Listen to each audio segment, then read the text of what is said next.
Sector Power International, Environmental Separation, Government,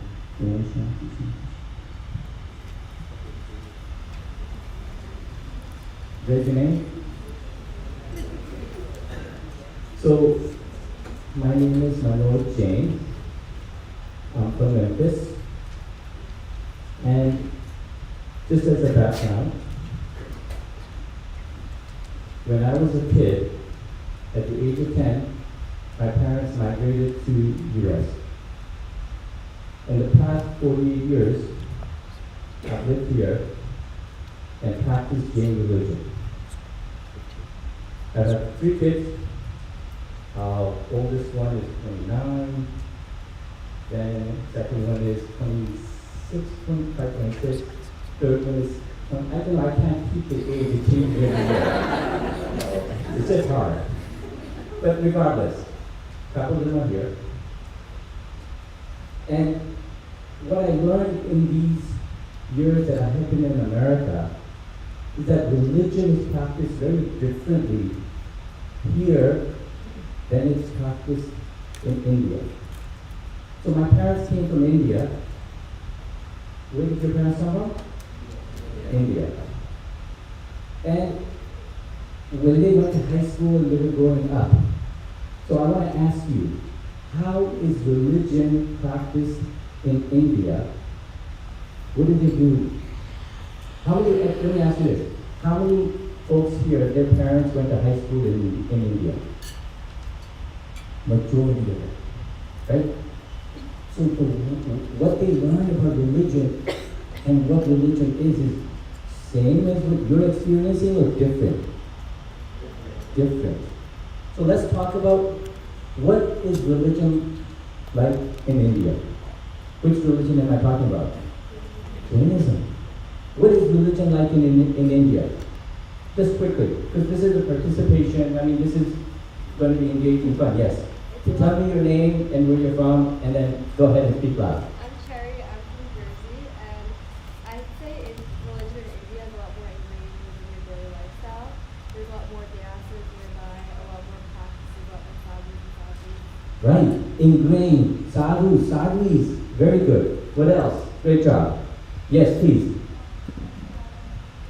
Loud. From Chicago, good. Anyone else from Chicago? Woo! All right. Yeah.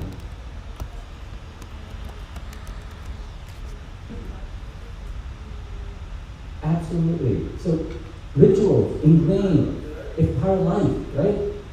But here, we're more thoughtful about religion. Right? What else? What's the difference? Religion in India and religion for us. Yes. Your name and where you're from. Yeah. What's practical? Yeah. Yeah.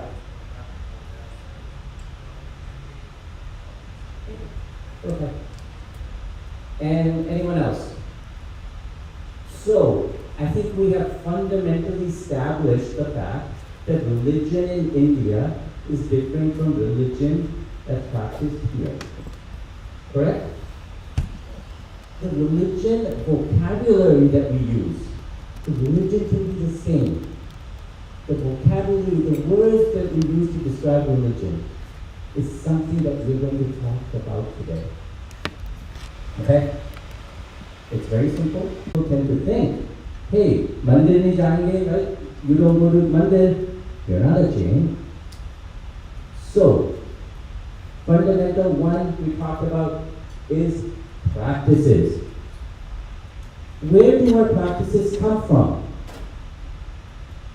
How do we have this practice of being vegetarian?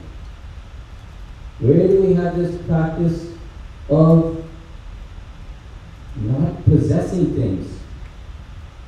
Yes, they come from principles, right? So practices, you may think they just happen, but they don't just happen. They come from a deeper root. They come from principles. Okay. All right. We're clear on practices? Okay. Now principles. What are Jain principles? Someone had said them before. First one. Go ahead. Out loud.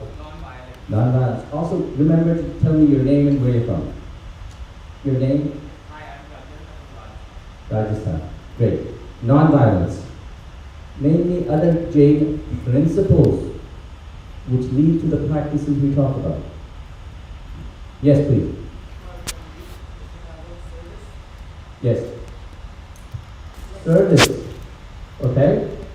So another fundamental principle that may be a more practice, I would say, but close. What else? Yes. Anekantva. Tell us your name and where you're from. From Dallas. Okay. Principle, and then we talk about practices. What are Jain principles? Actually, if you look at the Prat Sutra, which is the book that is a compendium of all of the scriptures, which was written in around 200 AD. So that's a long time ago, before my time. But yeah, about 1800 plus years ago. And what they talk about are multiple principles, but three core principles that are relevant to us. The triple A's. What are the triple A's? Anyone know? The three A's, three principles. Yes, name and tell me where you're from and then talk about it.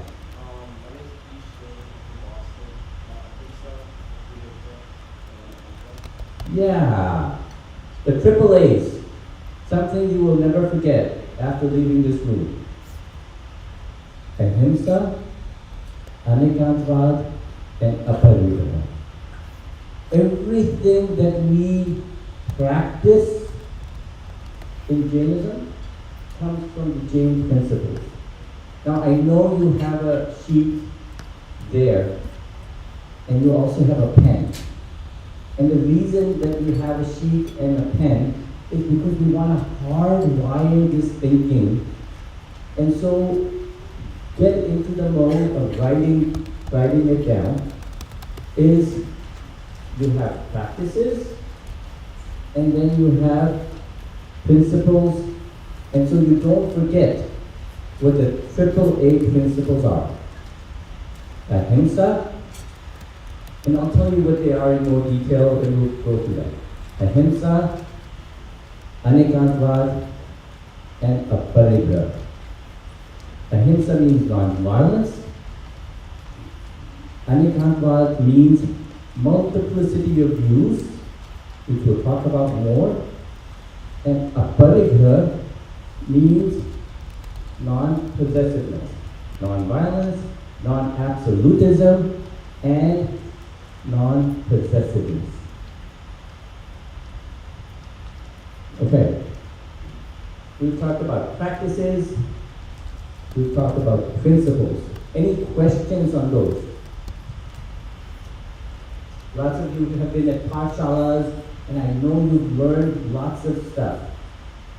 What we're doing is synthesizing all of that for Jain modern thinking and living. Alright? Jain religion for us is different from Jain religion for our parents. And I can say us, what I mean is I went to high school here, I went to elementary school here, I went to middle school, college, all of that.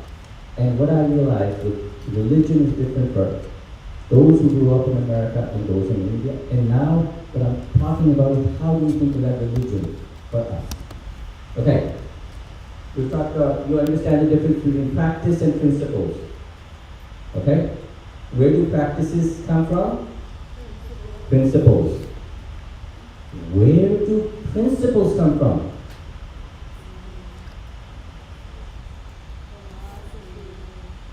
Tell me your name and where you're from, and go ahead. I'm Asta from New Jersey. Philosophy. Philosophy. Right? Principles are coming from a deeper sense philosophy.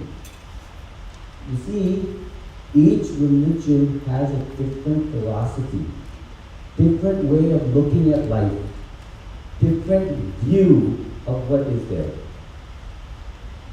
different way of categorizing life. So in Jainism, if you had to talk about our philosophy, tell me some philosophical ideas. You know, we talk about metaphysics. Religion has metaphysics. Do you know what I'm talking about? Okay. Tell me some stuff on Jain philosophy, and then we'll put it all together. Yes, please. Karma. Good to go. That's Jain philosophy. Theory of karma. That's Jain philosophy. What else? Moksha. What's moksha? Huh? Final destination. Is it heaven? No? It's enlightenment. From Dallas? Breaking from the life and death cycle. Breaking from karma to attain moksha. You see, our Western friends and colleagues don't understand. In fact, I had at the hospital, and I'm in Tennessee, and I also work in Mississippi, and the nurses asked me, do you believe in Jesus? I said, no, I'm Jain. And they said, I'm going to pray for you. Interesting. I said, okay, I'll take it. Interesting how we think about God. So, in a concept, let me tell a story, and then we're going to go back into our philosophy as well. Okay. There was this young woman who got very sick, very, very sick, was in the hospital, was in the ICU, was in a coma. And we thought, the doctors thought, everyone thought that she died. But then she came back. And then she began to look at everyone, and the doctor was there, family and everyone was there. And then she said, I saw God. And I said, okay, you know, she was a little delirious, so just give it a minute. She said, no, I saw God. And everyone said, wow, it's interesting, she saw that. And she said, I saw God. It's okay. Then one of the interns was there too, and the intern asked, so what does he look like? And she looked at him, the intern. She opened her eyes and said, she's black. She's black. So why do I tell this story? Why do I tell this story? The fundamental difference in understanding religions also is understanding the concept of God. In the Western world, God is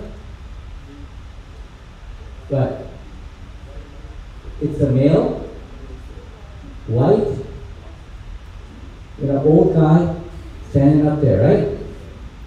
What is God in Eastern religions? What is God in Eastern religion? Huh? It's the soul, which is our Atma, in purified form. How do we know that? Because we know Jain philosophy. And Jain philosophy has 4 fundamental theories. Theory of life, theory of soul, theory of karma, and theory of moksha. I know this is deep. And And I know this is the first session in the morning. And I know you didn't get enough sleep last night. So that's why you're going to write some of these things down. So when you are rethinking some of this, you will come to a broader thought process. And in fact, all of this is well documented in a handout, which you will also get in PDF, and a little booklet, which we are in the process of putting together. Okay. So, that was just the introduction. We haven't even gotten to any of the slides yet. Any questions? Okay, I want to review. Tell me a few practices. Just speak out loud, just speak up. Practices. What are some Jain practices? Going to the temple, vegetarianism, right? Doing yoga, exercise, stuff. Good. What are the 3 Jain principles? Kamsa, Anekanta, Apagara. They're called the triple A's. And what is Jain philosophy? Theory of karma, right? So begin with theory of life, theory of soul, theory of karma, theory of moksha. Okay. That's all I wanted to tell you today. Okay, but we still have about 30 more minutes to go. So, I'm going to do a show and tell and walk you through a bit of depth in all of this and have you get a sense of where all of this and how this connects to your life, my life, and the way your parents and my parents have learned religion in India. In essence, in this room, the 152 of us are doing is creating our own religion for ourselves in a way that suits us the best. That's what we do. We take religion and we create it for ourselves. Okay, so theory of life. So we're going to begin with philosophy. Okay? Theory of life, theory of soul, karma, and moksha. And then we'll also talk about what is the purpose of all of this, and then who am I really? I know, I guess who I am, but who are you? Who is each person? Because that's important to know. But it's really important to know how all of this traditional, all of this modern Jain way connects to the traditional Jain way. Have you heard of the drugs? Anyone know what are the 6 drugs? Anyone been in parshalas? Right? So, we talked about Jeev, Ajeev, Budgal, Dharm, Adharm, Akash, Kal. If you look at traditional Jainism, those are the drugs. In fact, they relate to the theory of life. Why? That's Jiva Jeev. Would you believe Jainism 2,000, 5,000 years ago was able to separate how we divide the universe into 2 types of categories? What are the 2 types of categories that the universe is divided into? Jeev and Ajeev. How does science divide all of that? Biology, science of life, and then chemistry, the science of matter. Isn't that cool? The words are different, but it's the same thing. Jeev is the science of life. Ajeev is the science, the chemistry, the biology and the chemistry. And then look, physics, space, time. Motion, rest, space, time. Very similar. Traditional Jainism to modern Jainism. Tattvas. Again, Tattvas talk about Jiva Jeev, fundamental theory of soul. Then you have theory of karma, which talks about the karma's inflow, the Aswar Ban Punya Pap. Lots of details. I'll tell you this. I have to explain to my friends what Jainism is. Now I'm going to ask you this. Would you begin by saying to them, Jiva, Putta, Pap, Nirjara are some of the principles of Jainism? No. Or would you say, Jainism looks at life, principles are non-violence, non-absolutism, non-possessiveness, right? Philosophy talks about soul, talks about karma. Isn't that an easier way of explaining? Do you see how we need to be thinking and using the words of Jainism, which are going to be helpful for us to understand and to relate to others? Okay, we talked about philosophy, we talked about the principles, the triple A's, ahimsa, anikantvad, and aparigraha. Okay? Lots of details within each one and how they move, and then where they come from. The philosophy, we talked about where they come from. The principles, the triple A's, come from the anuvrats. Have you heard of anuvrats? How many people in the Parshal have heard? Some have, right? In fact, the anuvrats are non-violence, truthfulness, non-stealing, chastity, non-materialism. You see, it's difficult to talk about those things in modern terms. So easy to be talking about ahimsa, anikantvad, aparigraha. Relatable, understandable. These are the principles which lead to our practices. And then these are the practices.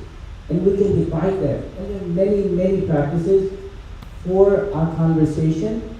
Healthy eating. Eating that is non-violent.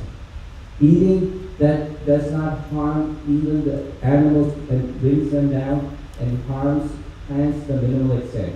Yoga and exercise. All non-violent. Forgiveness. Why forgiveness? Because it's non-violence of the mind.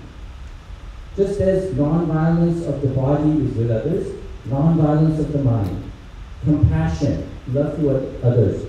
All of these practices come from the principle of ahimsa. Correct? Let's take other set of principles. Respect, open-mindedness, meditation and mindfulness. They come from anikantvad. And then aparigraha, balancing consumerism. You know, what's really neat about Jain religion is they take a practice to its totality. There are certain certainties in life. You are born and you die. Dying is an art.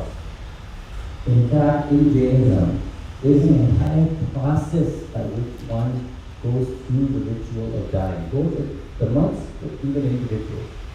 Now I know your parents are relatively young, maybe in their 50s and 60s, but your grandparents in India are going through this aging process of when they're going to die.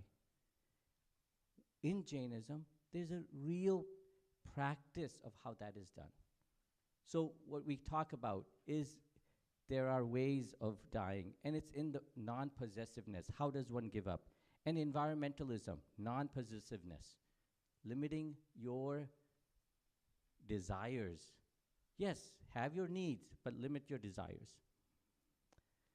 Then we get into this, why are we doing all of this? What is the purpose in life? Anyone? In Jainism, there are multiple purposes. Happiness, equanimity, and moksha. But before I get into that, I want to answer the fundamental question of who am I? Every philosophical construct has that. Who am I? The way to break that down is the following. You look at the I, which is the body, mind, and the soul. Then you take the my, which are the emotions that we are housed with, anger, and possessions that we may have. Then there is the us, the relationships that we have. And then there's our, the country, the nation, and the world. So we have to look at, when I say I, what am I meaning? And we can break that down. And religion relates to all of them. Okay, now it's going to get deeper. Are you ready? Yeah? You don't need to absorb all of this, but don't shut your minds down. Just follow along the big picture. Remember, I told you how Jainism and science are quite similar and how they categorize. If you've taken, how many have taken biology in high school? Everyone. Do you know what I'm talking about here? Species, genus, family, order, phylum, all that, right? Jainism divides it in substance, living, non-living, and then mobile, immobile. In fact, one of the either order or class divides species and all into that same format. Mobile, non-mobile. Very interesting. And then we divide in Jainism in by the senses. Then we come to the theory of soul. So I'm talking about now all the philosophical construct. What the theory of soul says is that the soul is of different attributes, okay? And these are the characteristics of the soul, such as it's indestructible, that it is ego-free, that it is immortal. We don't need to go into all the details now, but what I'm saying is that there is a very well-defined construct of the theory of soul, okay? But simplified, the theory of soul says that a soul has qualities of infinite darshan, which is perception, infinite knowledge, infinite energy, infinite blissfulness. Let me step back. Survey question here. All right. How many people believe that you have a soul? Okay. How many people believe they don't have a soul? Oh, you can raise your hand. So if my brother were here, so my brother wrote the book Jain Way of Life. I had a copy of given it to someone, and I don't have a copy here, but you can go on jwol.org website and see that. My brother doesn't believe, and he's a Jain. Why does he not believe? I don't know. But if we were to put Jainism in a realm of understanding life, one thing and only one thing we need to take on faith, which I think in time will be proven, it is that there is a soul. Once I understand and believe and have faith in the concept that there is a soul, ki atma hai, right? Soul is atma, that there is an atma, atma hai. Once you know that there is a soul, then you can construct all of Jainism. Then you'll talk about the qualities of the soul. Okay. Then comes into the detail of the karma, the inflow of karma, outflow of karma, how and why things happen. There's a reason for that. And there's depth in the flowing of karma, right? So, whole idea of soul and karma and the body, how they're related, this is sort of the looking at the soul. These are karmas, our thoughts, speech, and action. How many went through the TSA process before they came to the airport? What's TSA? Huh? Transportation. In Jainism, what is TSA? Huh? In Jainism, what's TSA? Thoughts, speech, and action. In Jainism, every time you're going to see a sign, when I do a TSA pre-check, I see thoughts, speech, and action.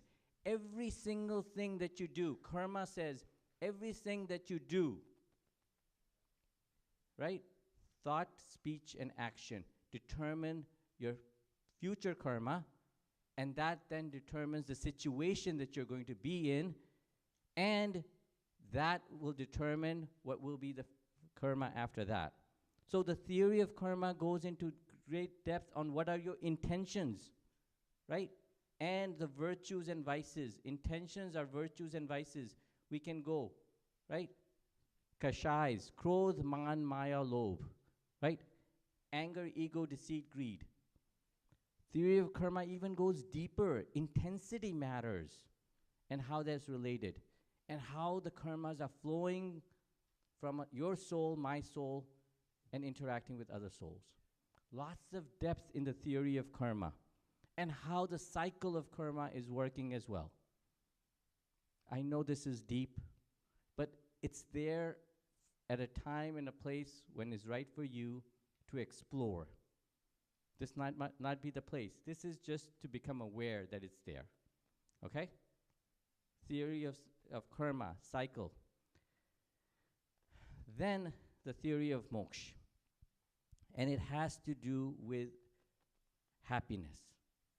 So I like to say, so let me ask, I think we've got a few more minutes. What is happiness? What is happiness? Anyone?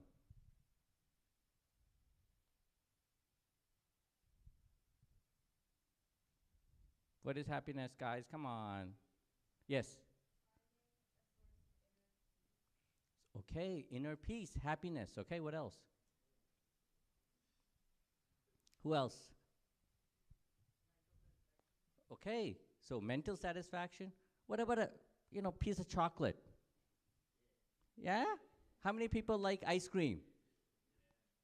Are you happy when you get ice cream? Yeah. So there's pleasure. There's joy. Is that not happiness? Right? That's happiness too. What else? So what Jainism does is divides happiness into three major categories. You can talk about present happiness, which is temporary, a piece of chocolate, a smell of a rose, pleasure, right? Being with family, happiness, present happiness. Now let me ask you this. There is a deeper, a second level, which is lasting happiness. And what was that some people mentioned? What was the second part? What lasting happiness was? Inner peace, tranquility. The word is equanimity. Equanimity. That those pleasures which go up and down.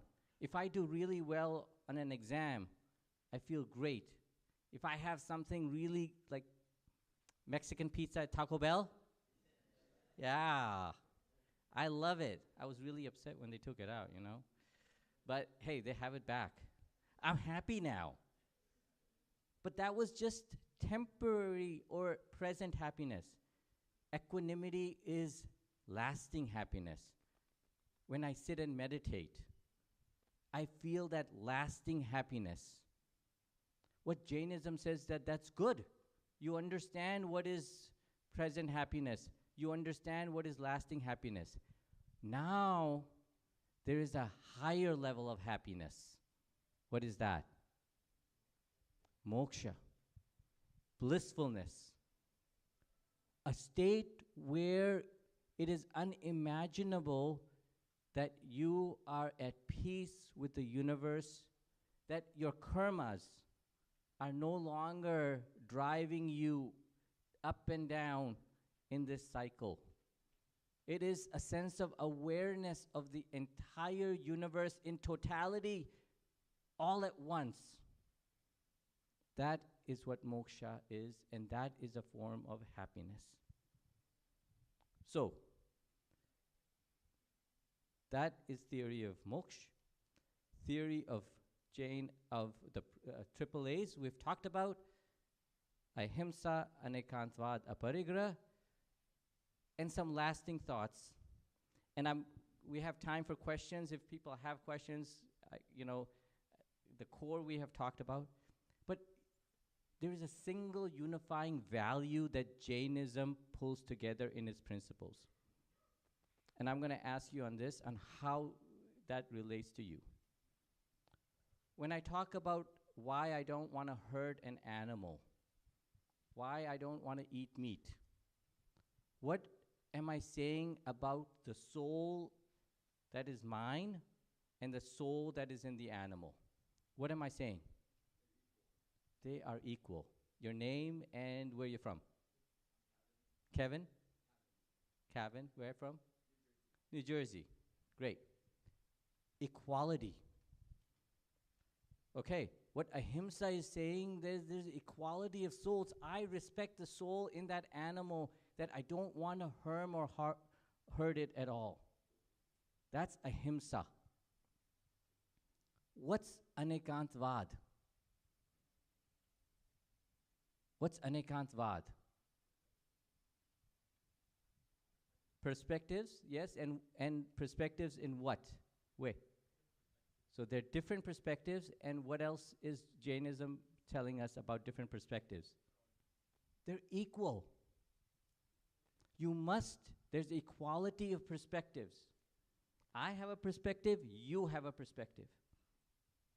And I have to respect, I don't have to agree with you. Jainism doesn't say that anekantvad is agreeing to everyone's perspectives. It is believing that equal perspectives exist, equality of perspectives. What does aparigraha mean? In that theme, what does aparigraha mean? Yes? Non-possessiveness, and that we respect others' needs. There is equality of needs. Okay? All right. There's a lot more, but we're going to pause and finish up. And let me ask you this. Where we began, I want someone to take the microphone and summarize what you have learned today. Who would like to do that? And then I want you to make sure that you fill out, we'll go back to the original slide, the principles and all. Okay, one person, please summarize. You can find everything on Jain Way of Life, jwol.org. Go on the website. Who's going to summarize? Yes? Yes. Come on up. Yeah. Woo! Okay. And then everyone will help her out. Come on up. All right. She answered the most questions. She knew what was it. We've primed her. Okay. Here's the microphone. Hi. Tell us your name and where you're from. My name is Cherry, and I'm from Jersey, the best state. So what we learned today is that we start off with Jain practices. And practices are things we do, like going to Derasar, Tap, doing Pratikaman, doing Samaik. And those practices are led from the principles, which are our AAA, ahimsa, anekantvad, and aparigraha. Ahimsa is nonviolence. Anekantvad is keeping an open perspective and having all equal perceptions. And then there's aparigraha, which is non-possessiveness. And these practices are led by our philosophy. There are 4 philosophies: life, soul, karma, and moksha. Yay! All right. Thank you so much, and I hope you enjoyed. Please, Jainism has lots of treasures. Learn them, respect them, acknowledge them, and guess what? Teach them to your parents. Take care.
Hello.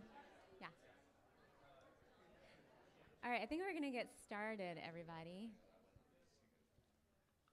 Thank you so much for coming and for moving up close. We actually thought we weren't going to use the mic, but I think it's better because there's folks online as well. But let me know if I'm too loud. We can adjust our volume. So we're really excited to be here. My name is Sheila, and this is Duncan, Jejinendra, and welcome.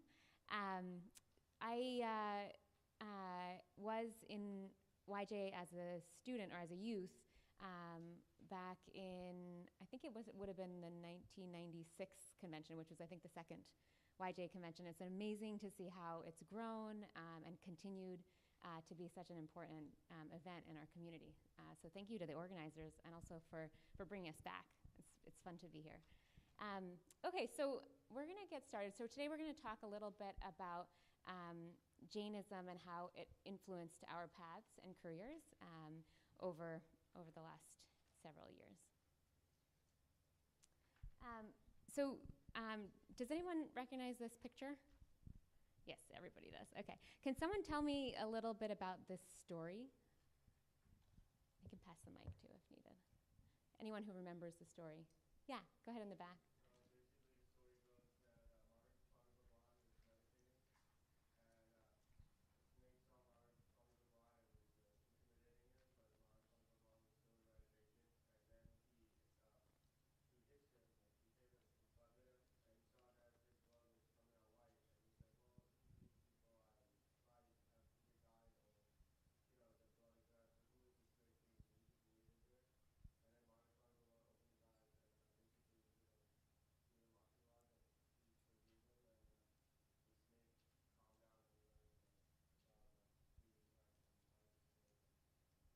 Excellent. Yeah, exactly.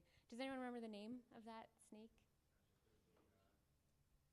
I didn't hear it. I heard everybody, a lot of people at once, but Chandakoshi. Okay, perfect. Okay. And then I liked how you kind of shared a little bit about what the snake learned. And in my remembering of this story, this snake is in a forest and has been a menace to the villagers for a long time. So there's a lot of fear around the snake, and the snake has this personality of anger. And anytime anyone comes into his territory, he wants to strike out, lash out, and hurt the person or kill the person, like you said. But Mai Bhagwan Swami has no fear, and instead, he actually has an incredible amount of compassion for this snake. And so instead of anger when he's bitten, flows out the milk of compassion, and he is actually nourishing the snake. And then after that time, like you said, he no longer is a menace to the village and becomes kind of just a calm being in the forest. So that story is one that's very important to me, and also a very familiar one. When I was little, my father, some of you know, Hansraj Maru, would every Saturday morning wake us up early and read stories from Mai Bhagwan Swami's life using a really beautifully illustrated book with photos like this one. And those stories have played an important part in my decisions and my career ever since. So I also feel like this concept of compassion, which is so central to Jainism, has been a source of purpose and identity in all of my decisions moving forward. So after I left the house and moved on to college, I moved to Boston, and I started to become exposed to some of the issues with inner city life in the US. And I became familiar with what I later learned the term for structural violence. So things in our society that date far back, like from slavery and segregation, that then led to poverty in certain neighborhoods and not so much so in other neighborhoods. These types of histories led to issues where the people who live in the poorer neighborhoods have less access to economic resources, less access to healthy food, and ultimately have poorer health, so higher rates of obesity and diabetes. And I was kind of going in as a young college volunteer with an organization called Project Health, and learning about these different health issues, and then slowly also learning about why these health issues may have come to exist in the first place. and worked with women in that community around bringing them together to get access to healthier foods from outside of their community, so from a wholesaler. So we put together food cooperatives, women pooled their money together and then bought healthy food, brought it home to their families, and were able to kind of start to break this cycle of, again, poverty leading to poor health later down the road. So I remember one time I was telling this story to my uncle who had recently immigrated from Bombay and was a primary care doctor for many patients in Bombay, and explaining to him how I was working on the issue of obesity in a very poor inner city community in Boston. And he was blown away. He said, wow, in America, even the poor people are fat. Is that how it works here? And I didn't quite at the time understand his perspective. But then later, after college, I decided to go back to where our family is from, which is in Kutch. Raise your hand if your family's from Kutch. Yes, we have a lot of Kutchis in the house here. Okay, cool. So I knew from my parents a bit about Kutch, and I'd gone back maybe a couple of times in childhood, but I hadn't really experienced it for myself. So I went back after college, and I lived there for about a year and a half, and I started to understand the real beauty and richness of our culture in music and art and craftsmanship, but then also started to understand some of the issues that were likely issues that drove many of our families from Kutch and to the U.S. to seek better opportunities. I saw people struggling with, again, this cycle of poverty and poor health. So I was working with a women's collective, Kutch Mailavika Sangatan, and I was working with traditional birth attendants, so people, dais in the community who helped each other through the process of birth. And as a result of poor access to services during the early pregnancy period, also as a result of poor nutrition, again related to poverty and issues with drought and agriculture in the area, in a very short span of time, in the first few months that I was there, I was exposed to 11 infant deaths and 2 mothers dying during childbirth. And that was really alarming to me, and kind of made me really think about what it was that I wanted to do with my life. So I stayed there for some time, and I worked with the Women's Collective, and we worked on improving access to services in that area to some degree in a shorter period of time. But then really I made a commitment to come back to the U.S. To get further training and to become a women's health provider and an advocate. And in that exposure in Kutch, I was connecting my experiences from Boston as well, and realizing that while the situations and circumstances were very, very different, the role of women in their families as really central to the health and well-being of their whole family and ultimately the whole community was something that was a common thread. I also saw in comparing those two scenarios that poverty has very different faces in different contexts, but that there are really stark kind of disparities when you look across the globe. And so another thing that I became committed to at the time was something called global health, or thinking about healthcare disparities across different communities across the world. So fast forward a little bit, I met Duncan, and we decided to work together with an amazing team in rural Nepal. I was working towards my medical degree, and then eventually a residency in obstetrics and gynecology. So that's like women's healthcare, delivering babies, that kind of work. And then some education also in public health, which became really very important for our work later on. So we worked with an awesome team, and we built healthcare services for the rural far western community of Acham in Nepal. And I was really focused, again, on women, but really building a women-only community health worker workforce. So women who were from the communities and villages that we worked in, who had some training and would go house to house and really bring counseling and care to each woman's household in the community. And I saw how these women brought compassion and became bridges between these rural communities and the healthcare system. And with that compassion and extending from one woman to another throughout the community, they were able to overcome a long historic exclusion of these communities from really vital healthcare services, including safe birth services, antibiotics, blood transfusions, and cesarean sections.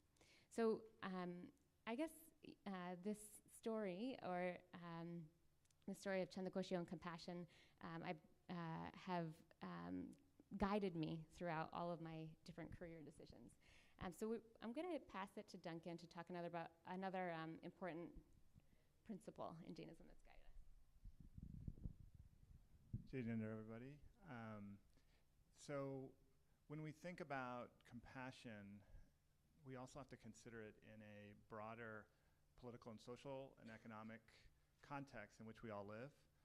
And I think that aparigraha is a really important piece of resiliency for us in a world that is deeply materialistic, and particularly in a country where money is worshipped with a truly religious-like fervor, and thinking about what money and greed has caused harms to people, and this is something we bear witness to every day as doctors. So I thought we might ask this cartoon, which some of you may have seen before, or similar cartoons. What are some thoughts that evokes you in seeing this cartoon, and how might it relate to aparigraha? Yeah, kind of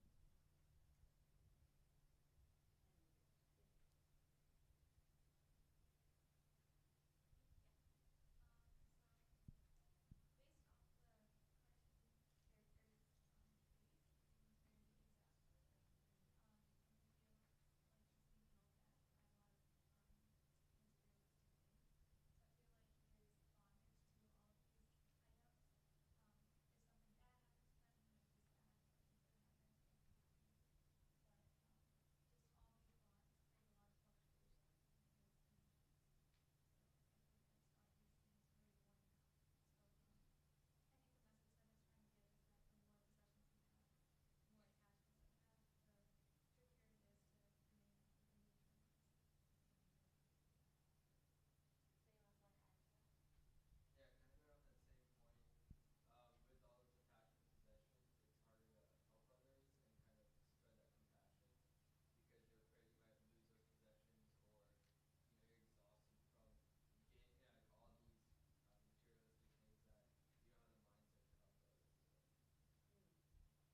supposed to give us happiness or comfort, but currently in this picture, it seems like the person is really struggling to gain and maintain possessions. Can I ask, did anyone view the individual in this as, it sounds like most folks identify the individual as the owner of these possessions. Did anybody identify that individual as a worker who does not own those possessions but is carting it around for somebody else? I guess I'll just share that was my reflection of it. And I want to talk a little bit about that with respect to my own birth family. My father grew up in a very poor part of Western Pennsylvania. His father was an immigrant and was a steel worker, and he, for his whole life, he carried with him. He was an extraordinary person. He died about 24 years ago, but he was an extraordinary and inspirational person, and was incredibly driven and motivated for spiritual improvement and for for physical well-being and sort of a holistic concept of health. And he carried with him this deep, deep self-doubt about growing up poor in America, and this feeling that he was somehow inferior because of the class status of his birth.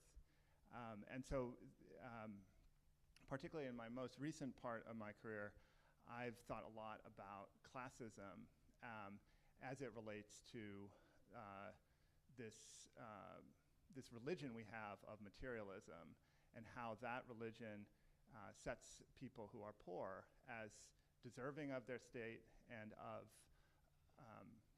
of being an inferior status. My own journey in Jain Darshan has been through living in an intergenerational family with Shila's parents, Hansraj and Usha Maru, for the last 15 or so years. And I think what I have appreciated about the Chand Kaushik story is that there are, and I identify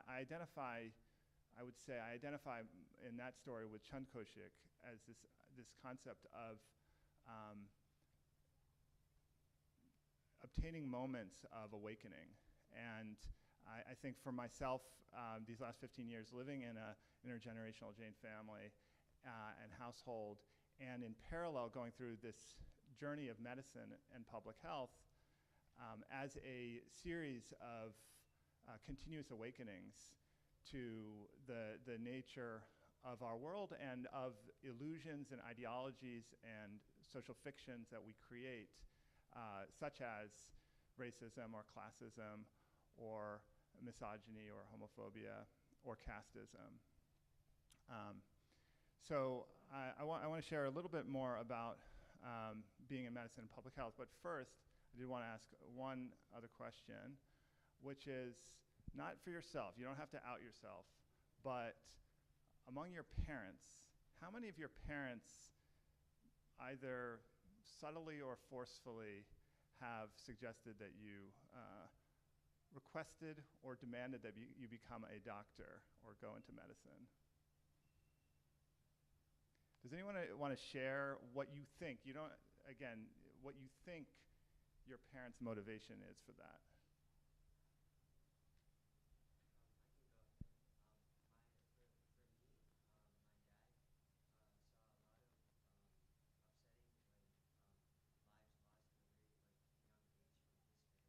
Mm.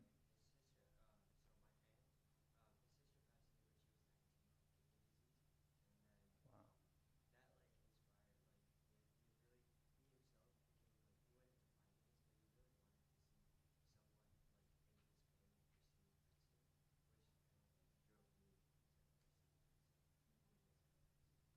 Thank you for sharing that.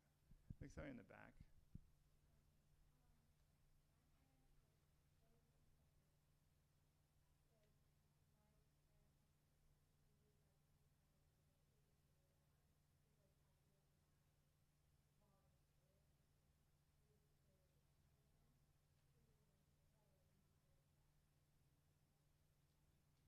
Okay, thank you. Thank you for sharing that. So I went into medicine, I think, in part also inspired by my own parents. My father was a psychologist, and my mother is still practicing today, at 75 years old, a nurse practitioner. And I think as you both shared, I think I certainly actually did not feel much pressure from my parents actually to go into medicine.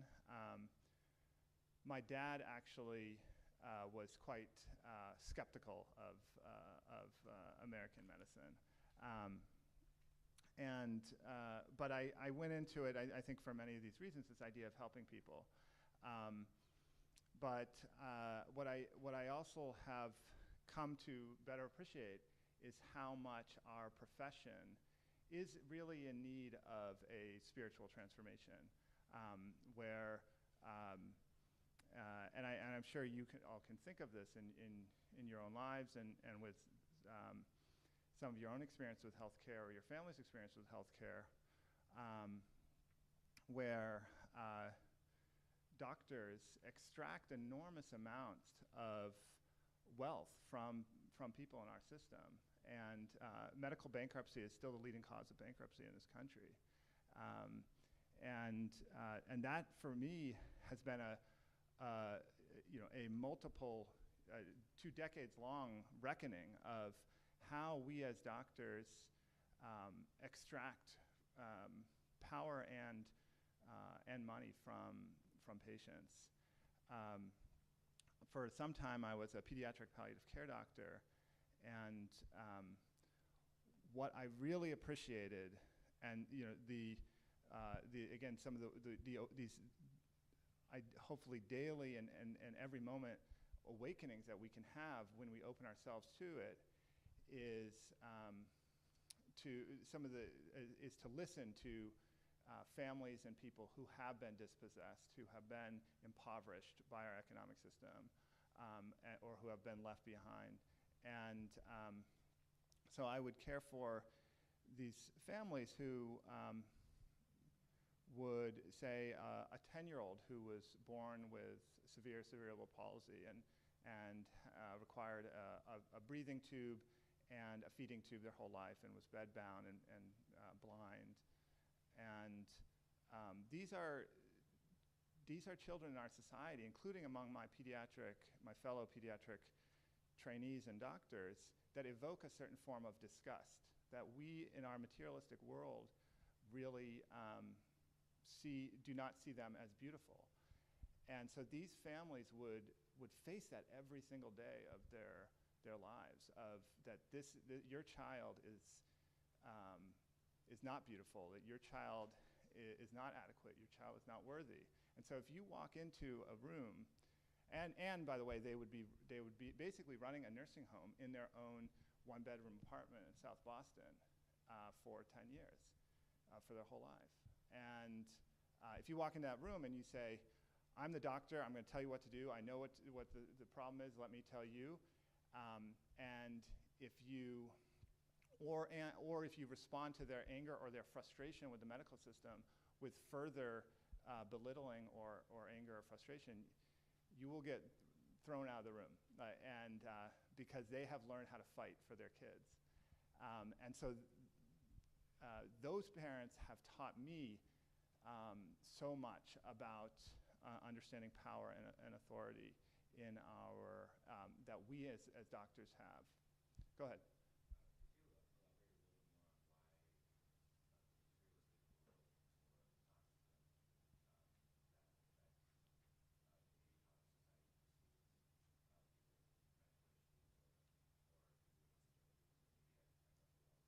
Yeah, that's a great question. I think in part, so one is that we have very problematic conceptions of what is beautiful, from media or from celebrity or from television or magazines that state that being beautiful, it makes you somehow a more valuable person or a more worthy individual. And I think Jane Darshan clearly states that every soul is eternal and every soul is perfect. And I think that, and then furthermore, people talk. We have there's a term. What is your net worth? What is somebody's net worth? And I think whether implicitly or explicitly, when people think about net worth, they assign a worth to that person as a human being as well, and that is so this child will never earn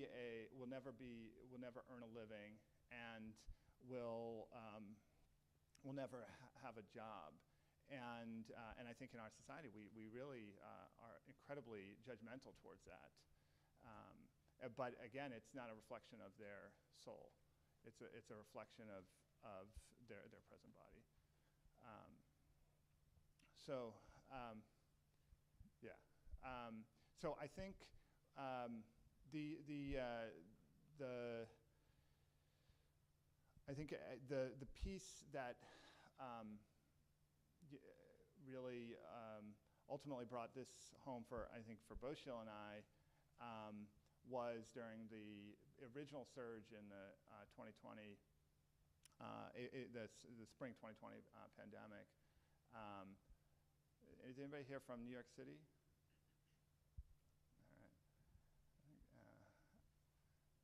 All right. So you know, we live in Jackson Heights, in our neighborhood public hospital, where Sheila and I practice clinically, was particularly hard hit, and individuals there, for the most part, are immigrants, a large number of undocumented persons, and generally a working poor population. What we bore witness to there was a humanitarian crisis that, working for 15 years in Nepal and going through the earthquakes, could never have prepared us for. And it was directly a result of how care is segregated in New York City. So if, depending upon which hospital you were admitted to during that surge, you had up to a 3 times higher likelihood of dying. And that was a direct result of choices we have made as a society to exclude people from medical care. And who benefits from that is a question. And I would say, I think doctors benefit from that. So that ultimately, in my own path, led me to working in city government, and trying to identify strategies to, both in partnership and in opposition to the healthcare delivery system, to address some of these inequities from a public health level. And so I think we're now going to just shift to the next slide, and then we're going to do a writing exercise. So if you have your pen or paper, if you haven't gotten one, you can get it from the back, and folks online, you can pull out a pen and paper. So Sheila does a number of narrative medicine workshops and trainings, and so she's going to facilitate. I'm just going to, what she often does is a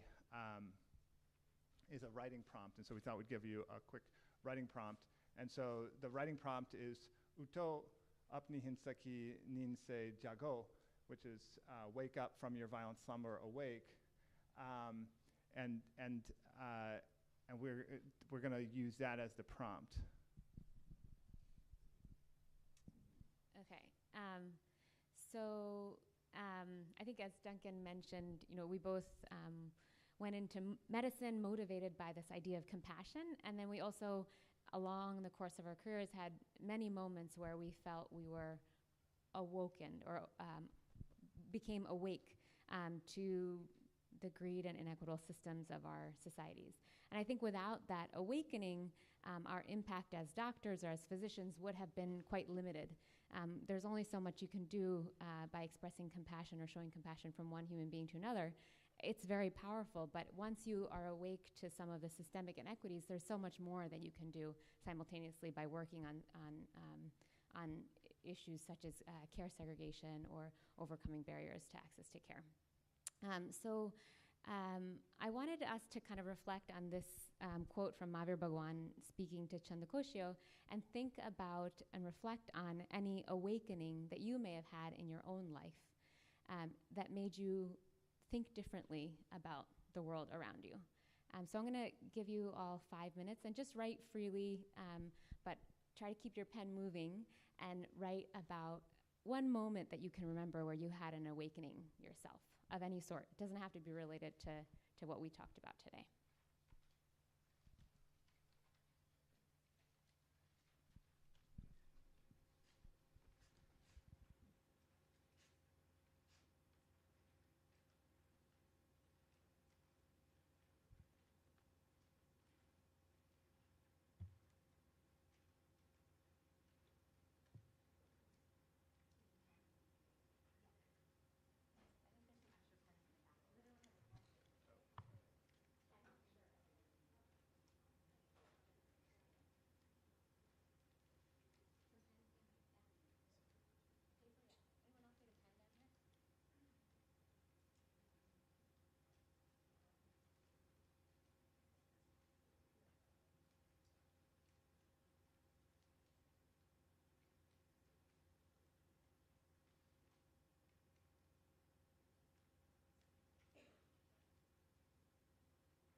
the people online, just to read what you wrote.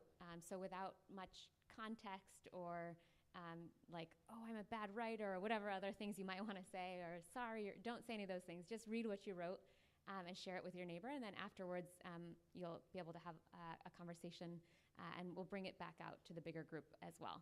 So for the next, let's say 3 minutes, I want you to turn to your neighbor, or if it has to be a group of 3, that's okay, and go ahead and share your stories with each other as you feel comfortable.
Okay, you should be wrapping up now, like maybe 10 more seconds of sharing, and then we'll.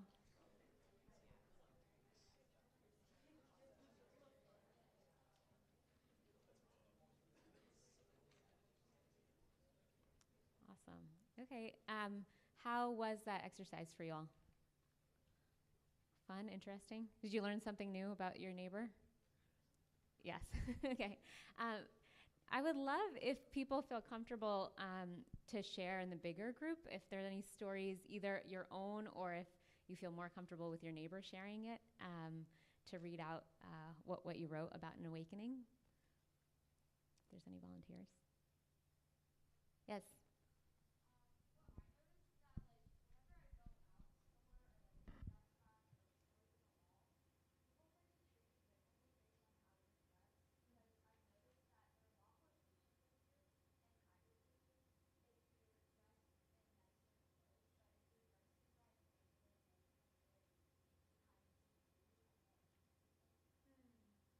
So what was your awakening, or what did you think before, and then when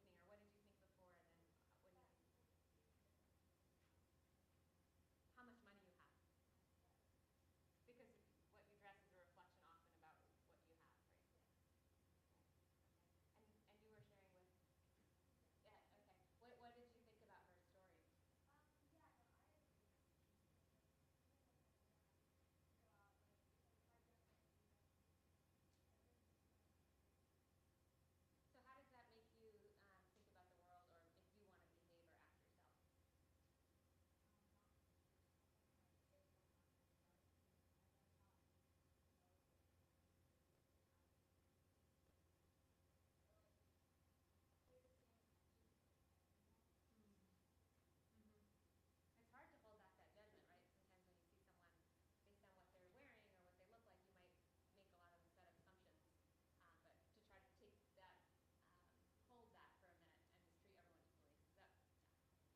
talk, so just to be respectful of everyone else's sessions, we'll close here. But thank you so much for participating.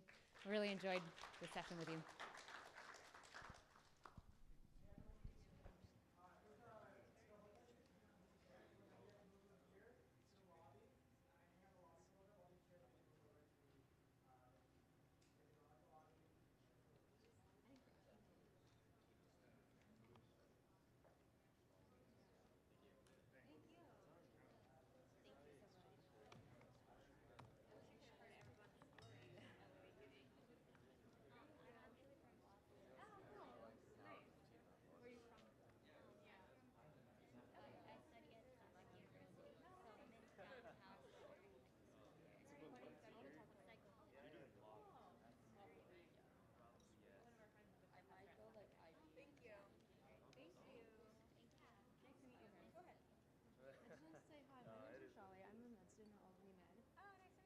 So I just like was, I mean, I have interest in like global health, but like Ames is not a big global health school. So I was just kind of wondering of like how to kind of like dive into that a little bit. Yeah, like if you What have- year are you in? I just finished my first year. Oh, okay. What are you doing this summer? Research, but I'm at home like back on the West Coast. Oh, okay. You're from California? Yeah. Okay. All right. What are you doing research in? Psych. Okay. Yeah. Very cool. So do you want to become a psychiatrist, or you're not sure? I think psych's kind of where I'm leaning right now. Yeah. Like I have an interest in mental health and kind of like those like especially like coming from the South Asian culture, right? Like I think that's a big Super point. stigmatized and hidden and Yeah. around. Yeah, totally. But yeah, I just like don't know how to like go about like working in these kinds of like you talked about like Project Health, I think, Yeah. and things like that. Like I don't know how to go about like furthering my interest Yeah. in those. Yeah. I mean, I guess the reason why I was asking what you were interested in what you're studying is because I think the best way is to follow your passion. Right. So if it is mental health is a huge need globally. And like you said, in the South Asian community, even locally, I don't know as much about Albany and like what the surrounding areas, like what the population is like, but I guess my recommendation would be to start first with looking at the health inequities that you see in the areas in the hospital or in the communities that you got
As you're entering the ballroom, please be sure to take the cards and pens that are on your seat and just place them on your laps.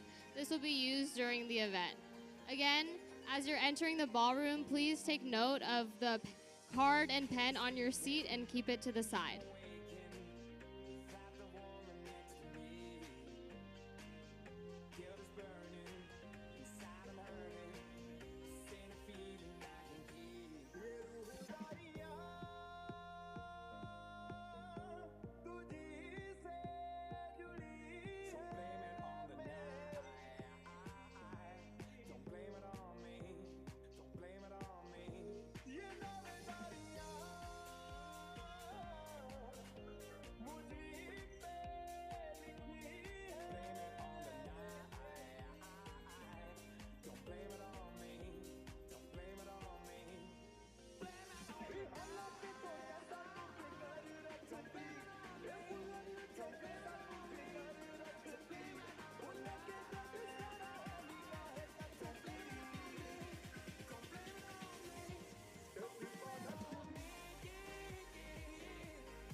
Everyone, please take their seats.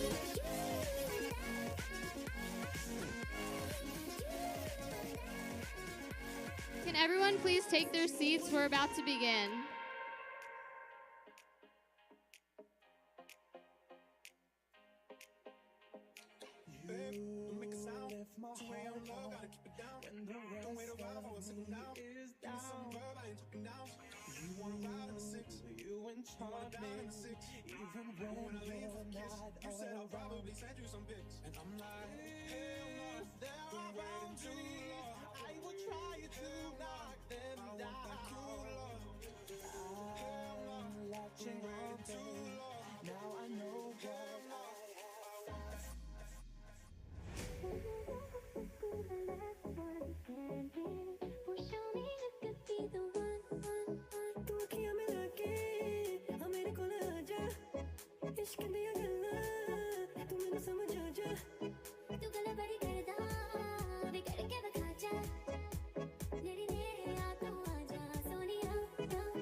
Can everyone please take their seats? We're about to get started with the keynote.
Jai Jinendra and Pranam, everyone. My name is Disha Ajmera. And my name is Ayush Jain, and we're on the Daytime Programming Committee along with Bhuvni Shah and Ketan Kapasi. Our team is super excited to bring our 785 attendees content and sessions that foster spiritual and community growth. Additionally, we bring different sort of things throughout all of conventions, such as Jab, Jia, Seva, Keynote, which you're all going to be experiencing throughout the weekend. So with that, day one of sessions has officially begun. How's everyone feeling?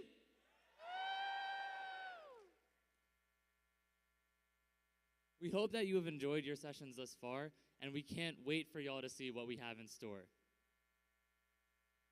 We're now so excited to introduce our YJA 2022 convention keynote speaker, Nipun Mehta.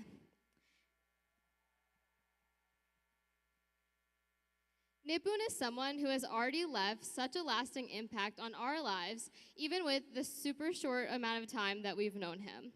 From his crazy and inspirational stories to giving us the biggest smiles on calls and leaving the calls feeling so inspired and motivated. We're all so excited to bring him here. In the words of Nipun, his goal in life is to inspire others, to give fearlessly, to love, and that's him. Without further ado, please join us in giving a warm welcome to Nipun Mehta.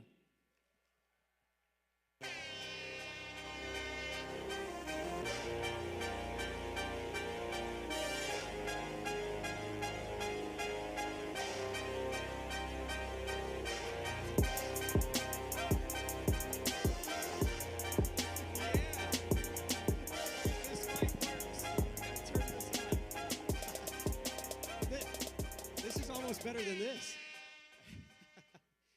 Yeah, music is totally off the hooks at YJA. I don't know. It's like it's last night I was sharing a wall with somebody and they were playing music till like 4 a.m. and I would have been complaining, but it was good music actually. But you know what? I'll tie it into that. You know what was really epic though was that whoever was next door, and I love you, it's beautiful. They actually set an alarm for 6 o'clock. And I'm a light sleeper, so I'm like, okay, 4 and then 6. And I was like, I'm getting the YJA all-nighter experience here. It was great. I think what I want to talk about today is that challenge. We all have challenges. I remember when I was younger, I would love challenges. But then I realized, you want to climb up, you want to have progress, you want to climb up the ladder, but you realize sometimes the ladder's up against the wrong wall. So you climb up, and then you're like, oh, it's not quite what I thought it was going to be. So we love challenges, we love to rise to the occasion, but which challenge are we going to pick? And so today I want to talk to you about playing an infinite game. I was on the plane ride, I was reading this book by James Carse, He was an NYU history professor.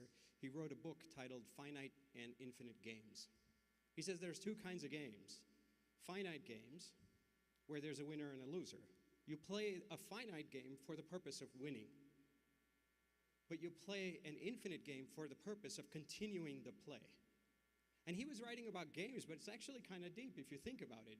Because if you're playing a game that continues life, if that's the purpose, it's very different than playing a game to win. Because when you win, you have a loser. If you're number one in anything, that means everyone else is not number one. And that feels good when you're not number one, but when you get there, and if you have a heart, you're like, oh, you know, I won. Maybe I'm the smartest in the class, or maybe I'm the most athletic in the school, or maybe I got the most awards. But that just means that so many others didn't. So I'm sort of feeling special at your cost. And that's one kind of a game, but can we play another kind of a game? And maybe this is not the kind of game that gets talked about in the media, but maybe there is something there. So this has been my pursuit. Here's the opening lines of this book that I was reading on the plane. I'll share the opening line and the last line, both of which are quite good. Opening line I shared with you already. It says, well, oh, I'm refreshing. Okay, I think I'll figure this out. A finite game is played for the purpose of winning. An infinite game is played for the purpose of continuing the play. And the last line says, infinite players are not serious actors in any one particular story, but the joyful poets of a story that continues to originate what they cannot finish. Which means you are planting seeds for trees whose fruits you will not be around to see. Who are those joyful poets? How do we become that joyful poet? I can tell you from my experience, I've been playing finite games most of my life. Right? When I was younger, I was right out of college. I was working at this place. Now it's like infamously the world headquarters of Facebook, but it used to be Sun Microsystems back in those days. And at that time, you know, you get out of school, you get out of college, and you're thinking, okay, I just want to land a good job. And then after a good job, you're like, I want to get like 2 more promotions. And after 2 more promotions, I was in the Silicon Valley, so it's not like no longer cool to work at a big company. You got to have your startup, and you know, it's like a track. But let's say you win at that game, you're going to create losers along the way. I didn't really feel good about that. That was the game I was boxed in. Nobody told me about a different kind of game. But I was like, okay, this money thing, it's okay. It's a game, and you win, and there's a kind of thrill to it. But maybe there's a different game. So then you think maybe there's something to like this fame thing. So in our early 20s, we used to build websites for nonprofits, just volunteers. Our organization was called Service Space. And you know, for a short bit, I'm actually an everyday guy. I'm not a famous guy. But for a short bit, we were covered on all these places. And when you see that, you're like, what if every single one of you was on the cover of like a magazine, right? That would no longer mean much, because everybody's there.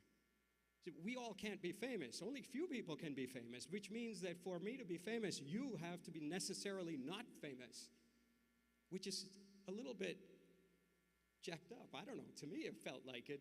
And then you go a little farther and you say, well, if it's not money, if it's not fame, maybe it's power. Because with power, you can change people's lives. So one fine day, I got an email. This is 2015. And it says, oh, we'd like you to help the White House. And I was like, oh, spam. Like, yeah, sure, Obama's writing to me, yeah, okay, and my name is Mahatma Gandhi. So I'm looking at it, I really thought that because they didn't describe anything. It ended up that they actually had a committee, and I got to go to the White House, and I was like, wow. And we were with 20, 30 people in this room who were incredible change makers, trying to address poverty and inequality in the country. And I remember this very one specific moment when we're all sitting in a circle. And a lot of these people in the circle, I actually admired and respected. And I'm sitting in the circle, and they said, okay, we all have to come up with 3 ideas, 3 core ideas that we're going to pass to the Obama administration that's going to turn into policies, which basically meant fight. Because there's 30 of us and only 3 win.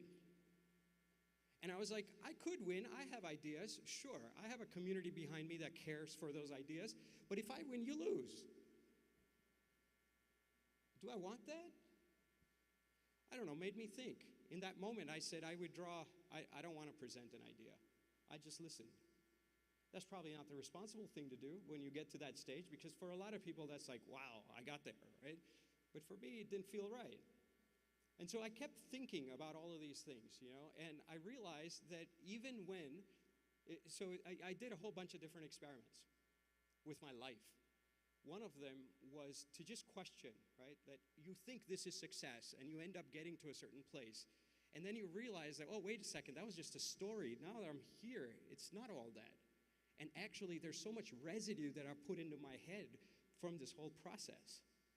So my wife and I, 6 months after our marriage, there's actually a great YJA story. If we ever hang out in the after hours, I could tell you the story around it. Because it actually is my marriage anniversary, you know, it was yesterday. So it's like every July. Thank you. And bless my wife's heart, man. She's like, oh, it's our anniversary. Okay, it's Jaina time again, you know. Because it's like always July 1st to 4th. And, you know, I'm not here every year, but at the same time, I've been to enough of these.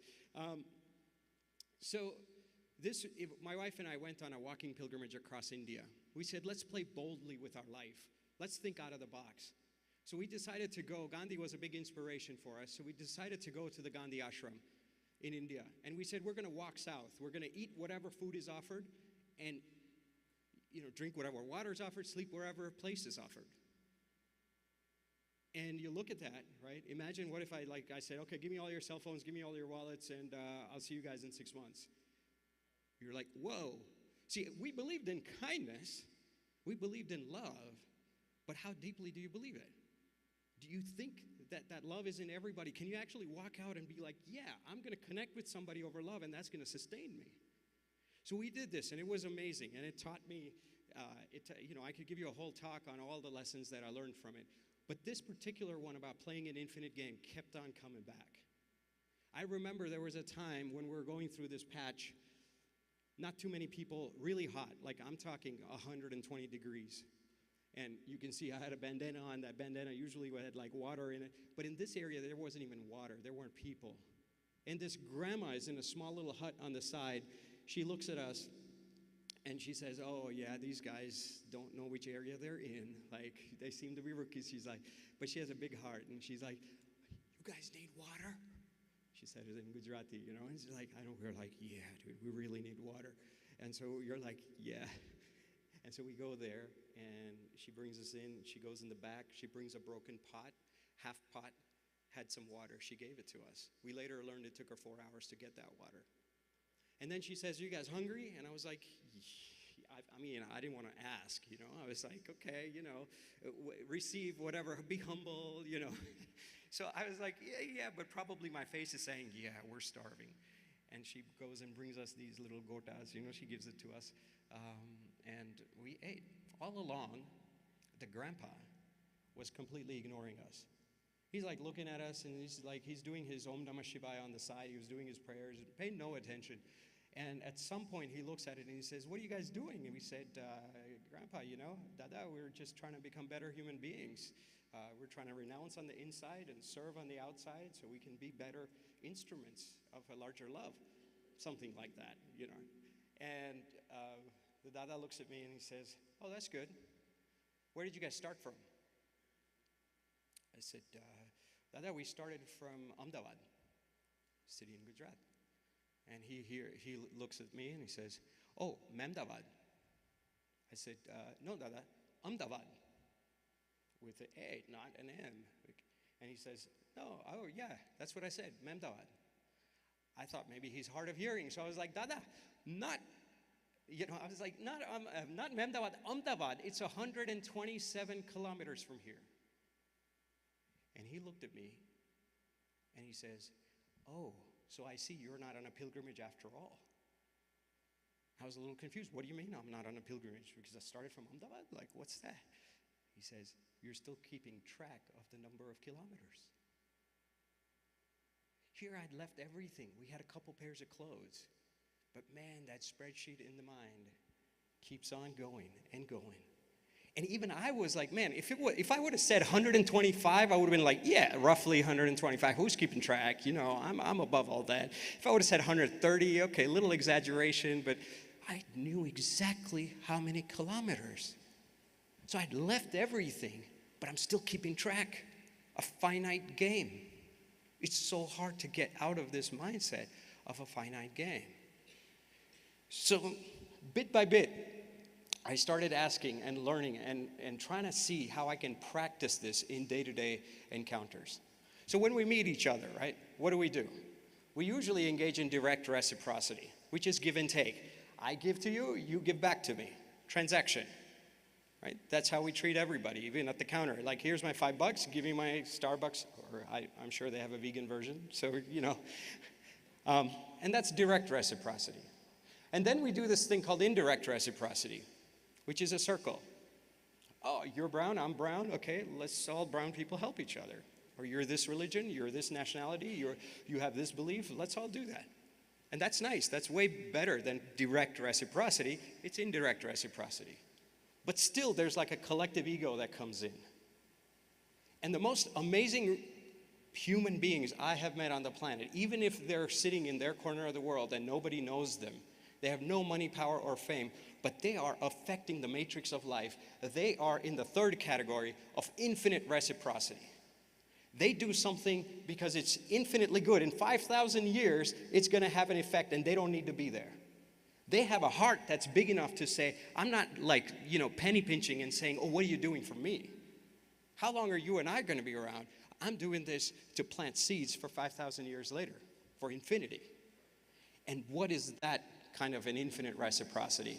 Gandhi said it best. He says, in the early part of my life, I discovered that if I was to realize the truth, I must obey, even at the cost of my life, the law of love. And you know something else he said, which is spectacular? You know, he says, if I want to learn the law of love, I go to children. Here is the father of the nation, this man who actually rewrote world history, you can say, and he's saying, my heroes about the law of love are children. And in so many ways, all of you here, young people, are actually the keepers of that law of love. You may think you need to learn this and do that and achieve this, and oh, only when I'm like a billionaire can I actually go and create, you know, change in the world. All that is a story. You've got something right now, which is love. This law of love, you are connected to it because you haven't been jaded by the ways of the world, by the culture of the world that we have created. This is a woman, Dagmar Turner, I think. I forget her name. Her first name is Dagmar. Dagmar Turner, in fact. She plays the violin, classically trained. She was getting a surgery. And while she's getting this brain surgery, they told her, play the violin while you're in surgery. So that as you're playing, the neurons that actually are responsible for you to know how to cognize and interpret and continue to play even after your surgery are intact. And I thought it was a great metaphor for compassion. That no matter how tough the situation is, even if you're going through a deep surgery, you can actually still continue to play the violin. That violin of compassion. And as we do this, you actually have, I would say that there are 3 layers to this practice of compassion. Right? The first one is sympathy. You might think of this as daya. I have, you don't have, let me give to you. That's a good start. It's better than taking. Right? But we can do better. We can go deeper. The second step is empathy, where it's not just like I'm giving to you, you're kind of resonating with what the other person's feeling. There's a deeper connection there. And the third step, which is even greater, empathy, these guys, the YJA committee is spectacular. They were like, look, Nipun, we actually have these Jain concepts. And so they told me, oh, Anikantvad, Anikantvad, fantastic idea. I wish the world today realized the multiplicity of views. Everyone's like, this is my view, this is your view, you are other, and let's fight. So empathy really supports this deepening of this anikantvad, but then you get to compassion, which is karuna. And this compassion is this deep, it's not like sympathy, right? It's not like, oh, you poor homeless person, I don't know if you have. I've spent a lot of time with the homeless. And when you do, you realize that they also don't want your charity. Just because you lucked out and you played a finite game and you won at that game, now you go to see somebody on the streets and you're like, oh, let me give to you. That's a good start. But we can do better. That's a dial-up internet connection. We can do 5G, So how do we do this? And where do we practice this? And where does it show up? Now, okay, I'm going to say, my next slide is a thing I've never done. And I was asking around. I just put it in this morning. I was like, should I put a Steph Curry video in here? Everybody, I was like, they had no idea what I'm talking about, but they're like, yeah, all that compassion stuff, but Steph Curry, yeah, So I'm going to frame Steph Curry in the spirit of compassion, but here's a little video of Steph. I love, I'm from the Bay Area. I love the Warriors. We have Warriors fans? Yeah. All right, sorry, Celtics fans. Compassion, So here's a little Steph Curry, and then I'll connect it back to compassion.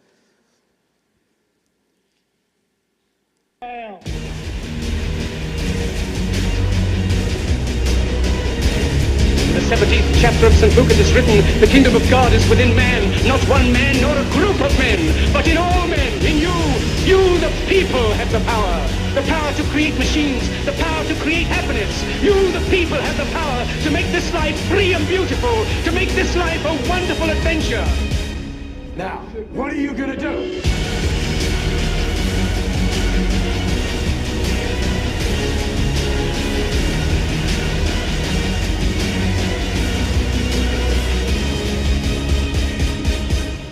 I choose to fight back! You ain't gonna die at the end of pain and success. You're not gonna die because you're feeling a little pain. I'm gonna say it again because you might have missed it. All men are created equal. Some work harder in late season. Because it's not about where you come from. It's about heart. You come to a place where, being smart ain't enough. You gotta have heart to be able at any moment to sacrifice what you are for what you will become. They do have a timeout. Decide not to use it. Curry, way downtown. Bang! Bang! Oh, what a shot from Curry! My wife is going to be like, Nipun, I can't believe you just did this. Steph and compassion. But I'm going to try to make a case for it. Steph is a guy, he's not the guy who plays hero ball, right? He's the guy that when he steps on court, he makes everybody else better. I mean, granted, there's a boundary to his Warriors. He's not trying to make the other team better, right? But it's a step in that right direction. And those of you that saw the finals, Game 4, epic, right? That was a Steph Curry performance for the ages. But at some point, the opponents, right, the Celtics fans, sorry, Boston, but they started cussing out one of the players on the Warriors team, Draymond Green. And Dre, is sitting there, and he's a little rattled. At that time, he didn't admit it. But Steph does something amazing. He says, look, you guys are all, this is 18,000 fans cursing you out. Can you imagine how that feels just at a human level outside of sports? He felt like even Dre, who's a real trash talker. So I'm not saying he's an amazing guy, but nonetheless, he felt rattled. Steph saw this. Steph's a super humble guy, right? And so Steph Curry does something that no one has ever seen. He starts celebrating in the second quarter, right? Here's a clip of him celebrating in the second quarter. Right? And what came out afterwards, he's talking to the fans. He's talking to the fans. And at that time, everyone's like, yeah, this guy's really pumped up to see, to win the series. But the reason why he was doing that, something he hadn't done before. Second quarter, you don't start celebrating, right? You don't start talking to the fans.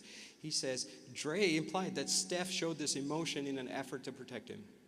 He admitted that the crowd's hostility had rattled him. And so Steph did this to draw the crowd's attention away from Dre and to himself. Unbelievable leadership. It's not just I'm going to pass the ball and I'm going to give you an assist. I'm actually taking all the bad stuff so that, let it come to me so you don't have that problem. So you start to expand that circle. You start to go from just me and mine, I'm amazing and I'm the king of the hill, to, oh, okay, a little bit more. And you can continue to expand that. This is Ruby Bridges. First African American to go to an all-white school. November 14th, 1960. She walks in. They need 4 fire marshals to walk her in because people have lined up. All 500 kids, they walked out. Their parents are there protesting. They said, what is this, a black kid in a white school? That can't work. But this 6-year-old bravely walks up the stairs. And here is her a little later describing that scene.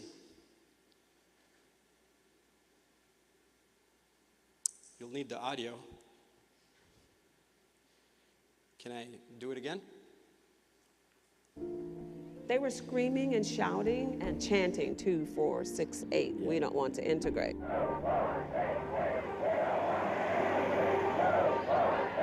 The mothers of downtown New Orleans screaming at a Negro child as she entered the William Franz Elementary School, first in the city to be integrated. Once I got into school, all of these people here rushed inside of the building. They were taking out their children. Over 500 kids walked out of school that day. What is your reaction to the court's decision continuing integration? We don't want the niggas going in this school. Well, it's a white school. They didn't see a child. They saw change in what they thought was being taken from them. They never saw a child. They never saw a child. They didn't see the law of love. But the thing about Ruby Bridges is she didn't just stiff them and say, oh, you think you're right? Let me tell you, segregation is way better than, or desegregation is way better than segregation. She didn't go there. There was a woman, all the teachers, none of the teachers said, we're going to, teach this child because she's black. Except one, Miss Henry, seen here in the photo. Miss Henry says, I'll teach you. And guess how many kids joined that classroom? 0. For the whole year, Miss Henry says, I will teach you. I will show up every single day. I believe in the oneness. And they would connect in a very deep way. Ruby would walk up in her cute little 6-year-old way. And when she walks up, all these people are lined up to hurl things. Her dad was fired from his job. Their whole family had to endure so much. And Miss Henry told her, Ruby, whenever you walk through, make sure you don't talk to anybody because they're not saying nice things, And Ruby said, okay. And then she would walk the next day and she's saying something.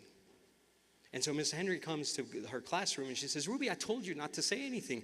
And she says, no, man, I didn't say anything, Miss Henry. And she says, I saw your lips moving. And she says, Miss Henry, this is what I was saying. Please, God, try to forgive these people. Because even if they say those bad things, they don't know what they're doing. 6-year-old. This are the people that create history, right? A little bit wider circle. She says, oh, even if you're throwing things at me, I'll see you with love. And there are so many examples if we look around. This is Ukraine. This is the kind of carnage that's happening in Ukraine. In the middle of all this, at one point in this one city, a whole bunch of Ukrainians captured a Russian soldier. Now, a lot of Ukraine, they all have lost their loved ones. They're all angry. They all want to beat the other side. In the middle of all this, they capture a live Russian prisoner of war. They bring him to the town square. Say, oh yeah, you think you guys are amazing? Let's see what we can do. Except in all that anger, there was a woman that comes from the back. It was a grandma, actually, comes from the back and offers him a bowl of soup. And then another person comes, this younger woman comes and puts her phone and she says, you must want to talk to your mom. You're captured in war. That's not a good sight, right? Who knows what's going to happen? And she turns her phone, she says, you can talk to your mom from my phone. And here's a video clip of it that went viral. That's the Наташ, все хорошо, Наташ, слышите? Все, говори, мама, говори.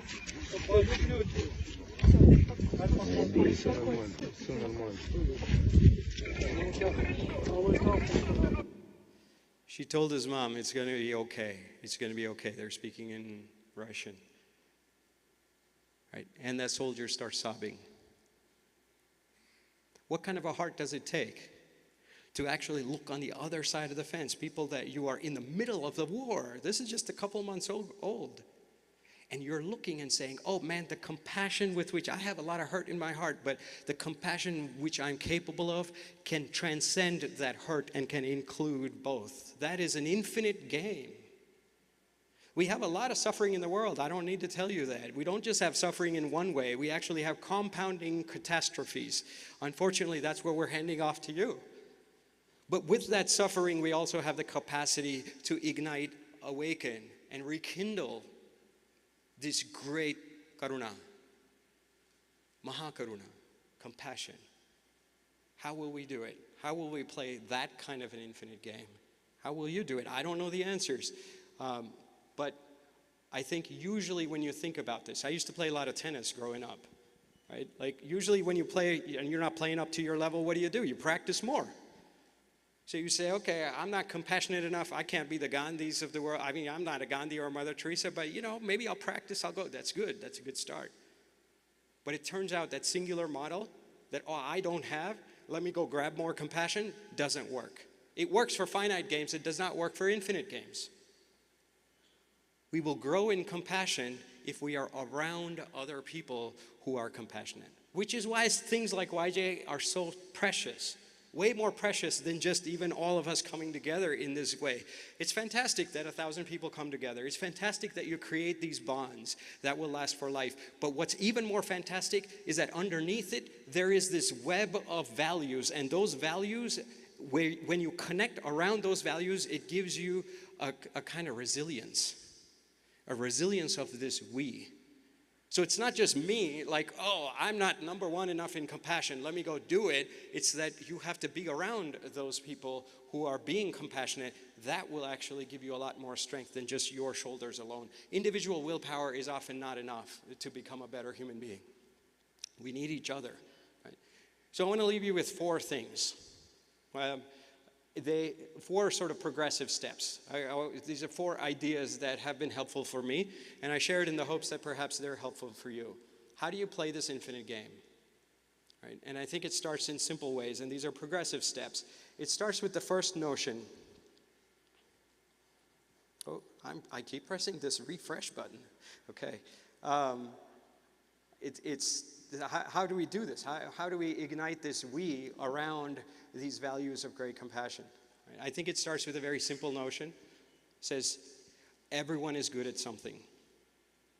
As soon as you say, you're the smartest, you're the most amazing, you're a great speaker, that means there's so many other people that are not. Everything's graded on a curve. You can feel good about winning on a curve, but that's not really the best feeling that we are capable of. We are capable of a much bigger high. Right? And this starts with the notion everyone is good at something. Even if you're on the autism spectrum. One of my friends has an autistic child, and he says, he actually hired people at SAP. He did it was a Harvard case study. And he says, people who are on the autism spectrum actually have gifts that, quote unquote, normal people don't. Right? They're never late. They're never, they don't get tired of certain kinds of tasks, and there's a whole series of things, and he designed a whole project to do that. It's fantastic. How do we start looking at the world in that way?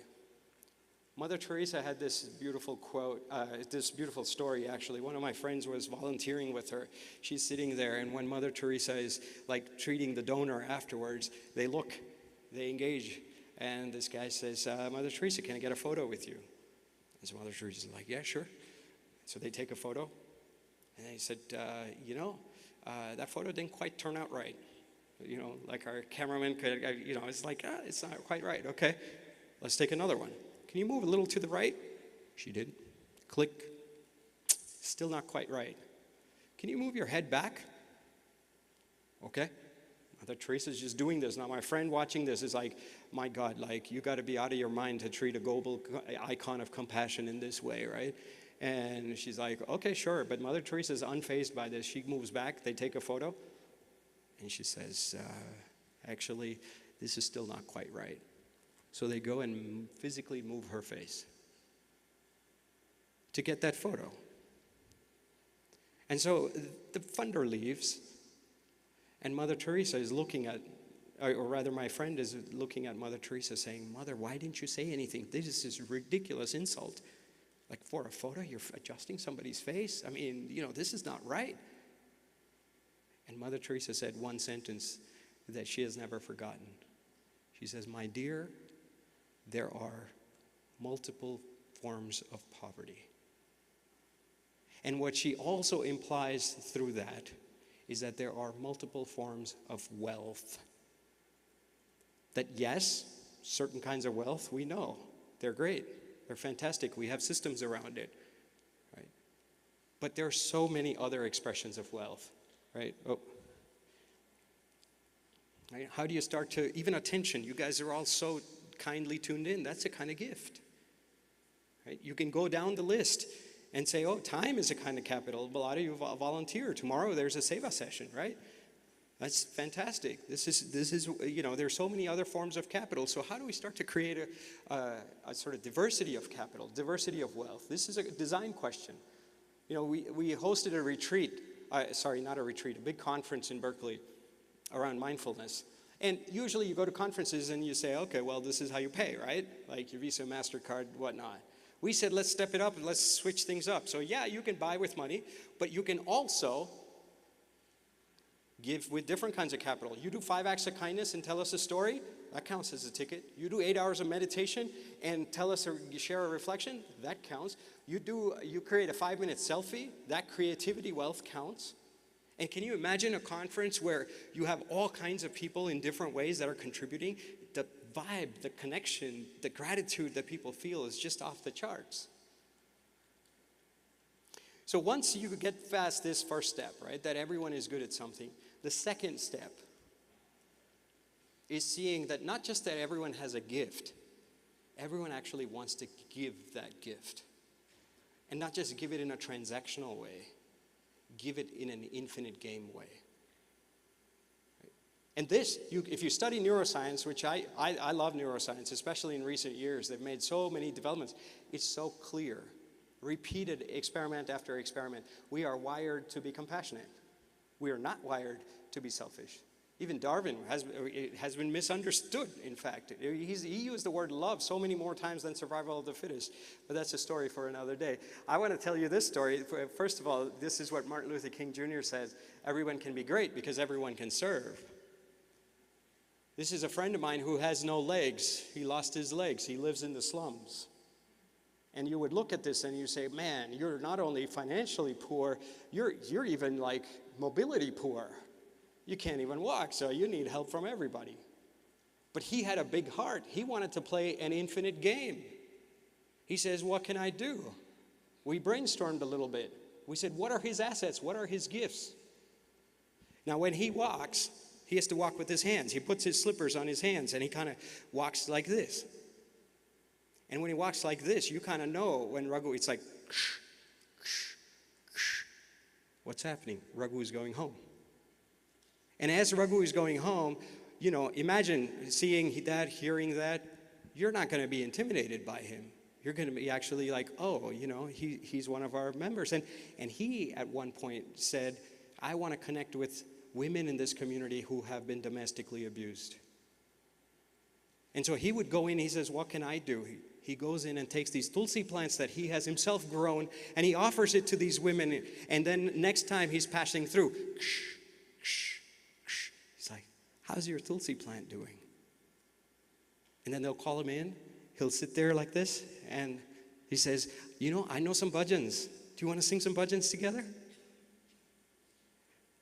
This is value that no NGO could create, no government agency could create, no business could create. It takes a Raghu to go in and do this. This was 900 plants, I think he gave. Maybe it was 1,900. I forget the exact number. In a span of 2 years, so much domestic violence, domestic abuse going on. No one knows how to address that, except Raghu goes in and says, I'm going to offer my humble Tulsi plant. But with that humble Tulsi plant, he's offering his heart. And with his heart, he is playing an infinite game. Everybody wins in the game that he was playing. Because he knew that not just that everyone has a gift, everyone can be great at giving. The third insight, this I think is very interesting. This is where things get juicy. It's like, okay, now everyone's got a gift. They want to circulate it. They want to give it. But what happens when that giving gets connected? We all can, like, think of this group, right? You have 1,000 people. Now, if each one of us can do individual acts, but what happens if we do it together? What happens is a murmuration. I had goosebumps when I first saw this photo. This is it was National Geographic Photo of the Year, runner-up for the Photo of the Year. This German guy in Spain is taking nature photography. He doesn't even know, he didn't even realize he took this photo. It turned out that a whole bunch of starlings were flying along, doing their merry old thing. Then they saw, oh, we're in trouble. There's that big bird coming to get us. What should we do? In 10 seconds, they create this shape. In a matter of seconds, they go up and they're like, let's create a shape of a giant bird. How the heck did they coordinate? How are they doing this? And they're not sitting there with their egos saying, hey, yeah, I want to be at the beak, please. Yeah, oh, the draft here on the side is no good. They somehow just do it. And then in 10 seconds, they dissolve, which is kind of spectacular. So how can we do that here, in any group, in any moment? How do we land into a murmuration? What is that intelligence? What is that finite game? Right? Where the whole is greater than the sum of the parts. It's not just you and me, it's that when you and I come together, we actually create a third new possibility. Some of you, how many of you guys know about Karma Kitchen? Yeah, a few, okay. For those that don't know, Karma Kitchen is an experiment we did. We said, let's we like to mess with societal rules. So we were like, let's take over a restaurant just like one time. And then we would run it in different ways, sometimes 7 days a week in one place in India. But you take over a restaurant, you rent it for the day, and we said, now we're going to run it by our rules. You walk in, you get a meal, but at the end, your check reads 0. It's 0 not because it's free, but because somebody before you has paid for you, and you are trusted to pay forward for people after you. Would people pay? How much would they pay? Like, imagine if somebody did that to you, right? Like, you're like, I'm going through a tough time. Maybe I'll give like $5 less. Or you're like, okay, these guys are nice guys. Maybe I'll give $2 more. Or like, what's an average meal? And then you do all that mathematics. How would people respond? Turns out it actually became a UC Berkeley Business School paper titled Paying More When Paying for Others. But that's only one side of the story. Right? People always say, oh, does it work out? Like, are people selfish or people are actually altruistic? Turns out people are altruistic if you create the right context. But this is only part of the story. What happens is you ignite the murmuration. You ignite a new possibility. We were the top-rated restaurant in all of Berkeley on Yelp for a long time when we were running it in Berkeley. And like, you would just walk in. And it was hard to even get a table, right? But you would just walk in. This whole thing is run by volunteers. And you just pick up on a vibe. You're like, oh, man, no one in this restaurant is being transactional. No one is just paying for themselves. And the end of it is not like your ledger books that your accountants will tell you, okay, you guys did good. The end of it is what happens to people there. One of my favorite stories, this guy comes and he can't believe it. He's like, what is this, like heaven on earth? Like, who are you guys, And he was like really, confused about it. A lot of volunteers also come and they're confused too. They're like, can it really work? Because we're taught that people are selfish. And so we were experimenting. We had this one guy come in and he's waiting on a table and this guy's confused. He gets the check. He had a nice meal. He loves the ambiance, everything. And then he's like, you know what? He takes out his wallet, takes out 100. And he says, so you're trusting me to give whatever I want for this meal, right? And the waiter's like, well, don't ask me. It's my first time volunteering. I myself don't know. But I think that's how this works, right? So he says, all right, I'm going to turn it around. Here's $100. You bring me back the change you think I should get. So this guy, you know, and he was a thinker. He was like doing his PhD at Cal, right? Like, so he's like, okay, what the heck, man? I didn't even understand the normal concept, and now what do I do? So he like comes to me. I was volunteering that day. I was in the back, I think, doing dishes, and they were like, he's like, oh, what should I do? I was like, man, I don't know. Like, this is not in the manual. Your problem. That's your table, right? Because the law of love is in everybody, right? The law of love is not in a manual. I said, you do what you think is right. There's no real recipe here. He does something spectacular. He thinks about it. He's confused. But he says, okay, this is a place of heart. He connected in his heart, opens up his wallet, takes out a 20, and goes and gives this guy back 120. And the guy, you can imagine, right? The guy's like, who are these people? We're like, what? It's like, where have I landed? He's just gone in his own place. People behave differently when a murmuration is present. When we realize that, yeah, I am me, and that's great, and I'm unique, and I'm special in my own way, and I also have the capacity to belong to a much greater identity. And how do we start to do that, right? I'll skip this story, but the same story of this guy who runs his rickshaw in the same way. He says, you sit in my rickshaw, you pay forward. And people are like, they can't believe it. Because for him, the real concept is, what is he putting his faith in? He is saying that if I treat you with love, I am betting my daily livelihood that you will respond to that love with even greater love. All chips on the table for that infinite game. That is pretty epic when you are a rickshaw driver in India. So the last point here, right? Like to recap, infinite game starts by seeing that everyone is good at something. When everyone has a gift, we see that everyone is not just good at that thing, they want to give it. They want to circulate their gifts freely in an infinite way. And when everyone's generosity gets engaged, you create a murmuration, I got to learn how to say this, murmuration, which is a flock of starlings, right? That whole starts to awaken. And then the last point, which is this thing that you heard all the time, but if you have done all this pre-work, if you have that foundation, this starts to make a lot of sense, which is that everyone is connected to everything. If you don't do the homework and you just like talk and say, oh yeah, the breath, and we're all breathing the same air, all that kind of stuff. Well, now we know because of COVID, everyone knows. But you know, this idea, I like math. You know, sometimes it proves these ideas. In a room full of 50 people, this is like my favorite thing. I always mention this because this blew me away when I first saw this. In a room full of 50 people, how many connections would you have? Like me and this corner here, right? Like I'm talking, you're listening. We have 50 connections. This is sort of the TV model, right? We got hub and spoke. Now, what if we do the telephone model and everyone can talk to each other? How many connections are possible in our little unit here? Turns out to be 1,225. Now, in the same unit, what if we create a group forming network? Essentially the internet model. How many connections are possible? The math says 100 million trillion. We don't think like that because we are programmed to play the finite game of one to many. But actually 100 million trillion here. So can you imagine how many connections are possible when we do this? And it's actually all around us, right? Like if you start to look and say, man, there are trillions and trillions of connections that are possible here. And you say, how do we awaken that collective flow? What does that look like? Let's try an experiment. All right? Okay, rules are very simple.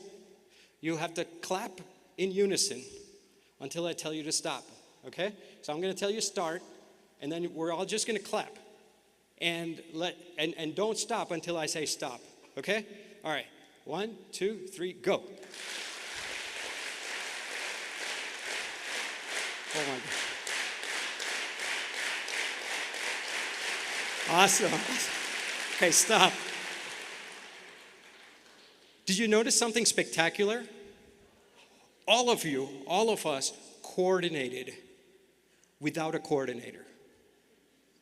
Scientists study this, and it's all actually in nature as well. We could do different experiments. If we had more time, I would do, because you can have some people try to crowd it out and throw off a different beat, and still the collective would override that.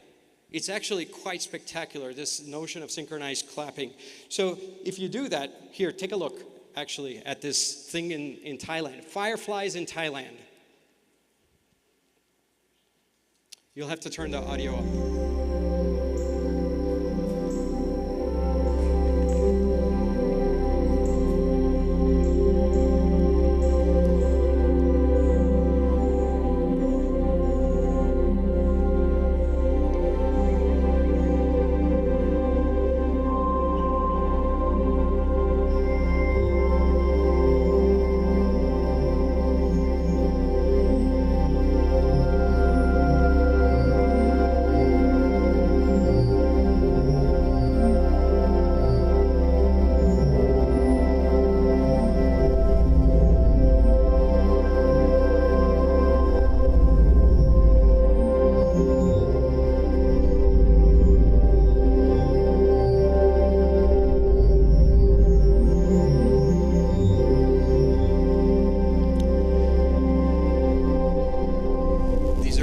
Fireflies, one at a time initially.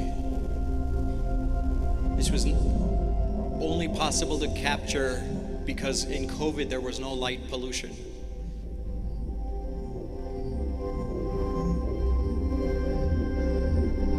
These are individual hands clapping.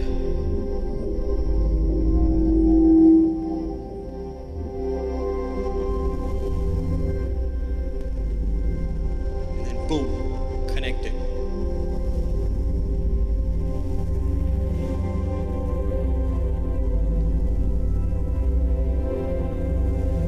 All in sync, in deep resonance.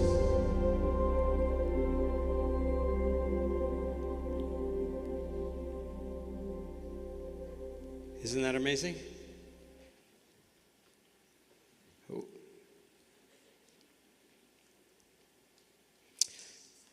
They say that when you're at home and you get along with everybody, that's my wonderful wife, you get along and your heartbeats start to synchronize. If you're in a performance and you're on stage, you're singing with other people, your other choir singers, your heartbeats without physical contact starts to synchronize. Even if you're in an audience and there's this deep resonance, we start to synchronize just like our claps. There is a lot more going on in each moment than what we're open to, but we can all feel it, especially all of you, because the law of love is a lot closer to you, as Gandhi said. And it's everywhere. They looked at how you design railroads, and they said, what's the fastest way? We think Waze has got the fastest way, right? The best algorithm. It turns out that actually the fungal networks in your body are way smarter than Waze. The Japanese mycologists discovered that. You look at redwood trees. When a redwood tree dies, guess what happens? They call it an angel ring or a fairy ring. A whole bunch of them in a perfect circle start to sprout around it, saying, oh, our mother tree's in trouble. Well, let's all go in as backup. And of course, social networks. There's so much work done, and now they tells you that happiness spreads in networks. If you have friends that are happy, you're going to be happy. And it's more than just, it's more than even just happiness. Cancer, obesity, depression, smoking, quitting, everything. Philanthropy, kindness, and good news also spreads in network, right? What if we all just took that one simple rule and we said, hey, we're just going to spread one good news story on our social media every week, right? Like it would actually spread a lot more because people are wired to spread in this way. Having children, if your friends are having children, you're more likely to have children. If your friends are getting divorced, you're more likely to have divorce. This is all science, right? Even if you look at the internet is not actually a FedEx model, right? The FedEx model is you want something, I will deliver the whole thing to you. Internet doesn't work like that. When you email somebody, it's actually going to a whole bunch of people and everyone is passing it off, just like when we did the claps, just like when the fireflies did their thing. That's how the internet is designed. But unfortunately, we have taken that principle and put a bound on it and made it a finite game. These companies own it. But what happens if we turn that around and instead of a centralized thing or even a decentralized thing, what if we actually move to a distributed web of consciousness, of love, of compassion, that each of one of us has an antenna to already? Then I think we really change the game. Our theme of this conference is navigating new horizons. Should I speed up a little bit? You guys are, they're probably like, organizers are like, okay, we're almost at the end here. This is ship Hokulea, right? This was the first ship that did a around the world tour, around the world. But the unique thing about this is a Polynesian ship, no technology, no compass, nothing. So you're all, look, this is the actual photo of the trip, of the boat, right? All around, like you have tens of thousands of miles of just ocean. What are you gonna do? You don't know where you're at. How the heck do you get from one side of the world to the other side? There were these Hawaiian sailors, these indigenous people from Hawaii that got on and that understood that actually we can study the ocean, we can study the sky, we can actually be in connection. But every so often, they could read all that naturally, without any gadgets. But every so often, they would get in trouble. The tides would be too much. They don't know how to respond to it. What do? They say, we call our ground crew. We start praying on our boat with thousands and thousands of miles of water all around us. We don't know where it's going. What do? We pray to who? To our ground crew. Those guys back at home, they're rooting for us. And because they're rooting for us, we know that we are connected with not just an internet kind of a connection, an internet kind of a connection. And that's actually how they did it. The first time ever in human history, in recent human history, just a few years ago. Look it up. So I think I leave you with this question. How do we harmonize? Oh, actually, I have a video. I want to play this video. It's a short video, but it's actually it really moved me. This is a video of a woman who looks like, imagine knowing that we are in a web of those deep connections. We were sitting under a redwood tree with a bunch of monks one time, and they sang this song. That was my introduction to this song. We were there looking up at a redwood, and we're just looking at the majesty of how amazing life is, how amazing human creation is. And this was the song.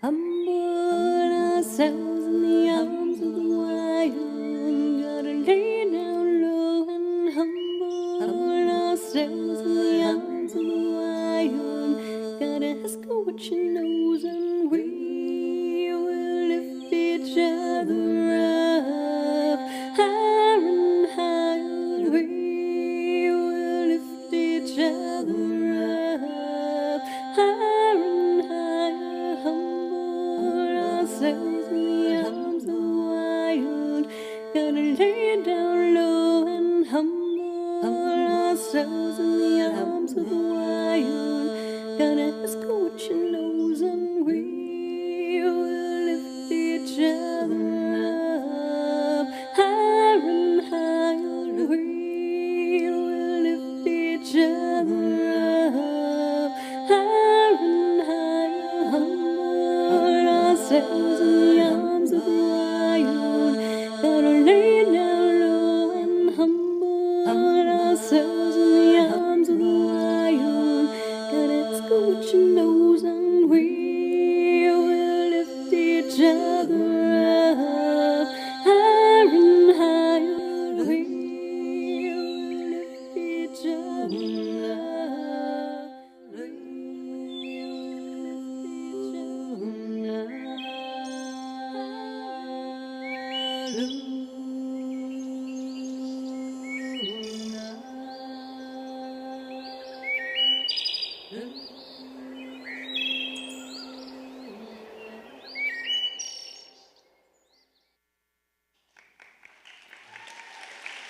So stunning.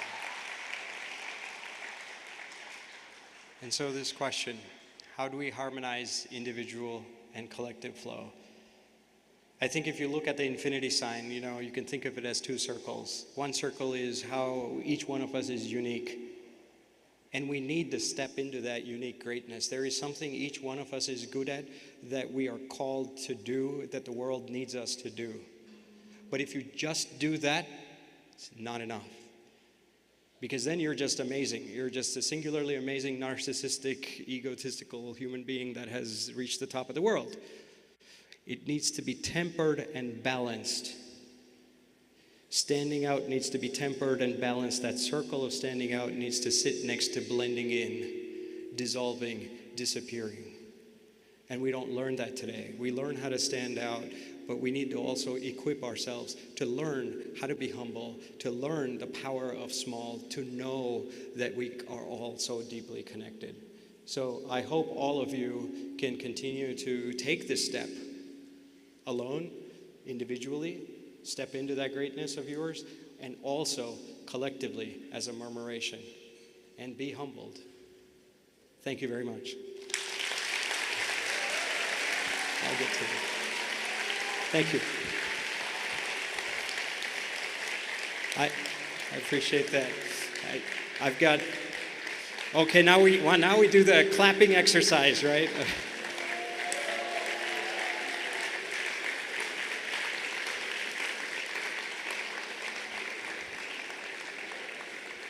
While you're standing, give me 2 more minutes, because as you guys all came in, there was a little smile card. These guys have worked really hard on those smile cards. Actually, sit down. Okay, we're going to take 30, we're going to take 30 more seconds here. Let's hold ourselves in silence and write down, if you had to think of one act of kindness, one act of infinity, write it down on the back of that card right now. That you would have to do, not forever, right? Like at this conference. What is an act of kindness you can do at this conference?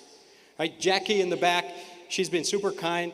This screen wasn't working today, and she's like, I was like, it's not working. And Jackie's like, what can I do for you, love? And she didn't know what the problem was. This is a small act of kindness. She was courteous, she was kind. We can listen to each other. If you see that someone is like, being othered, and like, they're not cool enough, they're not popular enough, how do you bring them in? Shh. Hold on, a couple more minutes. I want everyone to take just a minute of silence to reflect. What is one act of kindness, one act of this infinite game that you can do, and write it down on the back of your card. First thing that comes to your mind. You don't need to sign it. Just write something down.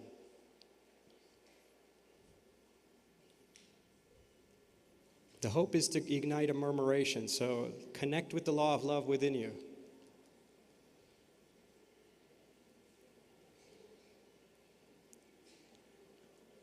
You can't trade notes. You can't trade notes.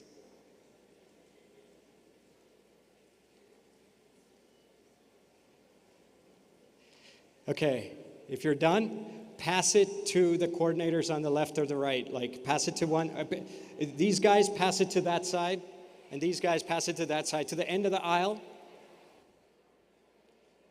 Take your idea. You have volunteers that are going to collect it up.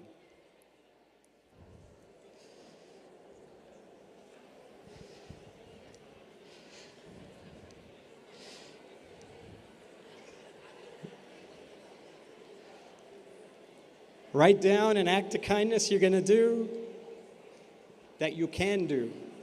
And now you're passing it out.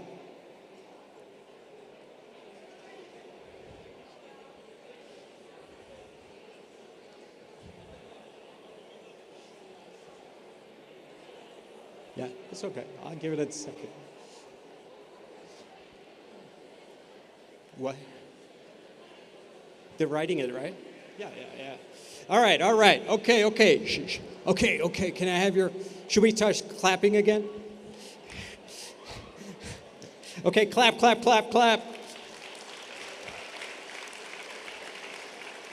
In unison. Yeah, you got it. Let's create a random... Look at that.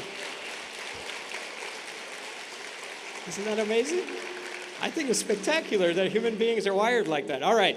Okay, everyone sit down, sit down, sit down. I've got one last music video we're going to play. And these guys have worked really hard. Now, here's what's going to happen. Shh.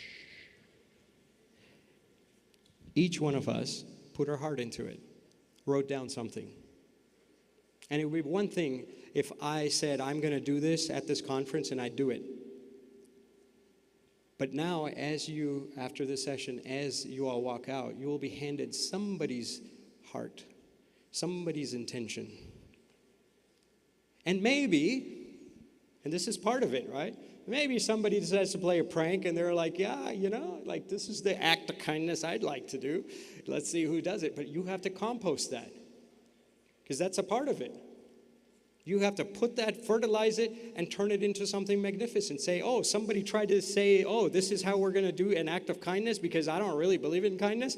You say, well, I'm going to step it up. I'm going to be the Ruby Bridges. I'm going to be like that woman who takes a bowl of soup to that prisoner of war, right? So this is raw. This is vulnerable. You'll find out who these guys have no time to read all these incredible acts of kindness. But now it's up to us to do it. And one thing we can all do is all this incredible support staff, right? Be kind to them. Go and tell them thank you, right? I'm sure you're already kind to them, but go and do an act of kindness. If you see a bunch of people, if they're like, oh my God, there's so many chairs, I need to move one chair to another. Imagine if all of us just took a chair and they were like, oh my God, like it was done in like 10 to 60 seconds instead of taking 10 minutes. Right? So I hope you do that. And I think these guys have planned, Get inspired. Go to Get It. After this, I think we're going to do a 21-day challenge to build our kindness muscles together. So for those that want to take part, go to getinspired.org. Yeah? Okay, last video. How many of you guys have heard of Nemo? Yeah, some of you? Nemo's a brother of ours. He's a rapper. He was the first South Asian fellow to actually do bilingual rap. This is a song by him. We live in difficult times. Hold on, last video. These guys are like, man, we already clapped. We gave him a standing ovation. He's still on the stage, But this is good. We want to end on a light note, a happy note. Okay, don't make me use my mic. Shh. It's a nice song. There's a lot of suffering in the world. I think if we come together, ignite the law of love, a lot of good can happen. This is Nemo replaying a re-rendition of Pete Seeger's famous song, We Shall Overcome. I think you'll like it. You'll need the audio.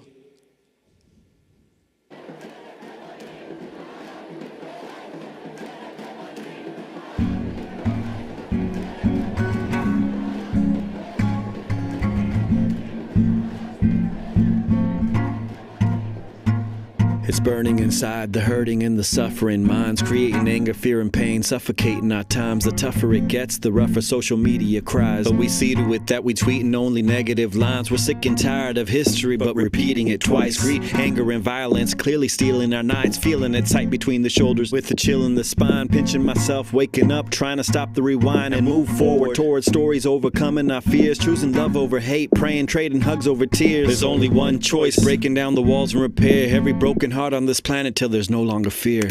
Walls can't hold us in.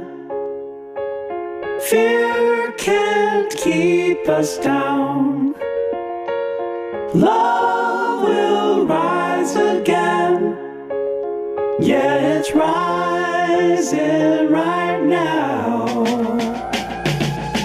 We shall overcome. Every time I think it's gonna take much longer, we shall overcome. every time I question, am I getting stronger? We have just begun. Gonna make a change, we gotta push much farther. We shall overcome. We shall overcome. We shall overcome. Whoa. We shall overcome. We we shall overcome. Young Gandhi couldn't fathom how to deal with himself when he was thrown off the train and the pain that he felt. Mrs. Parks disrespected, dragged into jail because of the color of her skin, organs, tissues, and cells. One day, a young girl was shot on a bus by a man, a terrorist, part of the Taliban. He said, on this land, you have no right to stand for what you believe in. Girls have no chance here. Well, now, that's just the story of 3 souls who shook our planet after being down on their knees. And it's not gonna stop. Those seeds have now become trees, and as human beings, we'll keep on digging till we find peace. Yeah, the cynics always say that nothing ever changes. The human nature's bound to stay the same. But it couldn't be more plain that violence never pays, injustice never stays. It's bound to fade away. What if history awaits? What if today's the day? And we already know the way. So let's all lead the way. We shall overcome. Every time I think it's gonna take much longer, We shall overcome. every time I question, am I getting stronger? We have just begun. Gonna make a change, we gotta push much farther. We shall overcome. We shall overcome. Come on.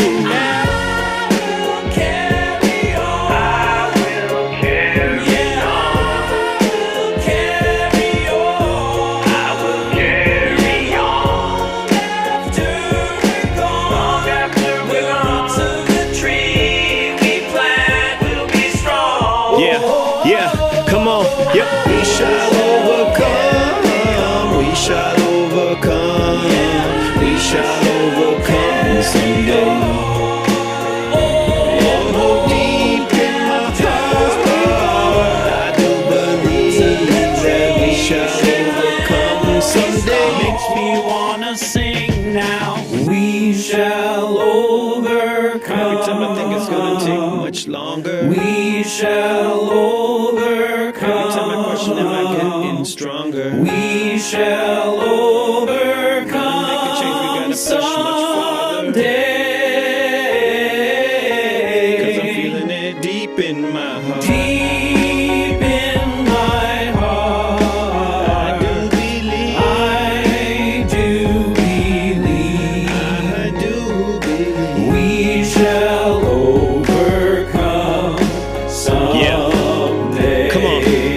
put your hearts together. Here we go. I knew it. God had a plan for us to do it. To hit rock bottom before we rise and continue. To first learn greed before we learn to be human. To do wrong deeds before we learn to spread beauty. There's always a plan, and now it's time to take a stand for the right of the planet, every woman and man. We ain't gonna stop, only growing our demands for all beings to feel peace in every heart and land. Thank you, Lord, for the strength and the courage to bring us together and keep our souls nourished. These tough times will only drown in our chorus, because we all believe that the truth is before us. We shall overcome this pain. We shall overcome this day. We pray for love to lead the way.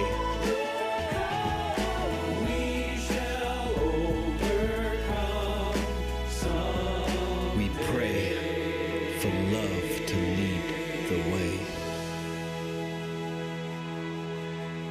Give it up for these people in the back who made it happen. Come on up. Give them a standing ovation because they have worked so hard and they absolutely deserve it. Here we go. Clap, clap, clap. Including Jackie. Come on up. Come on, Jackie. Yes. Jackie. It's a we. It's a we. There it is. Take a bow. Take a bow. Thank you, guys. Thank you. Give them a bow. Yes. Yes. All right, first off, let's hear it again for our boy Nippon. No, but seriously, we want to thank you so much for introducing us to the power of we, the power of murmurations, the power of coming together, and smile cards. I think this has been an incredible experience for all our attendees, and thank you for inspiring us so much. Thank you. And something that we just wanted to note really quickly is that as we were putting together the keynote and working with Nippon, he constantly was asking us questions of what do you guys want? What are your attendees going to want? And And so he really formed this whole keynote around every single one of you sitting in this audience. And so we really hope that you all can take something away from it. You know, we all have these acts of kindness. Let's all go out of these doors and let's be nice to everyone. Let's go ahead and everyone is going to be receiving an act of kindness as they're leaving the door. So make sure that you actually try and go ahead and do that. As he said, we're all sharing love with each other. And yeah. And Nupun, as another thank you, we want to present to you with this gift. This is on behalf of all of us from YJA for taking the time to do this.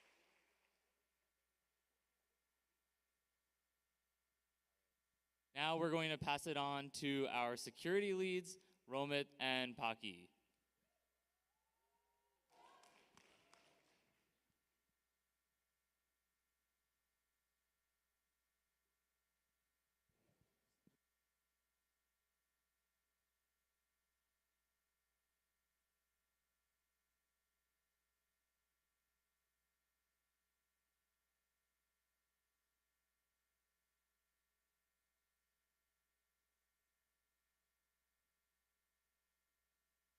Hi, everyone.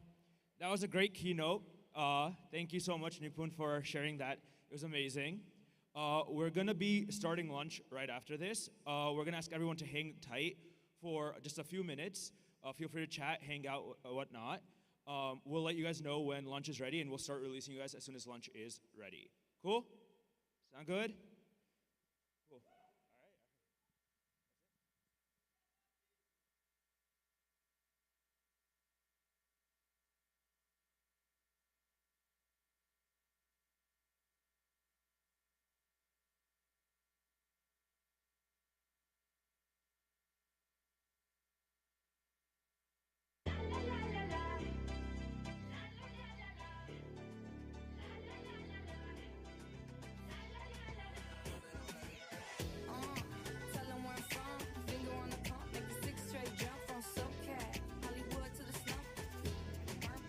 Hi, everyone.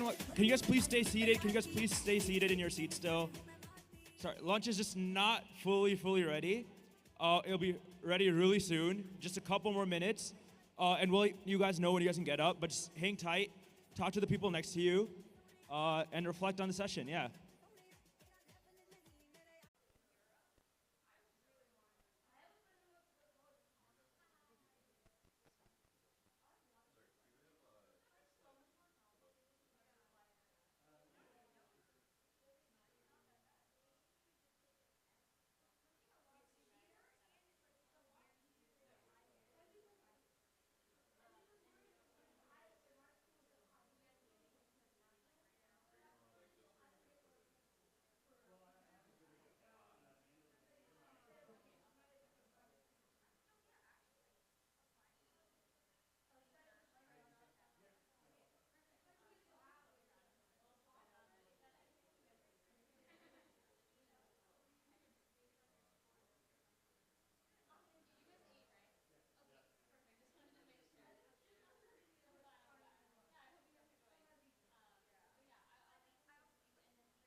All right, good afternoon, everybody. Hello.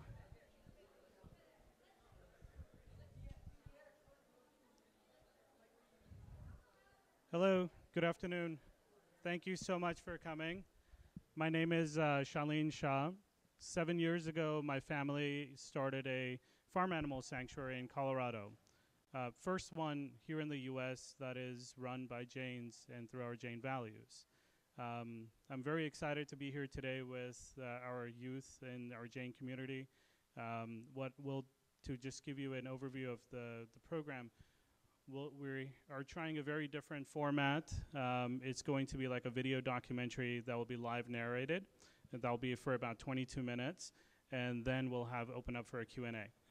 So I'd love to really engage in the Q&A, ask all the questions, and we'll have a great conversation. So thank you for coming, and we'll just get started now.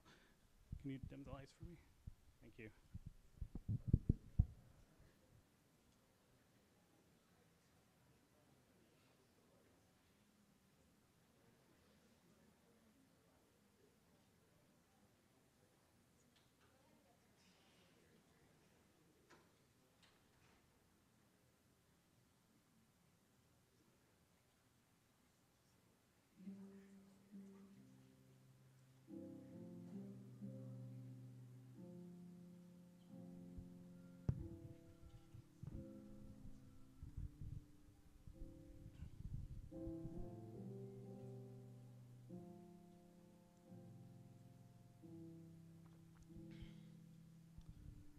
What triggers a transformational change in someone?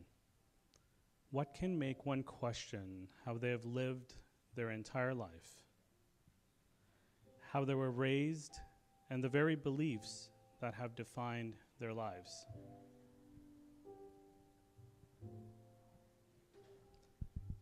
What prompts a profoundly life-altering change? Is it new knowledge? More information, being asked by someone to change?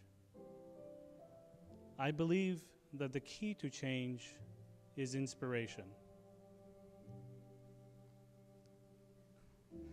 One moment of inspiration can set in motion ripples of changes that can alter the very nature of a person. I'm sure that you have experienced these moments that may have inspired you to create change, small or big, in your life. Sometimes it does not take layers of knowledge and awareness that builds up over time, even years, before that moment of inspiration can trigger that path to change. My family's journey can be defined by these moments that have inspired us to make life-altering decisions.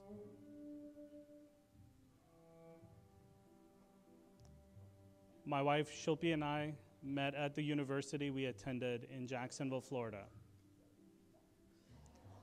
We were born and raised in India. Our families were Jains and Gujarati. We shared common culture. Both of us were confident in our values and considered ourselves strict vegetarians. We had grown up with Jain values. Ahimsa paramo dharma. Non-violence is the greatest duty.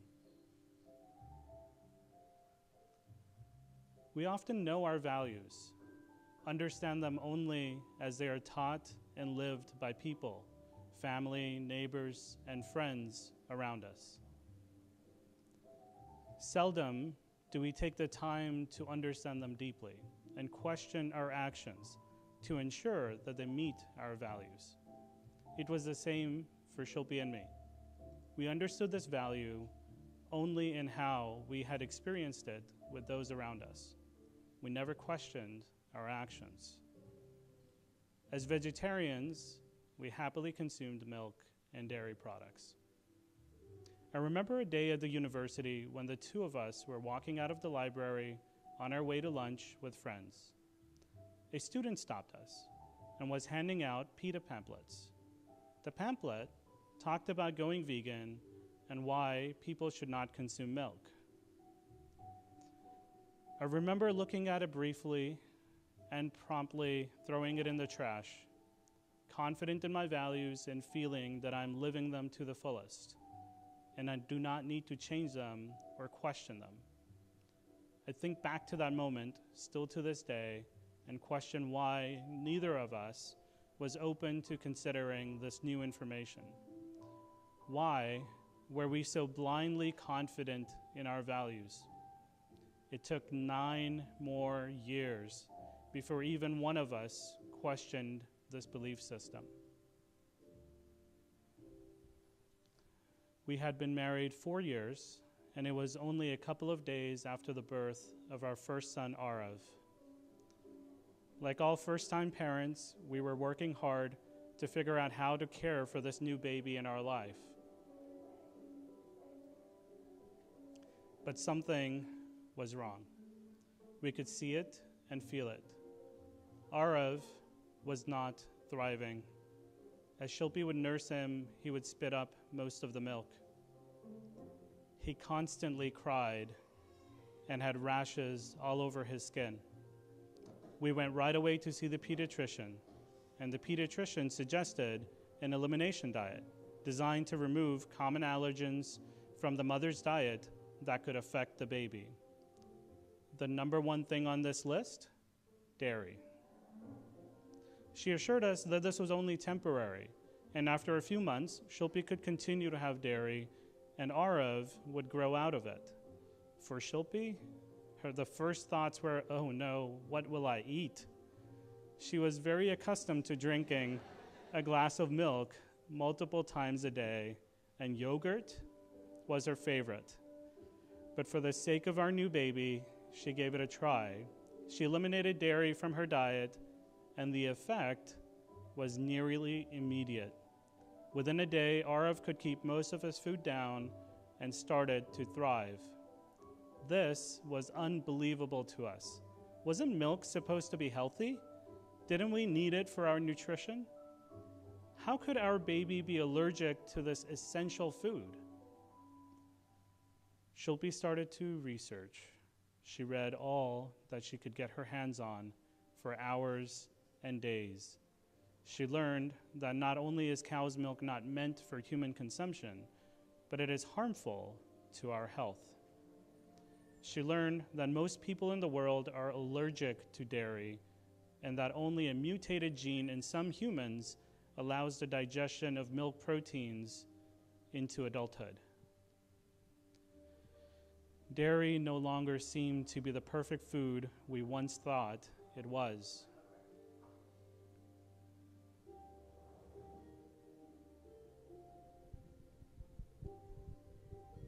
The moment of inspiration that changed the course of our life came when Shilpi learned about how a mother cow is pregnant for 9 months, and once her baby is born, he or she is taken away.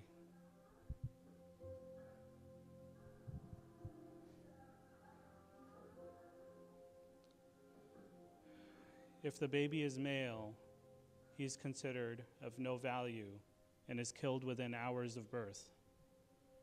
As a new mother herself, she couldn't help but relate to the mother cow and her love for baby Arav. Imagining herself in the situation of the mother cow, she could not bear the thought.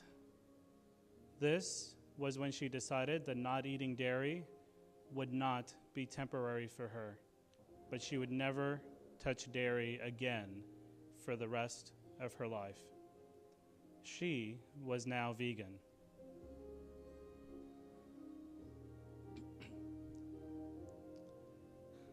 Interestingly, inspiration in one doesn't always have the same effect on another. It took me another 2 years to join Shilpi in being vegan. Frankly, I was addicted to cheese. 3 years after Arav, our second son, Avi, was about to be born. Shilpi and Arav were at a park near our home and saw a man and some kids riding around on horses. Shilpi knew that I love horses and used to ride when I was young back in India. She approached a man and started a conversation. He offered to give riding lessons to me and Arav. We started riding with him 2-3 times a week. Soon, we decided to adopt a horse of our own. This is how Holly, a beautiful Arabian mare, came into our lives. She was the very first pet in our family. Holly has a big personality, and we got to know her as an individual. Not just a horse to ride on, but Holly was our family member. As we got to know her, we realized her likes and dislikes. We also started to see that she did not want to be ridden. She would much rather live her life free amongst other horses. Shilpi saw this before I did, even though I spent more time with her. But maybe I didn't want to see it. I wanted something from her. I wanted to ride. It was not until I was taking riding lessons from a kung fu master that my moment of inspiration finally came. This instructor taught me how to connect with a horse's chi to become a better rider. To demonstrate, he had me sit on Holly on a saddle that was 3 inches off her back. I had to let go of the reins and focus on my breathing. As I sat there breathing, I could feel Holly and I were connected. She would walk slower or faster based on the rhythm of my breath. I could also direct my breath to one side, and she would turn to that side. The experience was truly magical. This experience may have inspired others to become better riders, but it inspired me to think of Holly entirely differently. I could see that she is this incredible being, so in tune with her surroundings that she can connect at a profound level. How could I continue to bend her to my will, for my desire to ride? She and all other living beings deserve to live their own lives on their terms. This moment of inspiration led me to stop riding and realize that my selfish desire to ride required me to push my will onto another sentient being.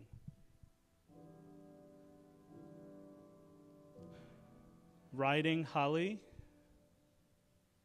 was not ahimsa. It was not in alignment with my core values. Holly also inspired us to learn more about how other horses were suffering, from racehorses harmed in the sport to the over 750,000 horses caged and kept pregnant to collect their urine and make medicine called Premarin for menopausal women. We wanted to do more and decided to rescue other horses. We did not have a large property to keep the horses, but we could at least afford to board them at a horse boarding facility. First, we rescued Niblet, an unwanted baby who was being discarded. Soon after, we heard of a mare and 2 babies that would be sold at a slaughter auction about an hour away from our house. We raced to action to try and save them. I saw them in a small stall, scared and confused, surrounded by many cages full of hundreds of other farmed animals. There were goats, sheep, cows, pigs, and so many were just babies. They were all being taken one by one, pulled, pushed, or kicked into the auction floor, sold by the pound. I could see their emotion in their eyes, their fear. They were all individuals just like Holly. I sat there for 6 hours watching these beings sold one by one, waiting for the horses I had come to rescue. That day, I felt more helpless than I had felt in my whole life. I felt that I could not do enough. I could not rescue them all. I wish I could. I wish I could do something that would make a difference. We finally did rescue the horses, but I could only think of the hundreds of others I could not rescue. We could board the horses, but we had no way of caring for any other farmed animals. I could think of nothing else. If only we had land. Maybe we could have rescued some of the others. That very night, out of the blue, I heard from someone that we knew. They asked if we knew someone who could lease 23 acres of land just 2 miles from our home.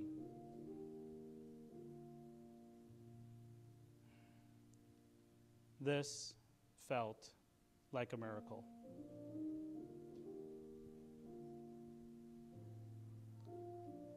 A clear sign from the universe that we needed to act, to do something to help make a difference for the lives that we could not save. Shilpi and I stayed up most of that night. We talked and talked. How can we do this? We did not know anything about caring for farmed animals, maintaining land, or building barns. Our 2 boys were so young, they needed us. Avi was just barely 1. But we could not ignore this inspiration from the universe. We needed to act. We signed the lease the very next day, and Love in Arms was born.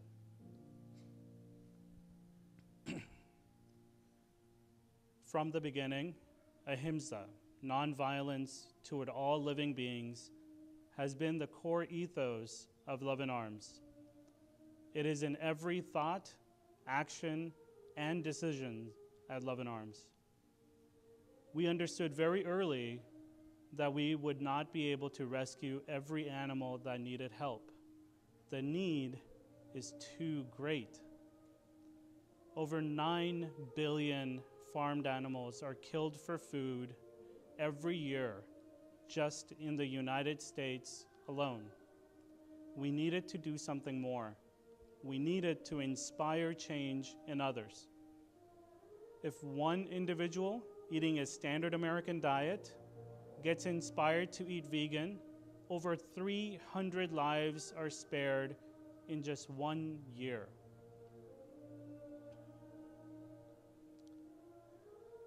Imagine the impact we could have if we could inspire hundreds, thousands, even more to consider compassion and ahimsa. Inspiring compassionate change is precisely what Love in Arms does. In the past 7 years, we have rescued over 850 animal lives from some of the most horrific situations. And we have connected over 45,000 people across 35 countries with the inspirational stories of our rescued animals through our programs. At Love in Arms, it is not uncommon to see a student on a field trip meeting a pig for the first time as an individual sentient being and deciding immediately never to eat ham or bacon again. Or a farmer who admittedly said that he felt nothing for chickens on a factory farm, witnessed the individuality and intelligence of Gracie the chicken at Love in Arms, and walked away with tears in his eyes, vowing to change. The animals we rescue are the inspiration for these immense changes in people who connect with them. Being who they are, unique individuals with their personalities and their own stories to share, are why we can succeed in inspiring the world. These sentient beings represent the millions of others in factory farms that we cannot save. Being entrusted to caring for these individuals, we strive to do the best we can for them, just as we would for any family member or a friend. Just providing food, shelter, and water is not enough. It should never be enough. They each have their own needs and require us to go much further. We create individual care and enrichment plans for each of them. We strive to meet their needs for social, cognitive, and emotional connections. We want to see them thrive, not simply survive.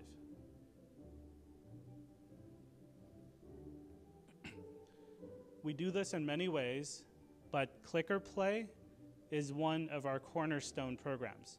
This enrichment activity pairs one human from our team of volunteers with one rescued individual. They connect and bond and create a common language through Click or Play, and the effect is incredible.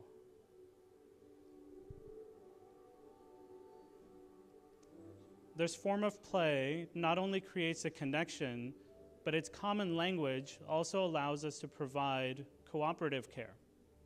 In caring for them, we have to work with them, to weigh them, give medicines and injections, trim their hooves, and more. Veterinary care can be a fearful activity for them. But with Click or Play, we can establish a common language and even get their cooperation to provide care. We even establish a way for them to say no, and we honor that choice, respecting their autonomy and dignity.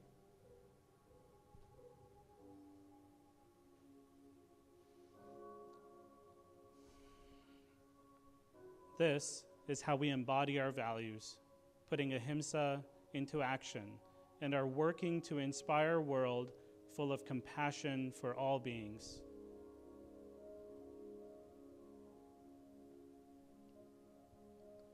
Inspiration through stories, connection with individual rescued animals, and the experiences of Love in Arms creates change in many people's hearts every day, every week, to choose compassion and to choose ahimsa.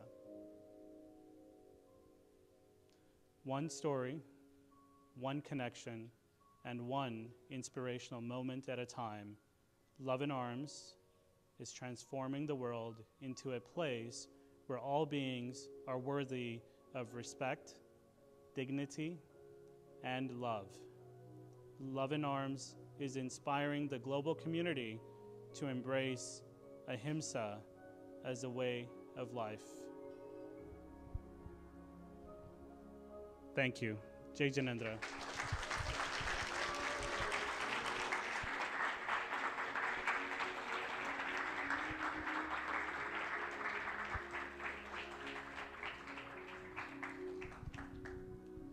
I also want to give a shout out to John, who did all of the videography and the music that you see and heard. So John.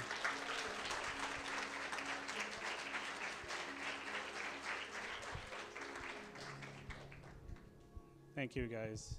John, would you mind getting the lights, please? Or, thank you. Okay. So Q&A time. This is a time where we can talk and I can share more about our story. Anything you guys would like to know? Yes, please. When you went from vegetarian to vegan, did you find yourself like finding replacements for certain things like soy milk or like cheese, like vegan cheese and stuff like that, or did you just completely drop all of those Yeah. all the dairy products? Yeah, great question. So the question was, when we went from vegetarian to vegan, were we looking for replacements, or did we just drop those things? When Shilpi went vegan, it was about 11 years ago. So at that time, in Jacksonville, Florida, even, it was very hard to find replacements. So I think we had to drive 30, 40 minutes to go to a Whole Foods to even get soy milk. So yeah, a lot of it ended up just being cut out for that reason. But nowadays, we definitely look to find replacements because they're just so easy and so delicious. That is so, I don't think we miss anything from what we were eating when we were vegetarian. Yeah. Yeah, so unfortunately, that's the easy part. We get calls for over 300 animals every month that need rescue, and we're not seeing everything that's out there. So unfortunately, the need for rescuing farmed animals, it is just incredibly large. And it's not just factory farms, it's even small backyard farms. And yeah, the need is just so big, we can't rescue all of them, unfortunately. And that's why we focus deeply on education to get people to stop eating them, so then those animals are never put in a harm place. Yeah, sorry, go ahead.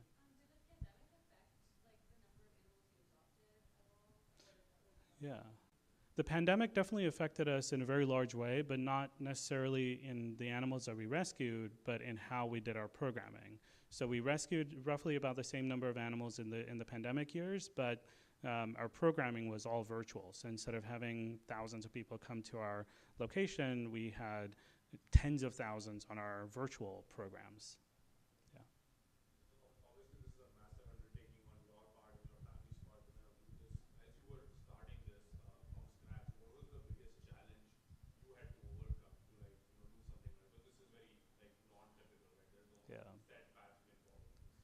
Yeah, you're right. And there was almost nothing that existed where we could learn from. That was our biggest challenge. Was there were other farm sanctuaries, but the learning, when we knew nothing about caring for farmed animals or maintaining land or building buildings to house them, nothing, right? And information was very hard to find. Even what do you feed them? You know, when you Googled what to feed a pig at that time, you would only find information what to feed a pig to eat them later. So it was all in, and there was no way to even learn how to do veterinary care for them. It just was a very limited subject. So we actually ended up starting another nonprofit called opensanctuary.org, and we now freely publish hundreds of articles that actually helps other people around the world do the same thing. So I think we have now close to around 500 articles, lots of courses, tons of videos and things on Open Sanctuary. Yeah, sure, yeah, please.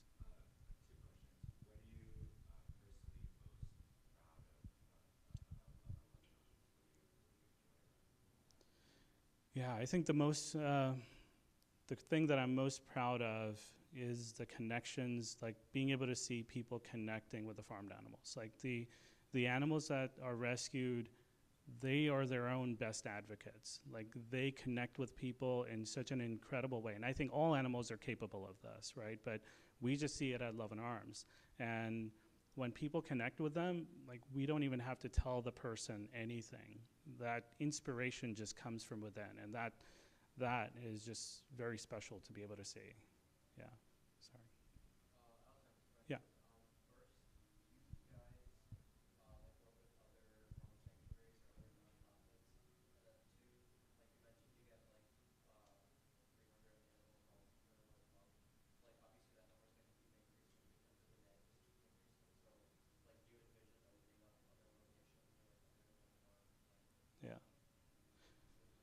Right. So yeah, we do work with other nonprofits and other sanctuaries around the country. And so we've rescued over 850, but at our location, we only have about 120 that live at Love and Arms. So we've partnered with other rescues and other locations so we can house others in other places. So we certainly hope to be able to expand and grow. Funding is always our most critical need.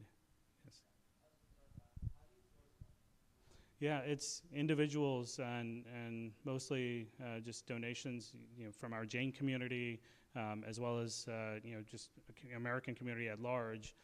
It's individual donations, and then we have some foundations and some corporates who also sponsor, but it's just everybody coming together to be able to do this. Yes, we only feed vegan food to all the animals, and we also care about even, the supplements and other things that we use to ensure that we're following our values.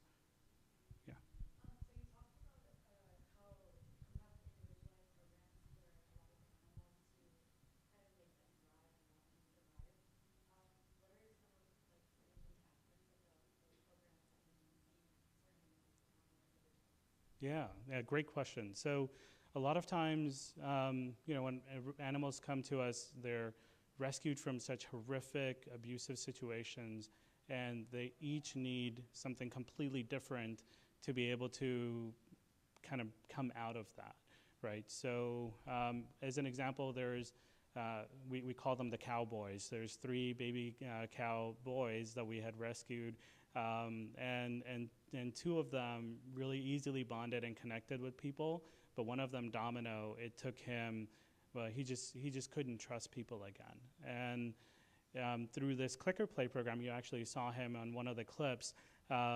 Very, very slowly, he started connecting and bonding with his person, and it took him probably around 5 to 6 months to really get to a place where he would even let somebody come near him.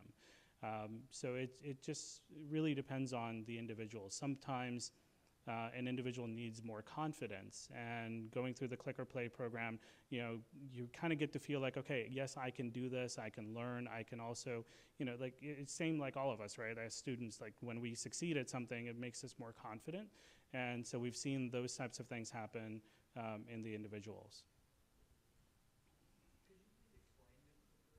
Yeah, of course, yes. Well, so you may have heard of clicker training for dogs.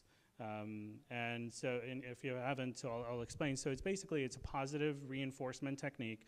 So when you have a dog that does something that you want or you're trying to get them to do, then when they do that, you press a little clicker so it makes a sound and you treat that behavior. So it's a positive reinforcement. Because unfortunately we don't share a common language, they don't know English and we don't know their language, this way actually helps us communicate and work together. So using that technique, we've applied it with our rescued animals in not necessarily to train them in something, but to create a bond and to give them enrichment. Like it's mental stimulation, it helps them learn something new and get engaged. And then we also then progress it into cooperative care. So being able to do things in caring for them where then they're not afraid. Like with our sheep, they have to be sheared once a year, just the way that they've been bred over thousands of years. They have to be sheared, and they're afraid of the shearing scissors. And so with this type of program, we get them comfortable with it, and so then they're not afraid when we have to shear them.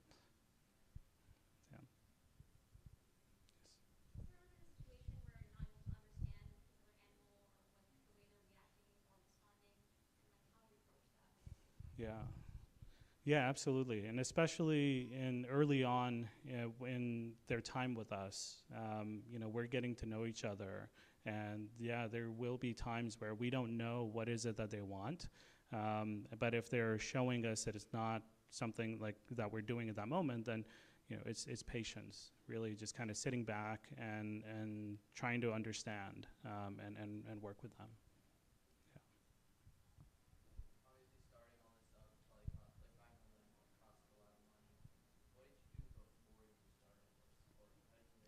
Yeah, I've been an entrepreneur all my life.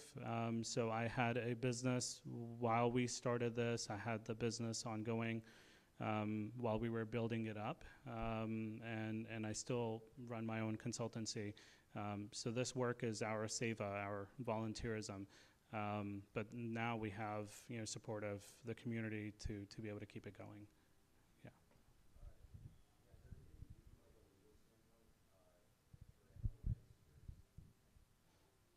Can you explain that a little bit?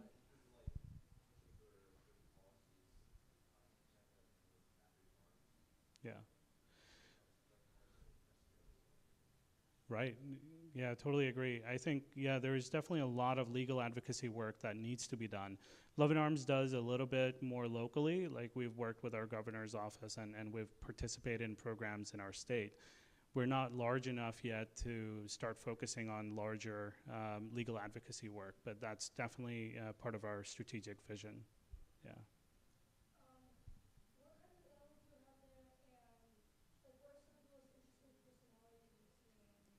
Yeah, great question. So we have all farmed animals because our mission is to get people to change how they think about animals for food. So we have, you know, cows, pigs, goats, sheep, chickens, turkeys, and ducks. And we also have donkeys and horses. I said horses. But personalities, oh my gosh, there's every one of them is just completely unique. So one of them is Felix. He's one of the pigs, and he was one of the earlier rescues, and he's in charge of all the pigs. So one time early on, when we had rescued Felix and his brother Franklin, and then we rescued two other pigs, Desmond and Peter. And we follow a quarantine protocol. So anytime new animals come in, they're quarantined for at least 30 days to make sure that they don't have any illness or disease that can transmit to animals that we have already in the sanctuary. So we have a quarantine protocol. So Peter and Desmond were in quarantine, but you know, like they were already talking to each other across the barn. And the next day we come in, and Felix had somehow figured out how to open the gate and go and open their gate, and they're all hanging out outside. You know, like that's. But that was Felix, right? Like that's, and he's done that several times since. Like when there's clicker play happening, you know, we have this big barn, and in the middle, they would do clicker play. So we normally only have room to do one at a time. So let's say one of the sheep is doing clicker play, Felix gets impatient. You know, he'll be like standing right there at the gate, like waiting, and if it takes too long, he'll open the gate and come out on his own. You know, so. But the personalities, it's just every single one of them is unique, and getting to know them is just such a pleasure. Yeah.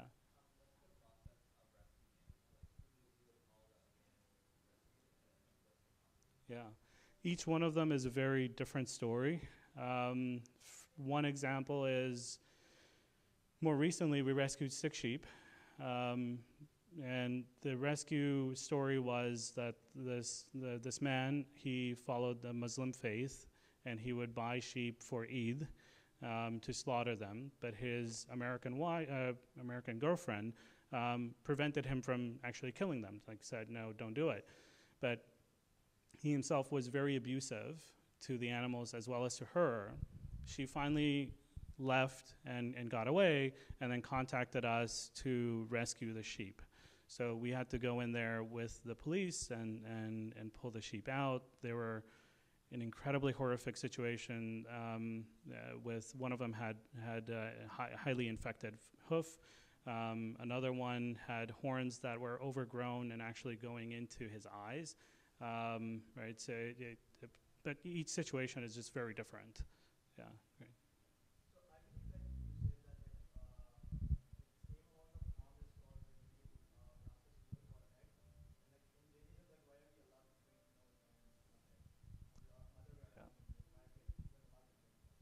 Yeah, I wish I could answer that for you. I have no idea. I have no idea why. Yeah, but it definitely, I would say milk and eggs actually cause more harm than meat. Like that's, yeah, but thank you, yes.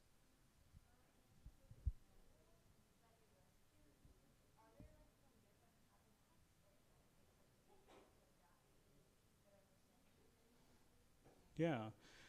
So farmed animals, they all certainly were from different habitats way back, right? So humans have been domesticating animals for over 10,000 years. Chickens were actually jungle fowl from equatorial rainforests. You know, and pigs were from, you know, like forests. But through the domestication process, like most of the farms that we're rescuing from are around us in Colorado and even colder climates. So they certainly are adapted to the weather, but we provide a lot more comfort. So in the summertime, we have these misters in the barn so that cools it down. We have fans, and in wintertime, we have heaters to make sure that everybody's comfortable. Yeah. Yes. Yeah.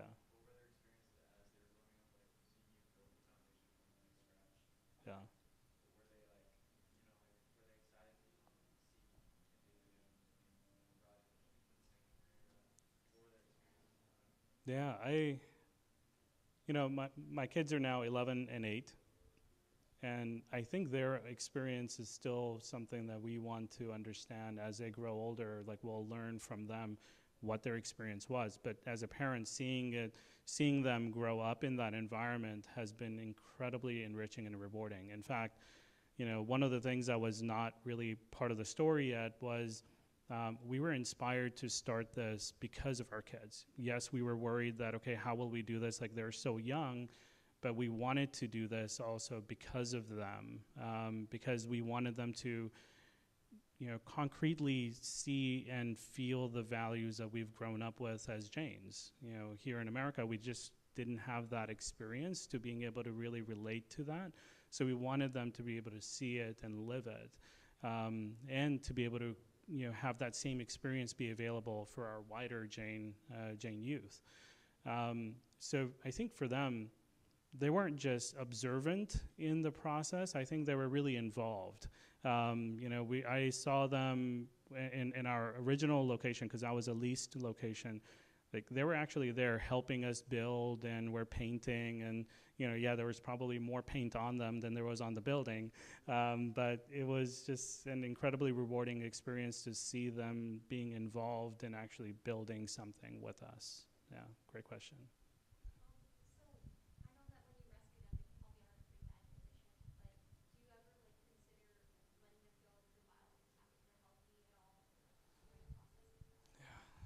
I wish. Unfortunately, because humans have domesticated these animals for 10,000 years, they are highly dependent on humans for survival.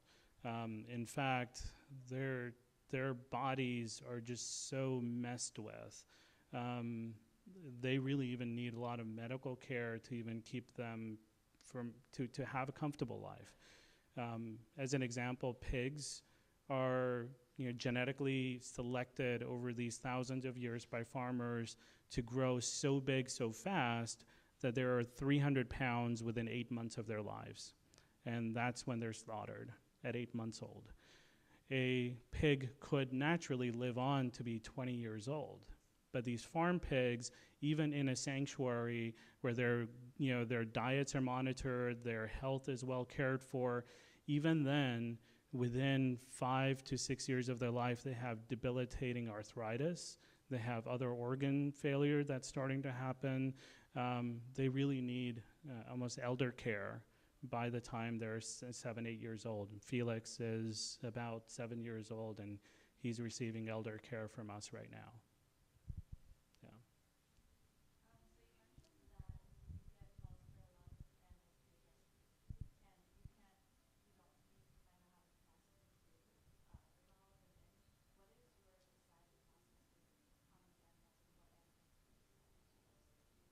Yeah. Yeah, the process for deciding, which animals to save, it's extremely hard. The first thing we have to look at is making sure that the individuals we have already brought in, that we can continue to give them the best life that we can possibly give them. That's our very first value. So because of that, we don't overcrowd, right? Because that takes away from the life that we promised the ones who we already brought in. And then we have to make sure we have funding, we have staff time, we have veterinary care available to make sure that we can care for those individuals. So because our program is entirely focused on inspiring people to change, so then it addresses the root cause, we have to address those, that's our process. If we were a different organization where our mission was to rescue only, then the process would be very different. Yeah.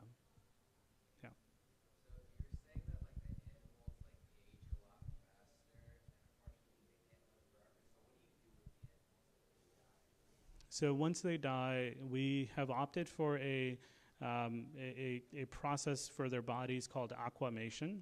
It is the most environmentally friendly process, more than cremation. So what aquamation does is it submerges the body into a mixture of essentially hydrogen peroxide, and as it heats up that liquid, the body melts and becomes water, goes back to nature. It's a much more environmentally friendly practice. So we have partnered with a university there, CSU, that provides veterinary care as well as also has aquamation facilities. Yeah.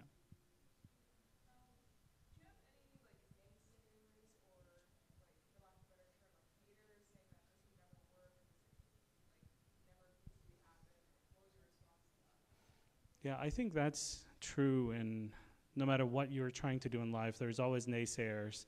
The one thing that we had was, I think there was always naysayers for us growing up, right?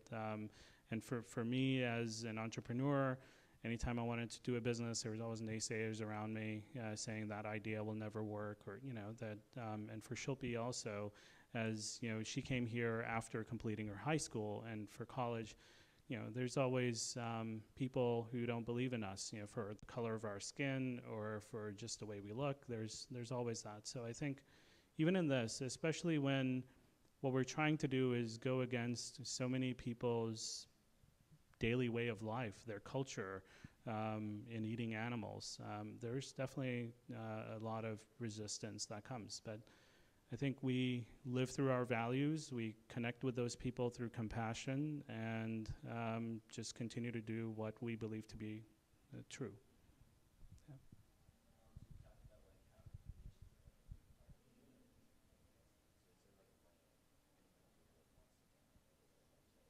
Yeah. Yeah.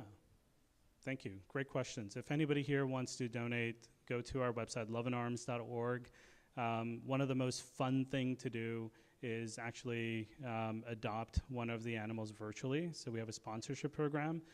You'll get to hear their story. We'll send you a picture.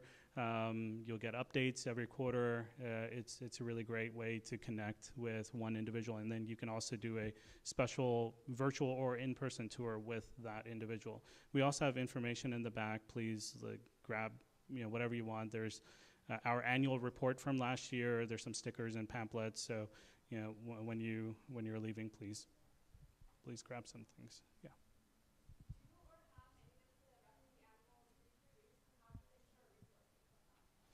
Yeah. So at the sanctuary, because of our limited resources, we don't have them reproduce at the sanctuary. So usually there's spay and neutering involved. But we have rescued animals that have given birth, because they were pregnant before. So we just do the best we can to, to make sure resources are available for that. Yeah.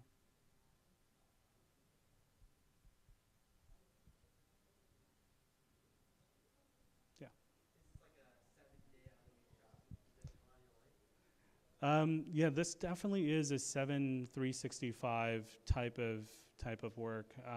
So for the first 4 years, this was everything that we did. We had to.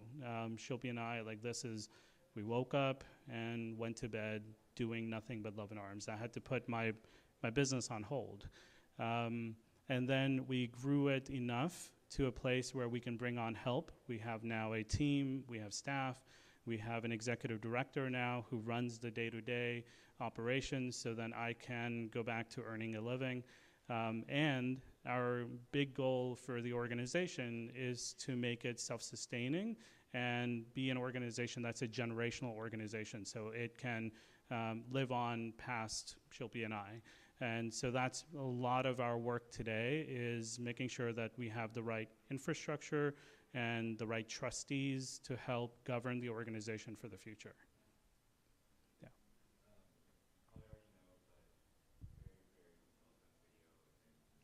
Thank you. Thank you.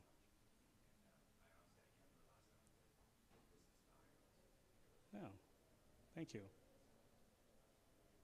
Thank you. Thank you. Right.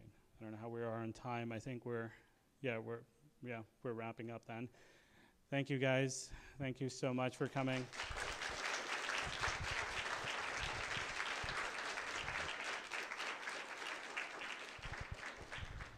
Thank you. I think everybody in this room can inspire somebody else. So please take this forward. Yeah. Thank you. And feel free to connect. I didn't have my contact info on here, but please connect. Actually, I can pull up a slide real quick if anybody wants it. Here. So that's my cell phone number. Feel free to text or call, and my email is on there. Please feel free to connect and come out to Colorado. Come visit us. All right. Oh, yeah. We moved from Florida to Colorado like 11 years back and then started the sanctuary 7 years ago. But, yeah, we grew up in Florida, though. Yeah, yeah. Yeah, sorry about the confusion. Yeah, very close to Denver. Yeah, just like 20 minutes from downtown Denver. Yeah. Yes, yeah, that's right. Flying to Denver Airport, we're like 30 minutes from Denver Airport. Yeah, just very convenient. All right, thank you so much, guys. Thank you for coming. Thank you. That was a great presentation. Amazing work. I'm sure this is consuming, all consuming. Is there any I can donate on Zelle? On where? On Zelle, Chase Oh, Zelle? yeah. What's the It is SSHAH at Love and Arms. S-A, sorry, say it again. S. Shaw. Yeah. At Love and Arms. S. Shaw at loveandarms.org. Okay, yeah, thank you.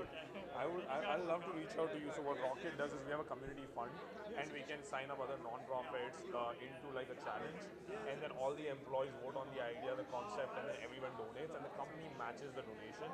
So I can every year we get a chance. It happens once a year. It's called the Rocket Community Fund Challenge.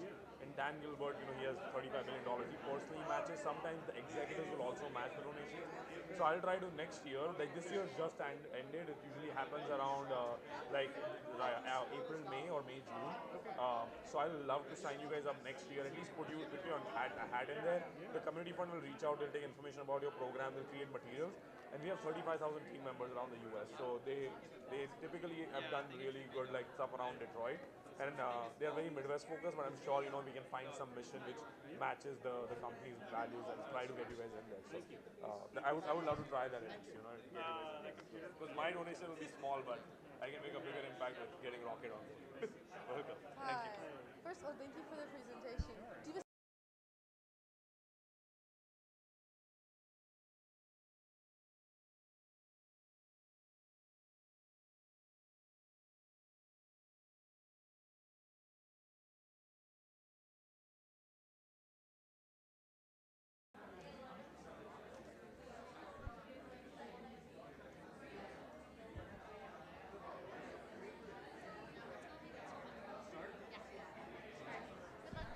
Thank you.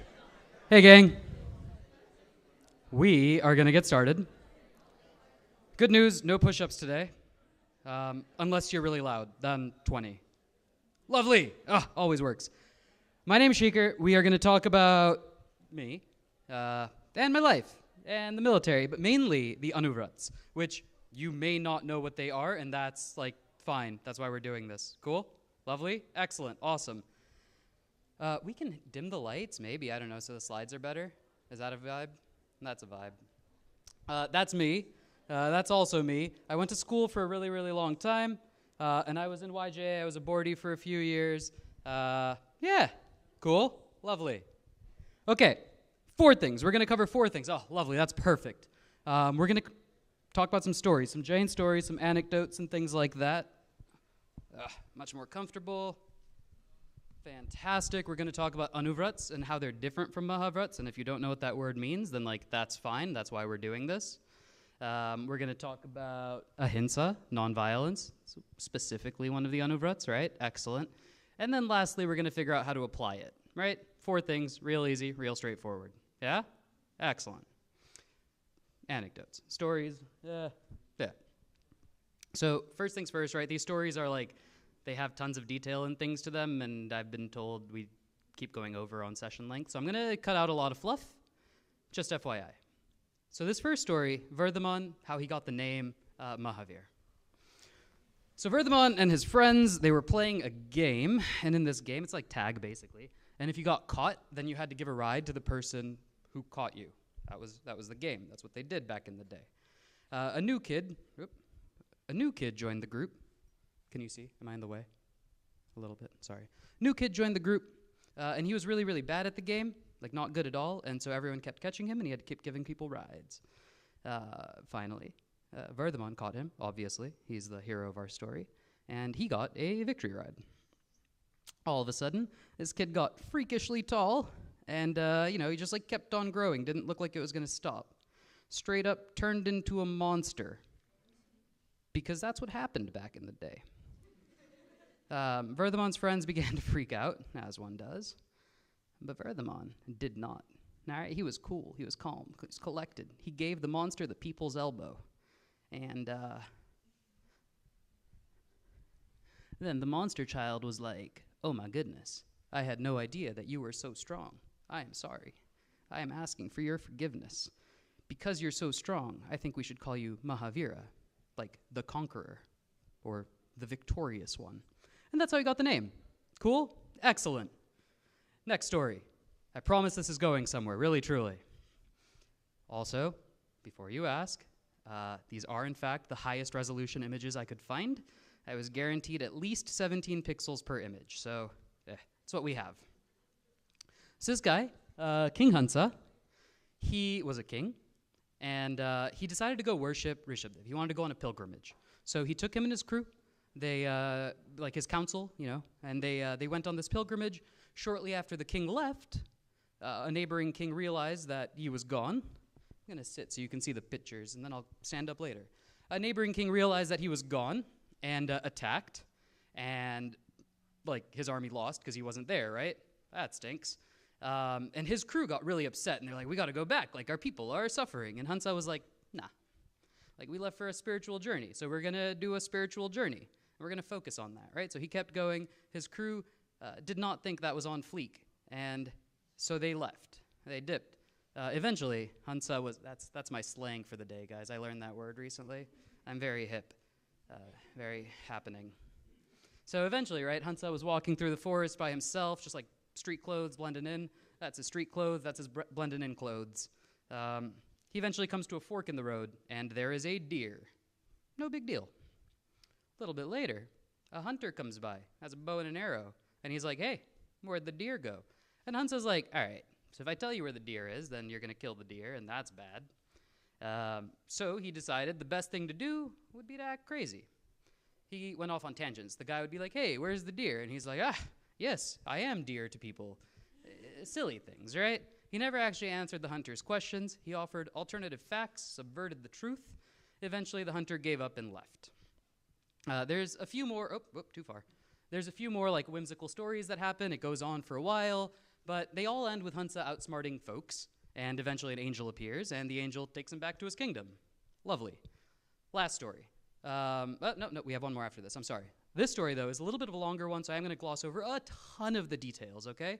Shripal and Mainasundari. If you want more of the details, Level 2 Jane Storybook, it's available outside. Would highly recommend. It is free 99.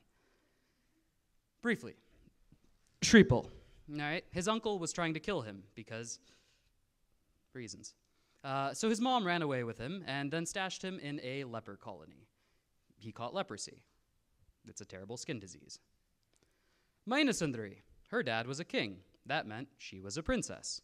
He was testing her and her sister one day, because that's what they did, and was like, "Hey, do all these different tests for me," and she crushed it, and her sister crushed it, and then eventually the king was like, "Hey, why are you so smart?" And that was a test, right? And the sister, she was smart. She was like, I'm very smart and talented because you, my father, the king, have paid for all these tutors and given me a good education, and therefore I'm smart. King liked the answer. He gave her a prize. Mainasundari was like, "Nah, I'm smart because of karma. Nothing you, the king, has done could have changed that, right? It's just karma. I was blessed." King didn't like that answer. He was very salty, And he's like, all right, let's see what your karma does for you. So he had his people find the ugliest man that they could find, and then they got married. They lived a happy life, I guess, together. One day, they ran into an acharya, and the acharya said, hey, you should do the navbad. Navbad, like ambeloli for 9 days. You do it every 6 months. He said, do navbad 9 times. It's magic. It cures everything. So they did navbad 9 times. Comes out to about 4.5 years. 4.5 years later, like clockwork, Shripal's skin got better.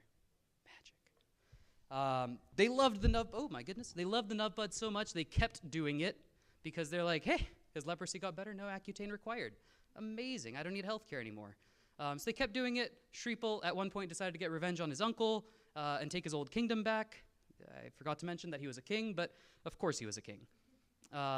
Because of his devotion to navbad, he won. He defeated his uncle. He won a huge kingdom for him and his wife, and they lived happily ever after. And now you're like, where are we going with these stories? I promise. The last one, it is going somewhere, really, truly. Vastupal Tejpal, unfortunately, I have no pictures of the two brothers. However, this story is more recent, 1200 Common Era, and there's at least some shred of evidence that this one happened because, they built that temple. So at one point in their lives, these two brothers were, really poor, super poor, they had no money. But they still went on pilgrimages because you got to go on pilgrimages. Back in the day, a lot of roads had robbers and, bandits and stuff. Frankly, they still do if you're going to Summit Shikar. So they were going on a pilgrimage, and they decided to stop and make camp. And there's robbers, and so they're like, what do we do? We have all these valuables, we brought gems and gold and so forth. So they decided to dig a hole and bury their valuables. Reasonable. In the process of digging this hole and burying their valuables, they came across a magical stash of jewels and coins in the ground. Amazing. It's a miracle. Tejpal decides to ask his sister-in-law, what do we do? This isn't our money. What should we do with it? Sister-in-law's like, obviously, you got the money from a hole in the ground, so you should build a temple high on a mountain. And that's what they did. That's the story of Tejpal and Vastupal. All right, so that's the stories. This goes somewhere, I promise, I do. Before we get to the anuvrats are the minor vows, we're going to talk about the major vows, the mahavrats, okay? Fair? Audience participation is really important. So what are the vows? There's 5 of them. That's my hint to you. I need 5 hands. Ahimsa, perfect. Non-violence. Anikantvad. Close, so not one of the vows. I'll give it to you. It's important. Multiplicity of viewpoints. What's up? Satya, truth. Achurya, yeah, it's not stealing, right? Love it. Aparigraha, non-possessiveness. We have one more. Okay. Brahmacharya, celibacy. You guys are crushing it. Amazing work. I have very little left to teach you. So the 5 major vows of Jainism, right? There they are. Boom. Done. Awesome. Prakrit English translations as well. We're going to really briefly gloss over them because you mainly know what they are. They're pretty self-explanatory. Ahimsa, non-violence, don't commit violence, not in action, not in thought, not in speech. Don't do it. All right? Easy. Satya, tell the truth, think the truth, be the truth. The truth. Brahmacharya, chastity, celibacy. It does include avoiding sexual intercourse, but also things like avoiding intoxicants and jewelry and cosmetics. Things that can be unchaste or cause unchastity of thought as well, right? Lovely. Aparigraha, don't be too attached to worldly objects. Don't be greedy. Don't accumulate too many things. Give away your worldly possessions if you don't need them. Aparigraha. Asteya, not stealing. Or achaurya, actually. 2 translations. Don't take what ain't yours. Pretty straightforward. 5 major vows that define Jainism. They're all incredibly important. They're all pretty well defined in the absolute sense. So you got to follow these vows to be a good Jain. For the sake of metaphor, we could say that these vows are the shield that protect your eternal Atma. Why? Because it helps the rest of my point. So we're going to use that metaphor. All right. Now we're going to reflect on those stories. Let's go somewhere. It all builds. So those stories. Mahavir, Vardhaman, he got that name. He was able to defeat this monster child with violence. In fact, he was commended for his strength and ferocity. He got a new name. He was called Mahavir. Does that, ooh, nice effect. Does that damage our understanding of ahimsa? Just a little bit. Absolute nonviolence, but homie did violence and it was good. King Hansa with the deer hunter. He did what he could to protect the deer. That's important. But the deer didn't die. However, how did he do it? He lied. It was a lie of omission, right? He didn't like tell a lie, but he had the truth. He didn't give the truth. That's a lie of omission. And he was applauded for it. Again, a little crack, a little damage to the shield, right? A little damage to the Mahavrat, that is Satya. Shripal and Mainasundari. They follow the Navpad, one of the essential rituals in Jainism, right? Mainasundari realizes the importance of karma. Like, what a homie. She's got this. And in exchange for their like deep religiosity, deep understanding of faith, karmic fruit is better looking skin. Yeah. Whatever happened to avoiding vanity and, staying chaste? Shripal continues to do Navpad so that he can fight his uncle for his kingdom back. That's like not a parigraha, We've got some cracks in this shield. Oh my goodness. And then our last story was the two brothers, Vastapal and Tejpal. They built a temple. Pretty dope. Building a temple is good. How did they build the temple? They found money. They found money specifically because they dug a hole in an area with known bandits where people normally dig holes to bury their jewels. And they were like, yes, a miracle. We found gold. Kind of stealing, right? Like a little bit. Taking goods that aren't yours. And then, instead of donating the money and doing something anonymous and charity-like with it, they made a temple and attached their name to it. So, all that to get to this little image of a broken shield, because it seems like the shield of the 5 Mahavrats have some cracks in them. What a good metaphor. All right. This is where we pause for a second and realize that the Mahavrats are the Mahavrats, but also Jainism was divided into a, quote, 4-fold Jain Sangh, right? There's 2 major components. We've got the ascetics, or like the monks, right? The sadhus and sadhvis. And we've got the Shravaks and Shravikas, people who have accepted Jain doctrine, but they maintain a household. And they're different. In fact, one of the major ways to define the difference between a monk, or an ascetic, and a lay person, or a Shravak or a Shravika, is the level of vow that they accept. So, the Purushartha Siddha Upaya, pretty sure that's how you pronounce it. All right, major text authored by Acharya Amritchand in the 10th century Common Era, and he delineates some of the nuances of the Anuvrats as they apply to Shravaks. And specifically, he talks about, hey, it's about, partial abstinence versus pure and absolute abstinence. That's kind of big picture the difference between the two. All right. So if you're a Shravak or a Shravika, if you're a lay person, the major vows don't apply. The Anuvrats do. And these Anuvrats, they're often called minor vows. That's why they're in lowercase. See? Subtle. That's good. Attention to detail right there. They're different. Jainism is often preached, especially at the real low levels, as a religion of absolute nonviolence, of absolute truth, and so on. But the vows, as they apply to lay people, as they apply to you, to non-ascetics, are a little bit more nuanced. They have a little bit more practicability to them. So, ahimsa. The Anuvrat of ahimsa, mind you.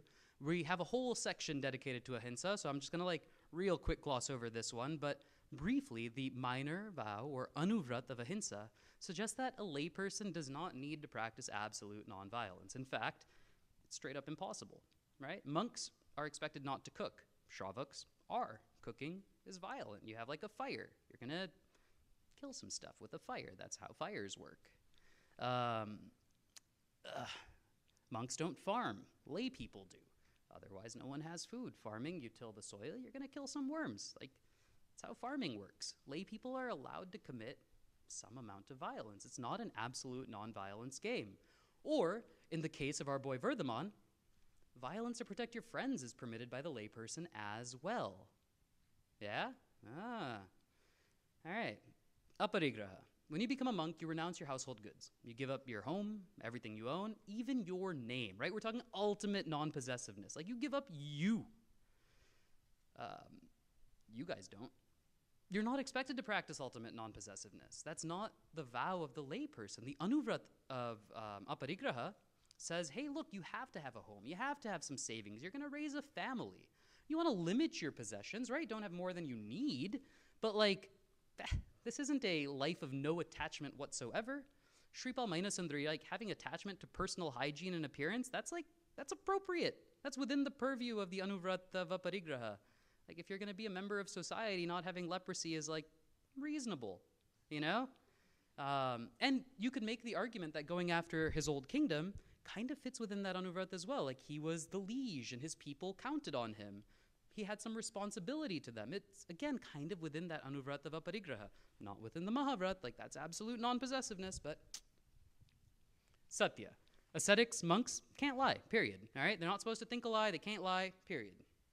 The difference in the Anuvrat is a little bit more subtle. Laypersons should tell the truth. Like the goal, tell the truth. It's always a good thing to do, unless that truth is going to harm somebody. Like a truth that harms people, especially if it's going to like kill a deer, don't tell the truth. And that's okay. Did King Hansa lie by omission? Like, yeah, he did. And that's fine. Like he was still applauded by an angel because it was the right thing to do within the Anuvrat of Satya, because he was a layperson. Asteya, not stealing. This one's a little weirder, right? Because ascetics are supposed to be non-possessive in the first place. They don't have things. They're not supposed to have things. So it almost seems superfluous to have the Mahavrat, or the major vow of not stealing. It makes sense then that the Anuvrat's almost identical. Like, you shouldn't steal, right? Jain laypersons aren't supposed to take things that don't belong to them. Acharya Amritchand actually does a little bit talk about that moral question of like, hey, what if you find some jewels underground? What happens? The answer apparently is that it belongs to the king. Like whichever king owns that land, jewels belong to them.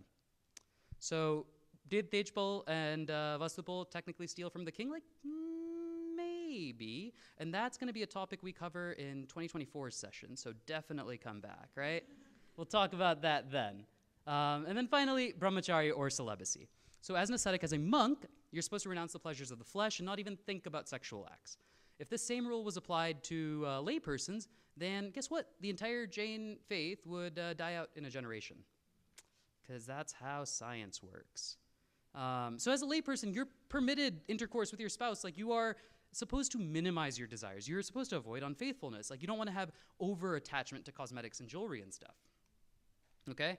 So this is like the big takeaway from this slide, is that Jainism, as best I can tell, is not a religion of absolutes for the lay person. All right? There's minor vows. They detail the rules for Shravaks and Shravikas, and understanding those go a little bit beyond just like reading stories about monks and nuns, because like you're not monks and nuns. And so you have to think through the nuances just a bit more. Oh my goodness. Before we move on to section trace or something, any questions, comments, queries, qualms, quandaries, conundrums, conniptions, conjectures, clarifications,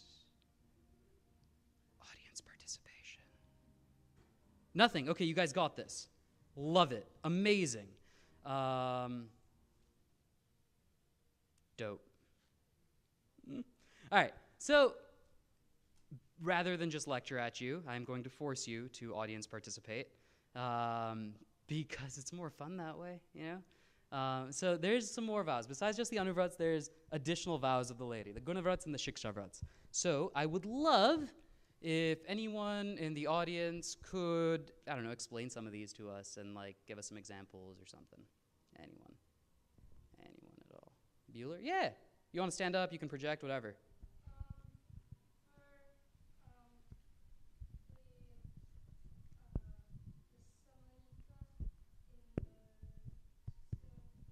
Yeah.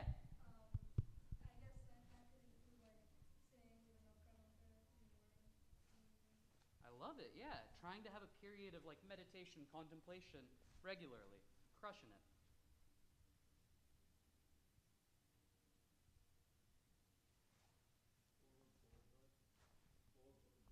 Bog, yeah.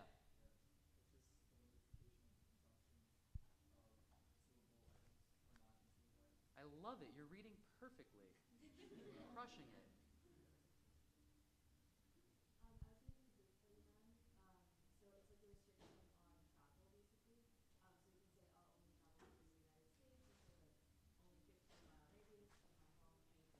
That's key, yeah. It's this idea of not only limiting travel to like a state, but actually having a distance in all 8 cardinal directions.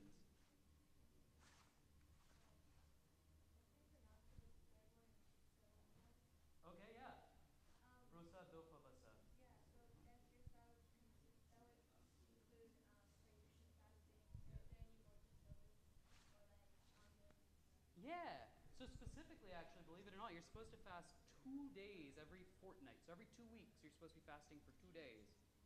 Who knew? But if you do like the chodas and stuff, I think you'd hit that. And it's not just a fast from food, but also like a digital detox. Like you're supposed to like focus on you, like you do you sort of thing, right? Like no technology, like step away from the real world for a hot second. Yeah.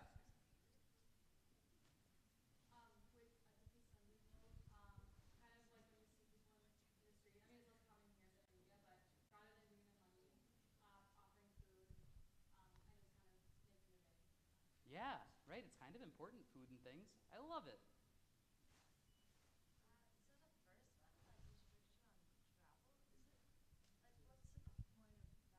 The Big Bear Manbrat?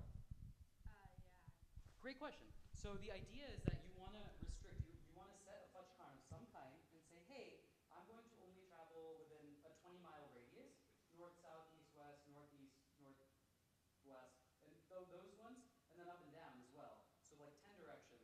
And the reason for it is because now you've taken a fudge-kan, right? Like you've taken a vow and you've said, hey, I'm going to limit my travel to X number of miles in these directions.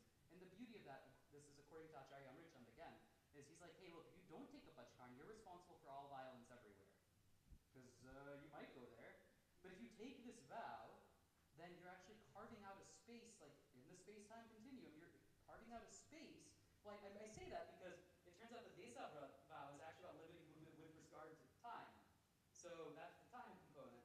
But you carve out a space, and now all of a sudden, any like hinsa or any badness that's happening in that space, you only kind of are accountable for a narrower portion of it. So it's a way of limiting the karmic insult to your soul. I don't know if this is right, but I also like heard that travel is like almost a form of greed, where it's like you kind of want to keep like doing like more luxurious vacations. Yeah. And, like you want to, and also there's like a lot of hinsa involved in travel. No, you're absolutely right. Yeah. And a way of like also doing aparika. That's exactly it. So they talk about lob and hinsa kind of hand in hand. Because, you know, at the end of the day, like all these vows sort of go for one another relatively fluidly. But yeah, it's the idea of like, well, rather than saying like, oh, I can just go anywhere, because that's greedy, right? You're retaining the right to just be like, I can go to Hawaii if I want to. Instead, you're saying like, you know what? I don't need to go to Hawaii. Like, I'm going to limit myself. And that's, like you said, avoiding greed in some respect. Yeah. Which ones do we have left? I think we got most of them. Another danda is refraining from harmful occupations. So like, don't be a butcher. You can, actually. Yeah, it depends who you ask. Because if you go back far enough, then they used to think surgery was barbaric.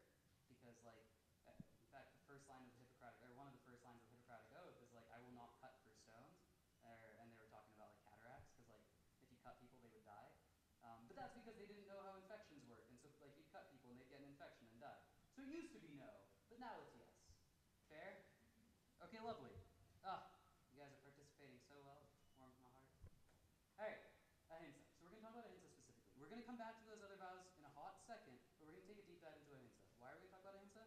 Because like, when I show up in uniform, people are like, wait, but you're Chain, like, how are you in the military? Like, isn't that violent and like non-violence? And so this is the one that needs the most exploration. Fair? Okay, great.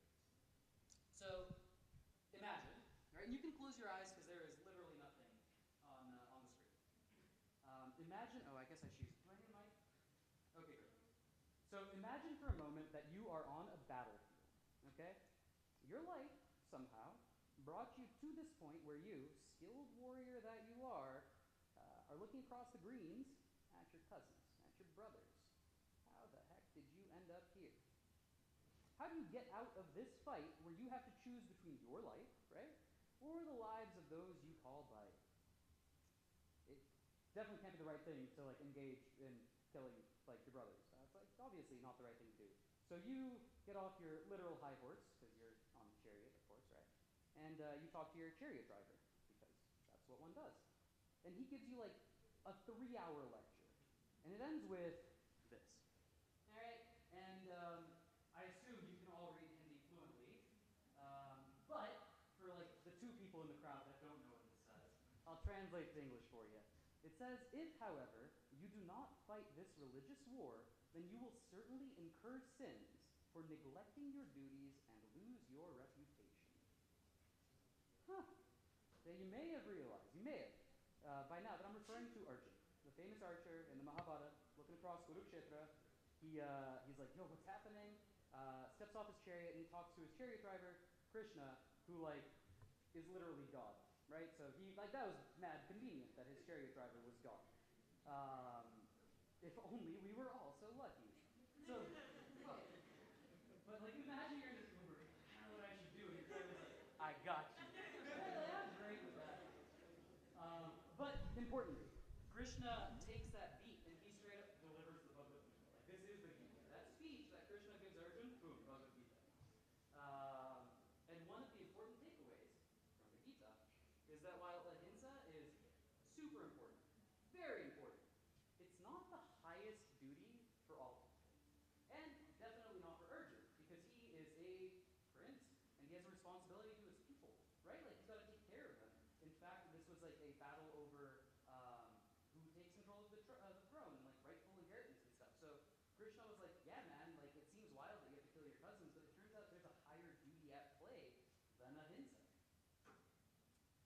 And so like I know at least one person out there is like, nah, it's all well and good, Shikar, but Mahabharata is a Hindu text, not a Jain one. So reason.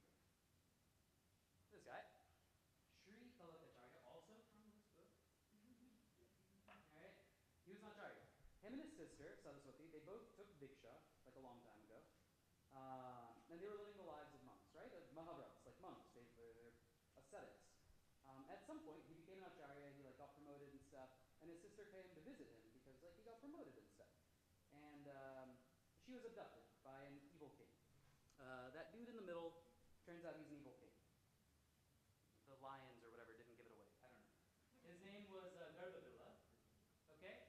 Abducted Saraswati was a nun, and so like the neighboring kings and like the son were like, yo, don't do that. Like that's not nice. Give her back. And that didn't work. And so Acharya Kalakacharya, Sri Kalakacharya, Kalakacharya, he hid his identity. So he like covert ops, right?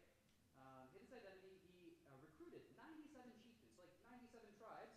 They had like expert marksmen, purportedly, to defeat the evil king and free Saraswati so that she could go back to being a sati.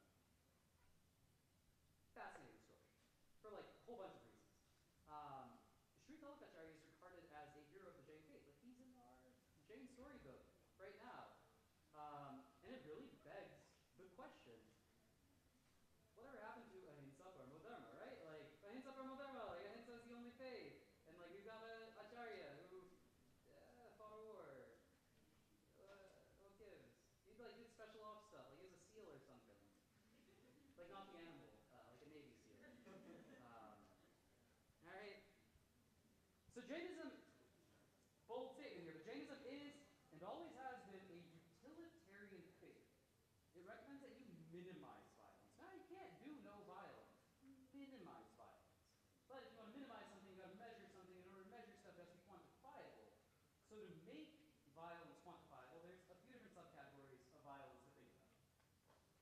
As far as laypersons are concerned, and all are laypersons, unless one of you is secretly a monk and hasn't mentioned it, the first type of violence is arambini violence. Arambini violence. So this is small, ordinary acts of violence that are associated with activities of daily living. Hit me with some examples. What do you guys think might be yes? Say again? Walking. Yeah. Eating food. Gotta eat to live. But yeah, when you eat stuff, you're gonna like commit violence.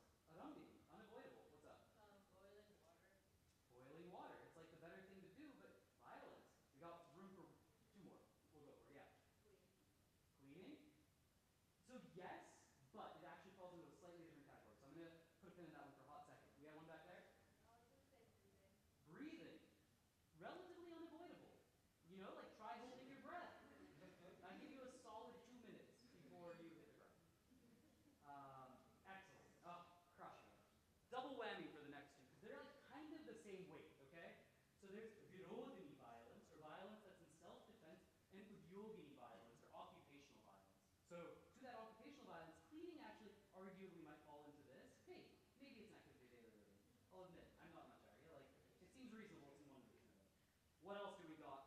Give me some examples of udyogini or occupational violence. Yo,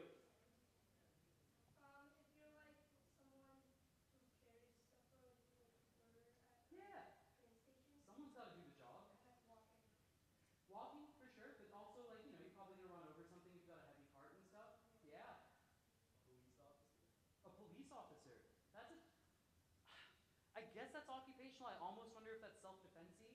But, like, I hear you. It's definitely one of those two. Kind of like the earlier surgeon. Yeah, that's occupational violence. Again, someone's got to do it. And, like, part of the reality of surgery and medicine and stuff is that, like, sometimes people die, right? And, like, if someone dies in the OR, like, is it violent? Like, yeah, it's violent. Like, someone died. That's bad. It's occupational violence. Yeah. Weeding a garden, tilling soil, like farming, digging a well. Yes.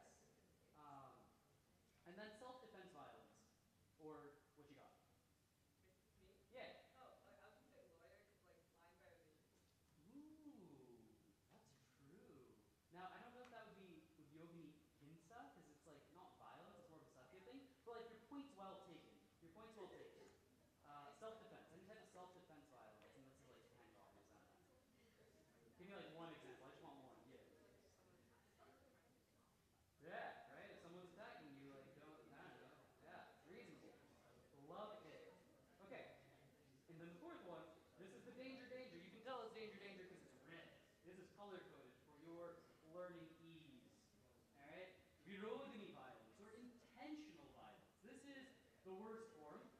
And committing intentional violence, if you're going to be loud, I'll use a mic.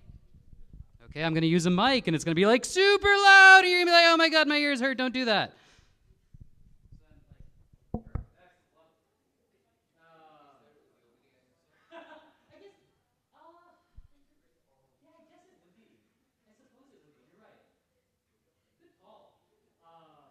So virodhini or intentional violence. This is the worst form of violence. Committing intentional violence is a violation of the Anuvrata Vahimsa. So the Anuvrata Vahimsa doesn't say don't do violence. It says, hey, look, minimize your violence, but we understand that some of it's unavoidable, because that's literally what the word unavoidable means. And we understand that you're going to need to do violence in self-defense, and you're going to have some occupations that have violence, but don't do anything that's just like intentionally violent. Fair? Yo. Is there like a provision for something that is avoidable but like accidental, like you didn't mean to? And actually, you kind of brought me very beautifully, this wasn't staged, I swear, to the next slide, which is that, like, the English language is imperfect, right? I'm using this word intention, but it's not actually a perfect translation for the idea that we're getting at. What they mean is the intent behind your actions. Like, why are you doing the thing? So, like, you guys all right, so next infraction is going to be push-ups, right? We'll start with 10, and we'll go up from there. Lovely. So, all of you, or most of you at least, like, jumped on a plane to come here, right? Like, jumping on a plane. You intentionally jumped on the plane. You knew that jumping on the plane was going to cause violence, but your intent was not to cause violence. Your intent was come here and learn about Jainism. And so the intent behind the action, like the reason you did the thing, is what makes it not virodhini, is what makes it not intentional violence. So if your intent, we go back to the example of the surgeon, if your intent is to like operate on someone and fix their, I don't know, aortic arch, right? And like they die because you put a hole in their aorta, like they dead. And frankly, the mechanism of action might be exactly the same as if like a robber stabs you and puts a hole in your aorta and then they also die. But the intent behind the actions was different. Fair? All right. This is some heavy stuff. Pause for a second, keep going, we'll keep going. Ooh, a comic. All right. So this is talk about like the military and Jainism and like, right, like I'm wearing a uniform. And so one of the questions that I think we kind of have to pick around, like you hinted at, yeah. I have a question about the intention piece. So Yeah. you mentioned that it's about the intention of, like you said, the doctor versus the robber. Mm-hmm. But there's still thought that is, you still get thought to commit the action. Yeah. So What gives, right? yeah. So fair enough. We'll go there. So you have like there's a few different types of matter, right?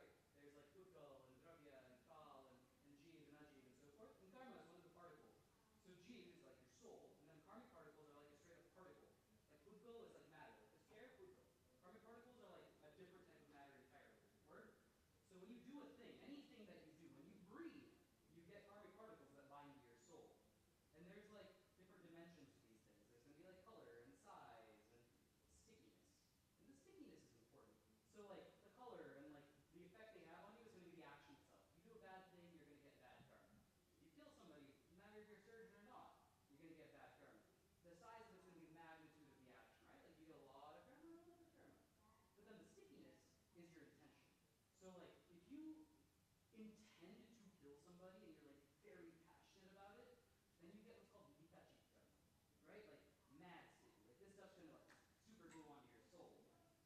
You do that same action, but you're passionless about it. Then you get another name that I don't remember off the top of my head. I apologize, but it's like way less sticky dharma. It's like post-it note sticky. Like it sticks there, but it just falls off. You know, it doesn't really doesn't stick well. And so that's an idea like that's so you get that dharma. It is true, but the intention behind it, the passion behind your action determines the stickiness and how much effect that dharma enacts on your jiva, on your atma. And what about pop that's committed completely unknowingly? Like, for example, you step on a bug and you have no idea you got Yeah, no, totally fair. And that's why like we have like satvak, for example, where you're supposed to ask for forgiveness for those transgressions that you made without even realizing it. Like Jainism acknowledges the fact that like you're gonna make mistakes and not even know you made them. Still ask for forgiveness. If you do, so if you're passionless about it, so zero passion, and you're like, you know, I probably messed up. Like I'm doing my nightly pratikamar, and like I recognize that I made mistakes. Then those two things, having no passion and like trying to get forgiveness, can actually absolve you of those karmas. So they still happen. Doesn't matter if you mean it or not. It just the stickiness will change. If you like accidentally kill someone and don't even realize it, you're still gonna get karma for it. It might have a very weak influence on you.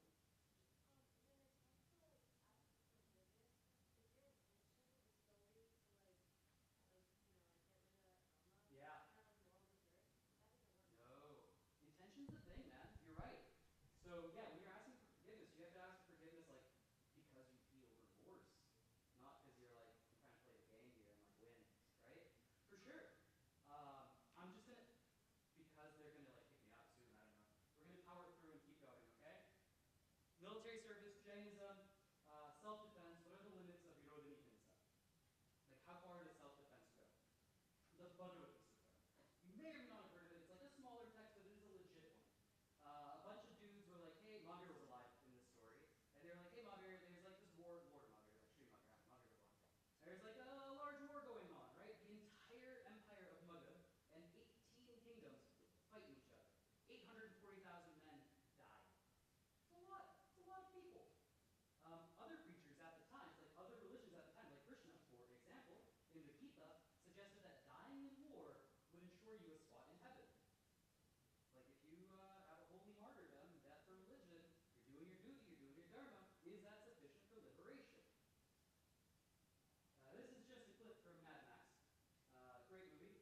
The War Boys, they like live parody, Valhalla, Viking faith, and they thought the same thing. Like, hey, if you die and you're witnessed in battle, it's a heroic death, you go to Valhalla, you go to heaven, that's the goal. What did Mahavir say? 840,000 men died, and he was like, one's going to go to heaven.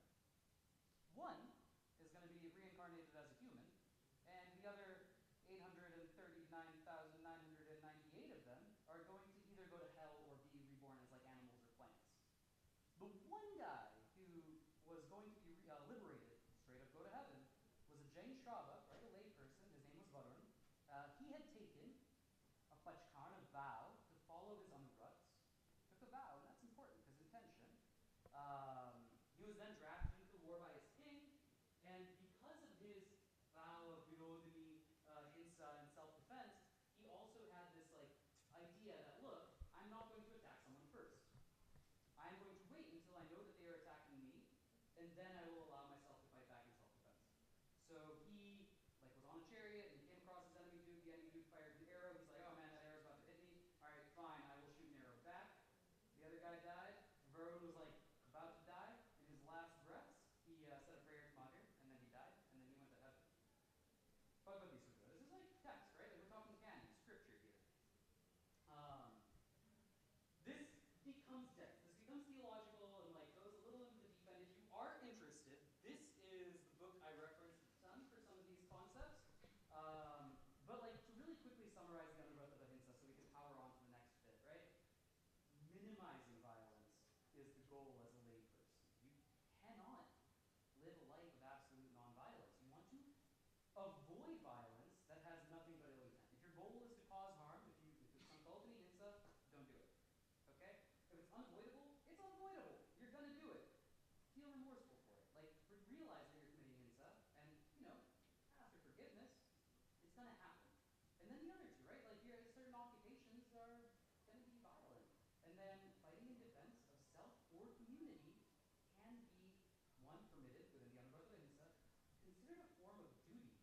especially when you consider just a few stories I've given you about Jain kings and Jain scholars and so forth through history that like fought wars, you know? It's not unheard of. Give me a hot second. I promise I just want to make sure they don't kick me out. Fair? So real quick, summarizing so far what we have. We learned that there's the Mahavrats. We learned that there's a special set of them, the Anuvrats, for Shravas and Shravikas, for lay peoples. We learned that military service is not incompatible with Jainism. Self-defense is fine, within limits. So my conceit, right, like I'd like to end the next bit, I'm actually going to posit that joining the military actually allows you to live the Jain values to a fuller extent than you might believe, and talk about kind of how I think I live out the Jain values in being military. Fair? So this slide, we talked about the minor vows and all the things, and then the rules that come with Jainism. Fair? This is the Uniform Code of Military Justice. Jainism says, don't steal. UCMJ Article 121 says if you do take something with the intent to deprive somebody else, you can get dishonorably discharged, forfeiture of all pay, and 10 years of confinement. Satya, truth, there is nuance within the Anuvrata of Satya in Jainism. The UCMJ does not have room for nuance. Okay? Making a false statement is unfortunately one of the most common courts martial allegations. It comes with 5 years of confinement. The Anuvrat of Brahmachari says, don't do adultery, like don't be unfaithful. Article 134 of the UCMJ says, if you do adultery, you get dishonorably discharged, forfeiture of all pay, and 1 year of confinement. When it comes to aparigraha, or non-possessiveness, the goal within Jainism is to limit your possessions. Do you really need the latest shoes? Can you get by with 4 shirts instead of 5? It is hard to compete with the non-possessiveness practiced by the military. There is no fashion. We all wear the same thing. It's called a uniform for a reason. It's not a dhoti. It gets close. When I went to basic training, I had 2 sets of uniforms. Okay? This was in July in San Antonio. That is relevant because by the end of the day, your uniform, this uniform, is like super sweaty. So what do? You take it off, you hang it to dry, and then you wear the one that just finished drying and go back out the next day. And you rinse and repeat. And mine was 6 weeks, and I was spoiled. Basic training is only 6 weeks for me. It's like 20 otherwise. My friends that are in the infantry have a deeper understanding about parigraha. If you rough, right, like 10-mile march with all your stuff on your back in the desert, they say that every extra gram you carry feels like an extra 25 pounds, which sounds frankly a lot like something Lord Mahathir would say, right? Like every gram of possession is a kilo on the soul. The goal on deployment is to take as little as possible to get the job done. Truest form of non-possessiveness. The Anuvrata of Ahimsa. We are running out of time, so I'm going to power through. I'm so sorry. Rules of engagement, and really the big thing to take away from the rules of engagement is that you can defend yourself. You can defend your unit. But we're taught over and over again, it's in there too, you can read it, to use the minimum necessary force to accomplish the mission. We don't want some Delphini Hinsa in the U.S. military. And you will also notice that we are taught to only use force after U.S. forces are attacked. Frankly, similar to Varuna's methodology. We could talk about the Geneva Conventions, but like, I'm sorry, I did start running out of time. That's on me. Real quick, I know. Additional vows of the lady. We talked about these. We talked about the big buddy mandrat and like, oh, you should limit your travel. Guess what? In the military, I'm stationed at Fort Sam Houston in San Antonio. They say, hey, you have to stay within 250 miles of base at all times. Unless like you go through a lot of paperwork and get permission to go places. Dude, that's a big buddy mandrat, like literally in writing. It's a DA-31 form right there. In the same vein, let's say like I get off work at noon and I'm like, I want to go to Austin. I kind of be like, no, because it's like he's like, work days you have to stay near base. And then finally, vocal gopta. When you're deployed at military schools, at field training, you eat meals ready to eat. This brown bag has 1,200 calories in it, technically. It's required to be shelf stable for 3 years, withstand a parachute drop of 100 feet, and last at temperatures from -60 to 120 degrees Fahrenheit. Only requirement it doesn't have flavors. Eating these for like 6 weeks, boom, taught me how to eat to live rather than live to eat. So, in summary, we talked about this stuff. The main takeaway is that, look, Jainism is often preached as a religion of absolutes. It is. We say it's absolute nonviolence and absolute non-possessiveness. And I think that that's true for monks and nuns, but not necessarily true for the laity. And I would challenge you to explore the gray space, take a deeper dive into the literature, and I don't know, I think the military is a good gig. If you have any questions whatsoever, that is me. I think we're out of time. I will be here for a hot second. You're welcome to email me. You're welcome to call me. Yeah, thanks.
Just to give these guys room. And I think that like trying to find your purpose, trying to find like what it is you want to do in life is a fantastic question and like the hardest one you can possibly answer, right? Like the philosophers have been talking about this for 4,000 years at a minimum that we know of. For me, I realized that service gave me a warm presence. Like there's a Martin Luther King quote that I use in my college apps that I still remember because it means a lot to me. And he said that, no, it was Muhammad Ali, I'm so sorry. Muhammad Ali. He said that service to humanity is the rent that you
Great suggestion, Sarah. Thank you.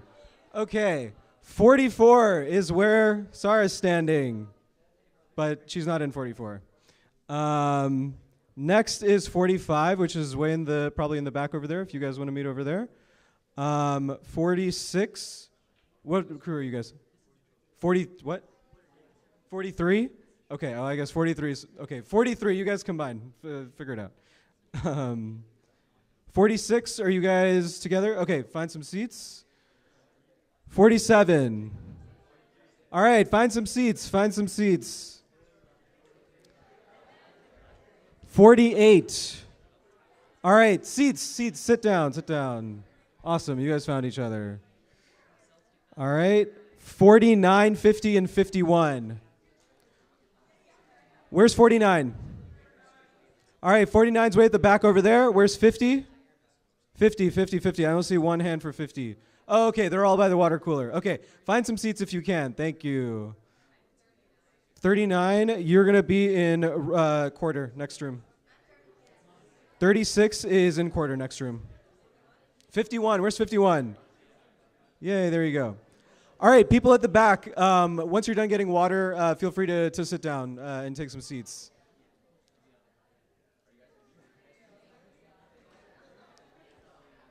All right, does anyone in the room not know where their crew is? Raise your hand. All right, we all got our crew? Cool. We are going to get started, and I'm going to hand it over to Baki. Hey everyone, my name is Baki, and I am going to be one of your crew's moderators today. So you guys are already sitting with your crews, so we'll just go ahead and move on. So here's just a quick agenda. 11.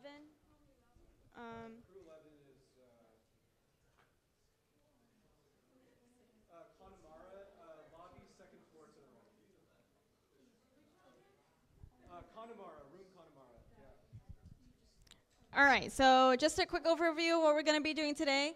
We're going to go over what a crew is, and then we're going to play 2 quick but very fun games. Okay, so what is a crew? So this is a small group session that we wanted to introduce to you guys this year so you guys can get to know one another, but on a smaller scale, become best friends, and keep talking after convention ends. So each small group is going to have around 11 attendees, anywhere between 10 and 12.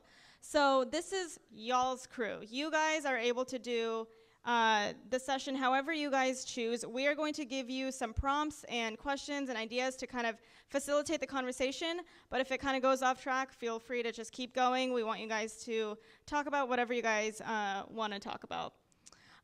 So you guys are already moving with your, or living with your crew. Oh my gosh, I'm sitting with your crews.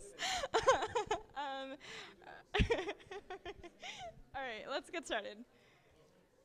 Okay, so just a few quick guidelines. We want to make sure that everyone is able to talk to one another, get to know one another, so make sure that everyone is able to speak. Make sure you guys are making others feel welcome, and also be respectful and have fun. I saw in a couple of people's kindness cards from earlier today that one of their acts of kindness was they wanted to make someone feel welcome at conventions. So let's do it. And don't wait for someone else to help people speak up. Do it yourself. It's your responsibility. It's your crew. And last quick thing, if anyone feels uncomfortable, feels unsafe at any point in time, any negative feelings, come let us know, and we'll resolve them from there. All right, so here is the first activity. So we are going to be passing out some paper and markers to you guys. And in all of your groups, we're going to give you guys 7 minutes, and you're going to talk about anything, any similarities that you guys have with each other. Literally anything. And you want to make it as unique as possible because that's going to be important later on in the game. So write down what similarities you guys have. So just a good one is we all like Space Doctor. Obviously, everyone likes Space Doctor. You guys will see that later on in the convention. Or maybe I went skydiving, or we all went skydiving, or we all have been to Antarctica. Some bad ones would be like, we're all in Dallas right now. We all love YJA. Of course we all love YJA. Of course we are all in Dallas right now. So if you guys could all send one person from each group to get a piece of paper, and we'll give you a marker as well. Just one person.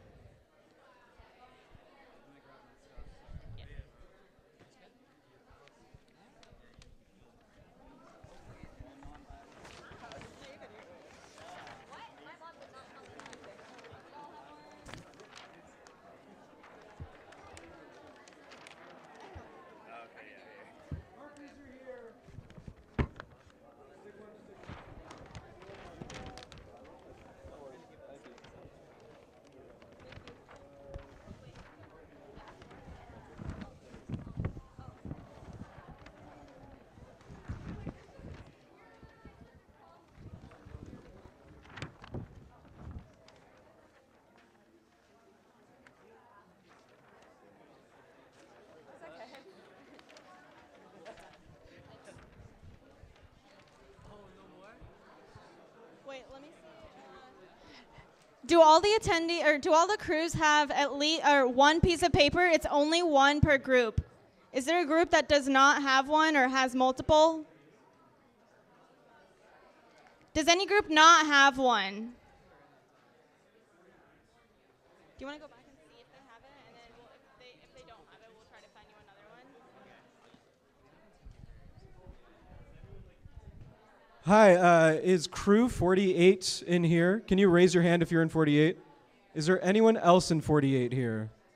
Okay, I think you guys are, yeah. Okay.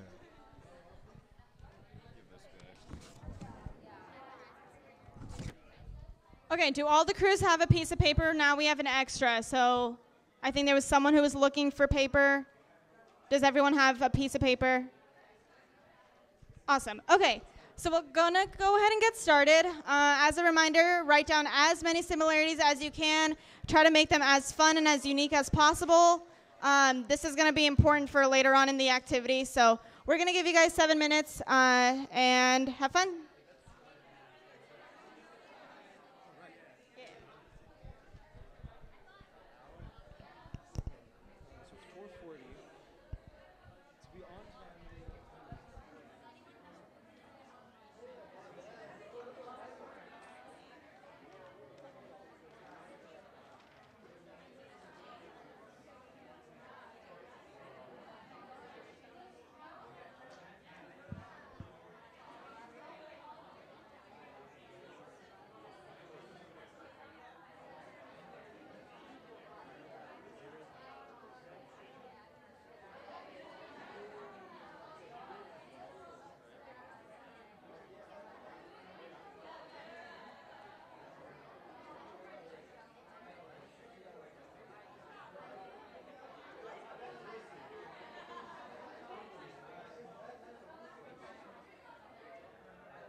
I am 43.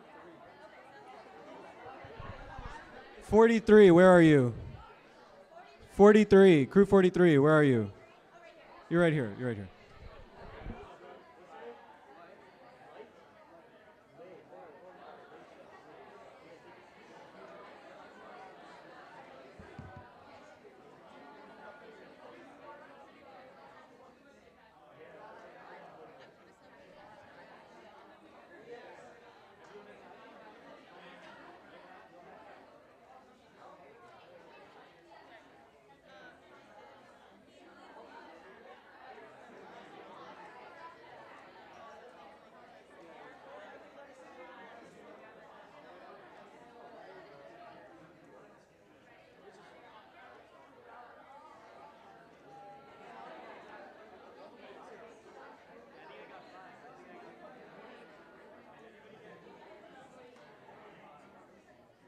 Which one's crew 41? Sir, which one's 41? 41, where are you?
4:30, one over here.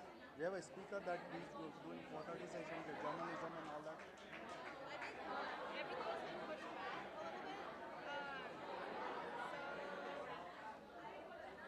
Oh, see, your team got pulled back.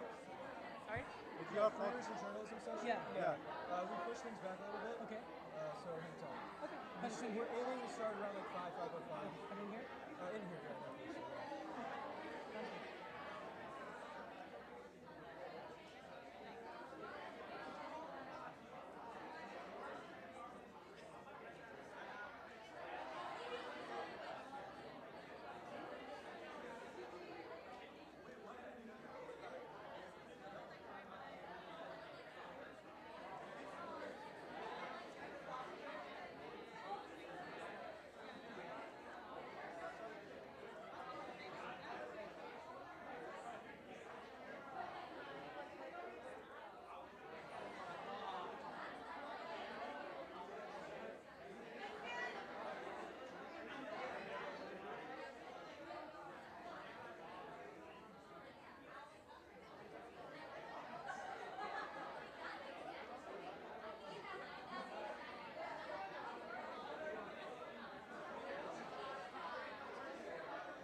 Hey everyone, we're going to give you guys 1 more minute to quickly wrap up, so try to get as many similarities in 1 minute. Let's tell them the next part.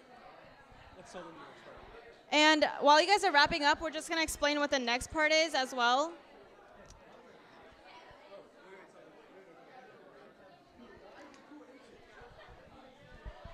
Also, one quick clarification as you're coming up with your commonalities.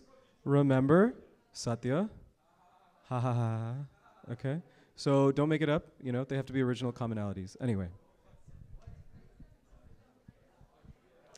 All right, so the second part is going to be a little bit of a competition. So we're going to pair your crew with the crew that's next to you, and you guys are going to go back and forth talking about the similarities that you guys discussed. So crew A is going to say, I know this team wrote, I went to India, so I went to India. And then if crew B also wrote that they went to India, they're going to have to cross that out. So then you guys are going to keep going back and forth until the first crew with all of their similarities crossed out loses. So that means that the team with the most amount of not crossed out similarities wins. Guys, one second. Just so you know the rules, and then we'll open it up. In the back. Yo, people in the back. Hey, everyone. Real quick, we're going to get you guys back to your crews. We know you guys are having conversations, and we're so glad about that. So we're going to start pairing you with the other crew. Just go back and forth talking about what similarities you guys have. If you guys have similar similarities, cross them out. And then the crew with the most amount of uncrossed similarities at the end wins. Okay? Awesome. So one quick detail. if you state a similarity and the other team has not written it down yet, they have a chance to consider among their team, okay, do we actually have this similarity? And if you do, then it doesn't count for team A. Does that make sense? So you cross it off for basically both teams. Okay, cool. So we're going to start off with crew. What crew are you guys? 41 with crew 42. And then crew 44. 48. Crew 48 is going to be with crew 51. 48 and 51. And then what crew are you guys back there? 50 is going to be with the crew that's in front of them. 49. 45 and 50. All right, and then this is 43 is going to be with what crew are you guys? 46, 43 and 46. And then back 44 is going to be with what crew? Rutva? Yeah.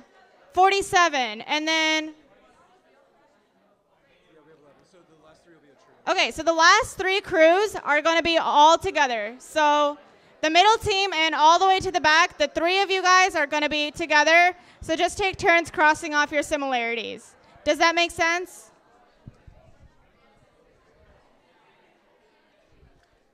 Okay, cool. Is everyone on the same page?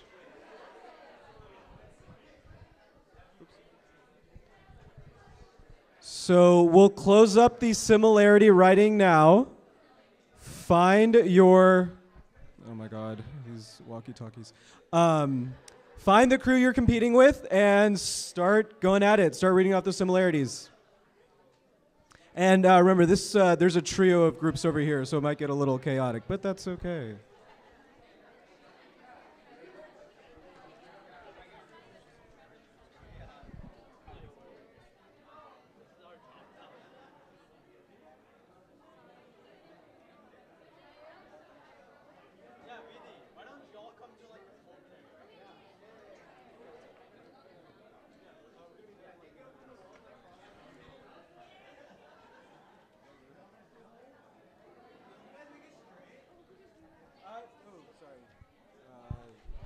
Hey guys, sorry.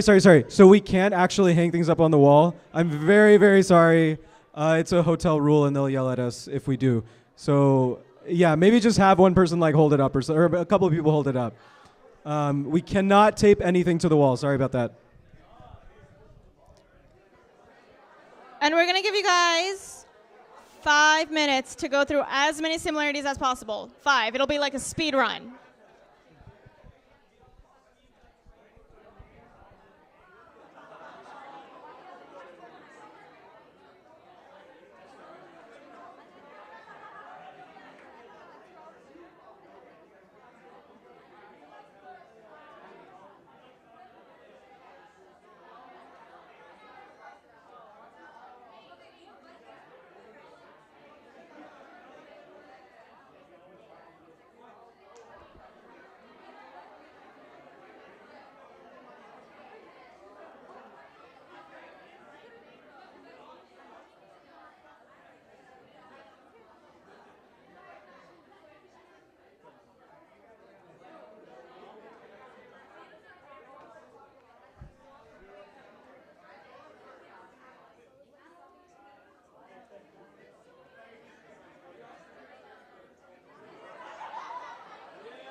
right, everyone. So we hope that you guys enjoyed that and hope that you guys had fun getting to know one another. So congrats to all the winners. We're going to skip this next part. We'll try to go over it tomorrow instead. Last part, you guys made a lot of new friends today, so we want to make sure you guys remember them. So please take a group selfie and also try to create a group chat between you guys, and you guys can post a selfie in there. But for now, the most important one is to take a group selfie. We can create the chat tomorrow.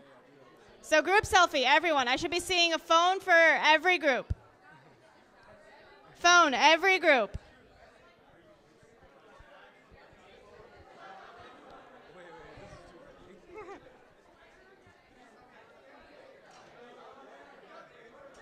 Okay, I know the back group has theirs. This middle group, the front group has theirs. I think this front group still needs a group photo.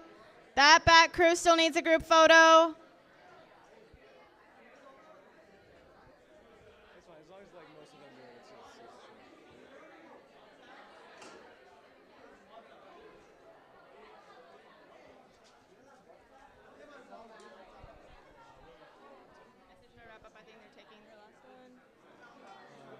give it like one more minute.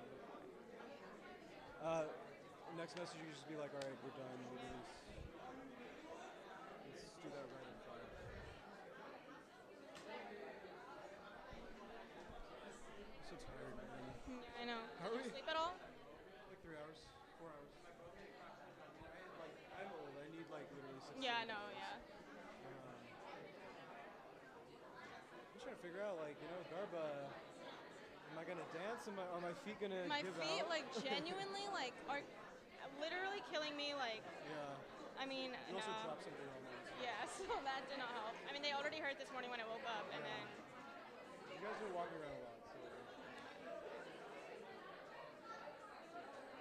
How's security stuff like overall? Like really well, right? Yeah. Yeah. That's what I'm like a little bit kind of bummed about today, because like yesterday went super well, and I feel like today like things got really off track. Yeah, we can. You just leave it, yeah. All right, we're just going to wrap everything up. You guys can leave your papers where they are. We'll just come and collect them. And we hope you guys had fun meeting your crews. And you guys are going to be with them tomorrow, so you will see each other again. And you guys can now go into your next session. It starts at 5:10. 5:05. All right, thanks everyone. You're out. You can go to your next session.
You have 2 more minutes.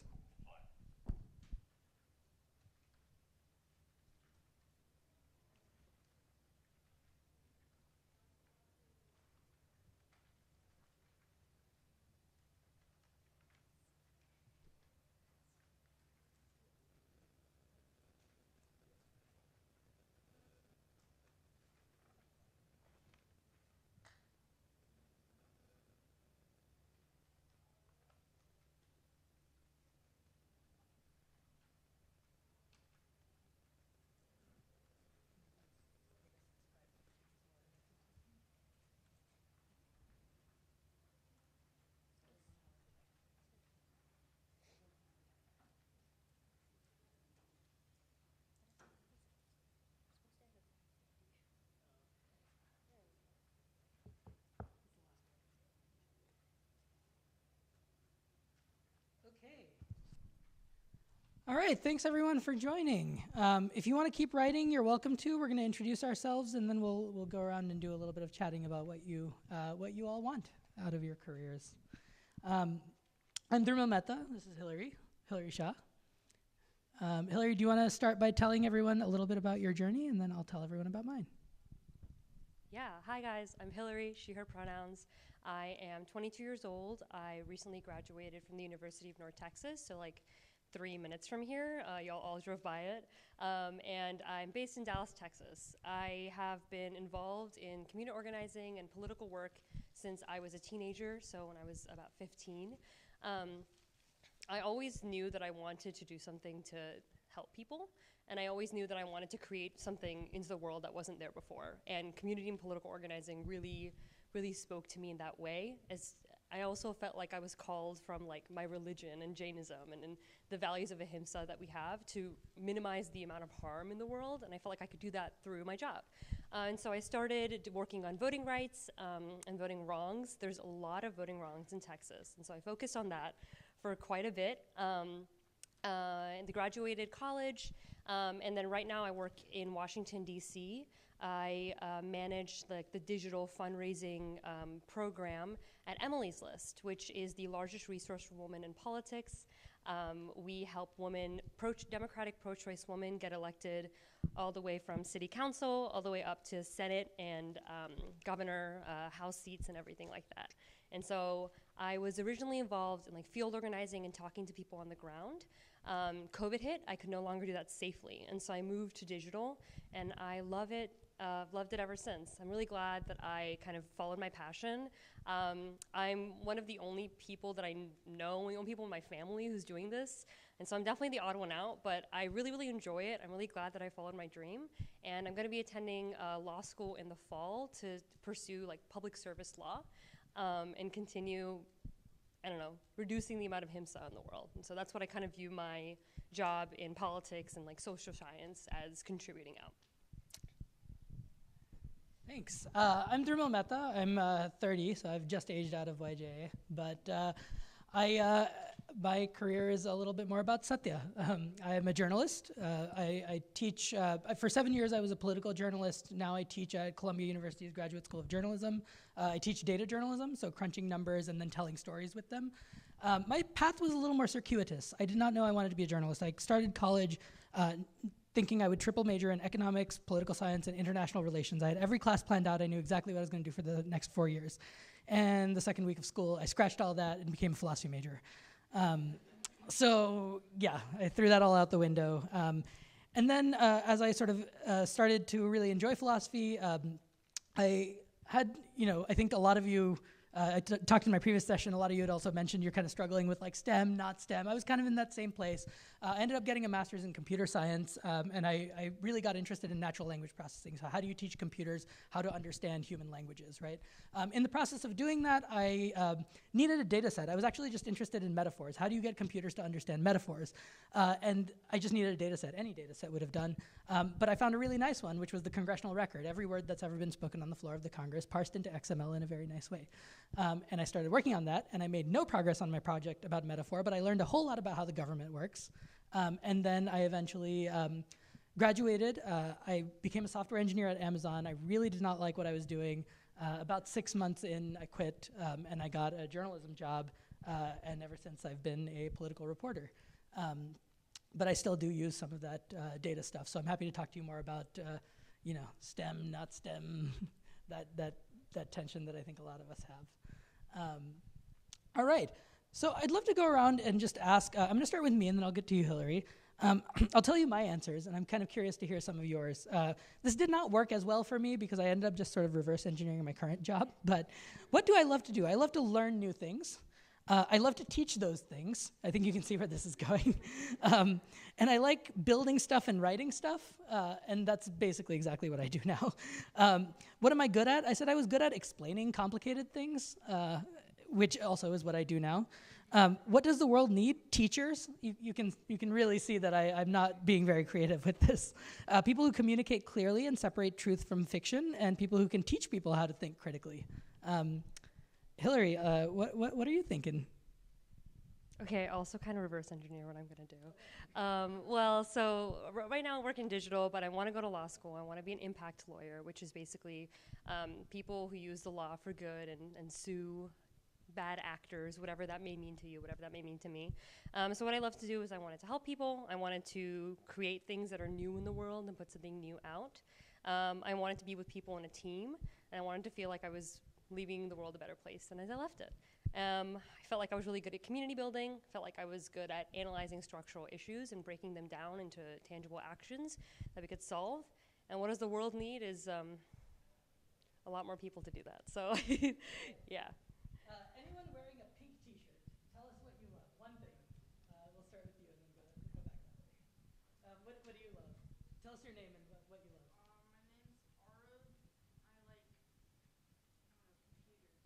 That's great. That's the kind of answers we were looking for, but then it didn't work as well for me. Yeah, so not for me. I'm glad it worked for you. You love computers. What's your name? In the picture. My name is Aryan, and I like socializing. Like socializing. Great. One more pink shirt back there. My name is Rashad. I like all things related to sports. Okay. Watching, playing. Cool. I'm going to call in some people I know too. Shraddha and then Rishabh. I'll ask both of you. Hi One guys. thing you love. I'm Shraddha, and I like social media, so to do with photography, videography. I love helping people, exploring, and I'm a big foodie. Cool. Rishabh? I like playing sports, singing, and dancing. Okay, great. So you don't have to think so rigidly about what your career is going to be. You can sort of think about ways to incorporate all these things into what it is that you want to do. Let's get a couple more answers. What do people think what are you good at?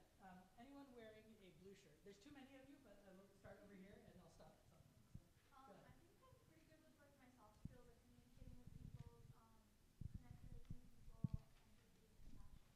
Okay.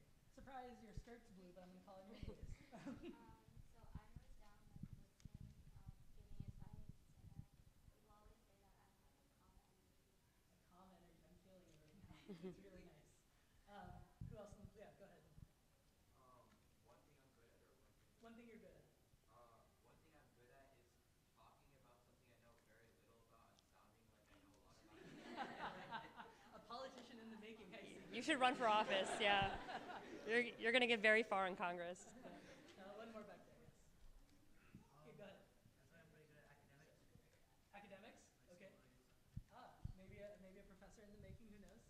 Someone raised their hand. I think they want to share, yeah. I was going to say, I'm really good at Googling things I know nothing about. And talking about them, maybe. Great. I studied software engineering, so that's what I did all day for a little while until I moved into journalism. Okay, and then lastly, I think I'm going to skip the what does the world need for now, because we're going to talk about a bunch of different careers, and I think we have a bit of an angle on that. And then one more quick thing. I think I want to. Does anyone want to volunteer answers? How have you completed that sentence? Yeah. I said for like something that I'm good at, I said like leadership, because I can bring a lot of people together and like make them like work together in a way and like solve problems on my feet. Nice. And what about the last part? So things that you're looking for in your career. I think I want to. Yeah, we'll start. Retire at 45. What do you do after retire? Go back to school and study things that normally don't get paid as well. Like I want to go back and do like archaeology and really interesting. We should talk about that because you may be able to do it now. I studied philosophy and I don't live under a bridge, so it's good.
think outside the box and turn some of these into things that you can do now.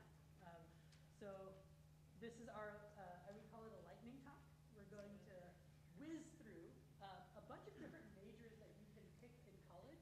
And we're going to tell you about people that we know who have done those things and are now doing something, a variety of different things. I think one of the misconceptions in our community a lot is, what are you going to do with a philosophy degree? Well, there's a lot you can do with a philosophy degree, as evidenced by, what I'm doing now. And so we're going to try to sort of share with you that understanding that we've built through interacting with a bunch of people that have gotten majors in social sciences. So, Hillary, you can kick it off. Yeah, I'm going to start with political science. That was one of my majors in college. Government science is the study of politics within the theory and practice of government, politics, and systems of power. There are a lot of subcycles in political science. It can be American government politics, public law, political theory, political methodology, political economy, comparative politics. And so you're not just kind of sitting in the classroom and thinking about the news all the time. It is like the study, analyzations, even a lot of science behind what's going on and how those systems of power interact with each other. There's a lot of lessons to be learned into the real world. Some of the classes that I took in poli-sci were political research, con law, political theory, Socratic, the 18th century, democracy and democratization, and then race and politics. Two people I know in poli-sci who are doing different things. Me, I work in digital fundraising, but I'm going to go to law school. But you do not have to do poli-sci to go to law school. But then one of my best friends majored in poli-sci, and they are currently pursuing a master's in public health at GW, doing very well. Alrighty. The only thing I would add there is that political science can also be super quantitative, which is basically what I did. I worked as a political reporter at 538, crunched numbers, and sort of told stories about what's happening in politics with all that data that I'd gathered. So it can be quantitative, it can be theoretical, it can be, there's all different ways that you can sort of get practical, applied, all sorts of different ways you can take a poli-sci degree. And I also know people who studied poli-sci and are now like coders because they took the quantitative approach. So. Econ is my second major. I majored in economics, which is the study of scarcity. If you take an econ class, that's the definition you're going to use in your slide. It is the production, distribution, and consumption of goods, services, and wealth despite limited resources. There's two types of econ. There's applied economics and theoretical economics. Applied economics is a little more like based in what's going on in forecasting. People who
people and how they behave and all sorts of things. All right, history. Okay, history is a critical analysis of past events through different contextual lenses for the purpose of present application. Basically, look at the past, analyze it, and figure out what we need to take from it to continue to learn those lessons and put it forward to the future. So there's a lot of subcycles. A lot of them are like region and history, so like Asian history and stuff like that. But outside of that, there's military history, political history, legal, medical, labor, equity-based history. There's a lot in history because a lot is happening. And there's a lot that you can learn from it based off of different perspectives and who's fighting history and all that good stuff. Some of the classes is history of America for food, history of the space race, historical capitalism and communism, civil rights and Supreme Court, and then historical statistical analysis. So historians also do not just quantitative, they also do quantitative work sometimes. One of my best friends, she's a history major. She currently works as a research assistant in an education nonprofit, and she uses the historical analysis, both qualitative and quantitative, in order to analyze educational policy and then kind of make recommendations for the future. Do you know other folks who majored in history who also don't live in history? Yes. I have another friend in history who currently is pursuing historian medicine. Fantastic. Well, I have friends in history who, I mean, a lot of my students majored in history. Now they're journalists. They're working to tell the story of the present because they know the story of the past. It's sort of impossible to do my job without having some understanding of history, and I wish I had more. So a lot of my students come from that background. And then I also teach at the Kennedy School at Harvard, and so the students in the School of Government, many of them go on to work in government agencies, kind of molding the future of U.S. policy, and a lot of that relies on a deep understanding of how those policies came to be. International relations. International relations is a study of interactions between nation states and non-government organizations and factors such as politics, culture, econ, and impacts the globe. Subcycles, much like history, are broken into location and regions, but outside of that, there's case studies, international economic development, international business, humanitarian affairs, security and diplomacy, transit classes, similarly like that. International relations touches on a lot of things. They have to take a lot of religion classes, they have to take cultural competency classes as pertaining to that specific region because cultural competency is very big and then changes based off what group of people you're talking about. There is a lot of global logistics that you can do, and so one of a close friend of mine is majoring in international relations. He currently works at Southwest as a global logistics associate, and so he kind of manages all of that. And then another person I know works at the UN. And yeah, there's a clear path from IR to international business as well, I think. And yeah, I forgot.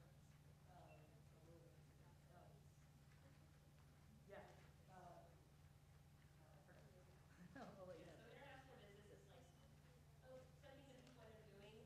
I was told that everyone who, a lot of kids who major in international relations, in the classes they wanted to travel, and this really allowed them to do that. How many people want to travel? Oh, wow. So how many people have heard of the Foreign Service exam?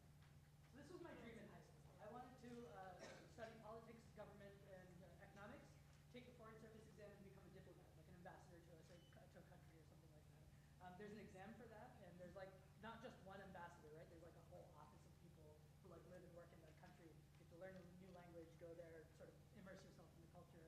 So that's another path you can take out of international relations. And actually, Georgetown has a school of foreign service. That's where I wanted to go, but I got rejected. But they have a school of foreign service if that's of interest. And there's a lot of graduate programs in this as well. If you're already in your undergrad and you're sort of taking the next steps. Yeah, there you go. All right. Last but not least for me, sociology. This is a major I really wanted to major in, but they don't like you degree majors in my school. So this is my goal for it. It's a systematic study of human behavior in relation to social and society. Why do people behave the way they do, and why are their social situations the way they are? So there are like an insane amount of subcycles. Gender, education, health, race, ethnicity, technology, law,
Okay, so my turn.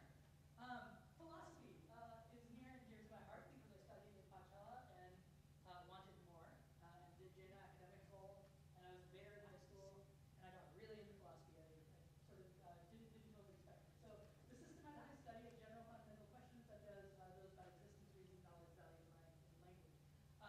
Couple of things. One is what I found really surprising about philosophy was it can, in certain cases, be extremely mathematically rigorous. So in logic, I actually sucked at math in high school. I was really, really bad at it. And the first time I took a math class from a philosophy professor, he didn't skip any steps. He went all the way down to like, okay, 0 does not equal 1 because a thing cannot exist and not exist at the same time. Now let's build all of mathematics off of that, right? And it was fantastic. So some of my logic classes were actually more mathematically structured and rigorous than some of my computer science classes, which was sort of interesting. But it can also go in a bunch of different ways. So I did a research project in philosophy of mind, philosophy of science, these sorts of things. The one last thing I want to add here, I at one point thought I wanted to be a philosophy researcher, and so I did a summer philosophy project in college.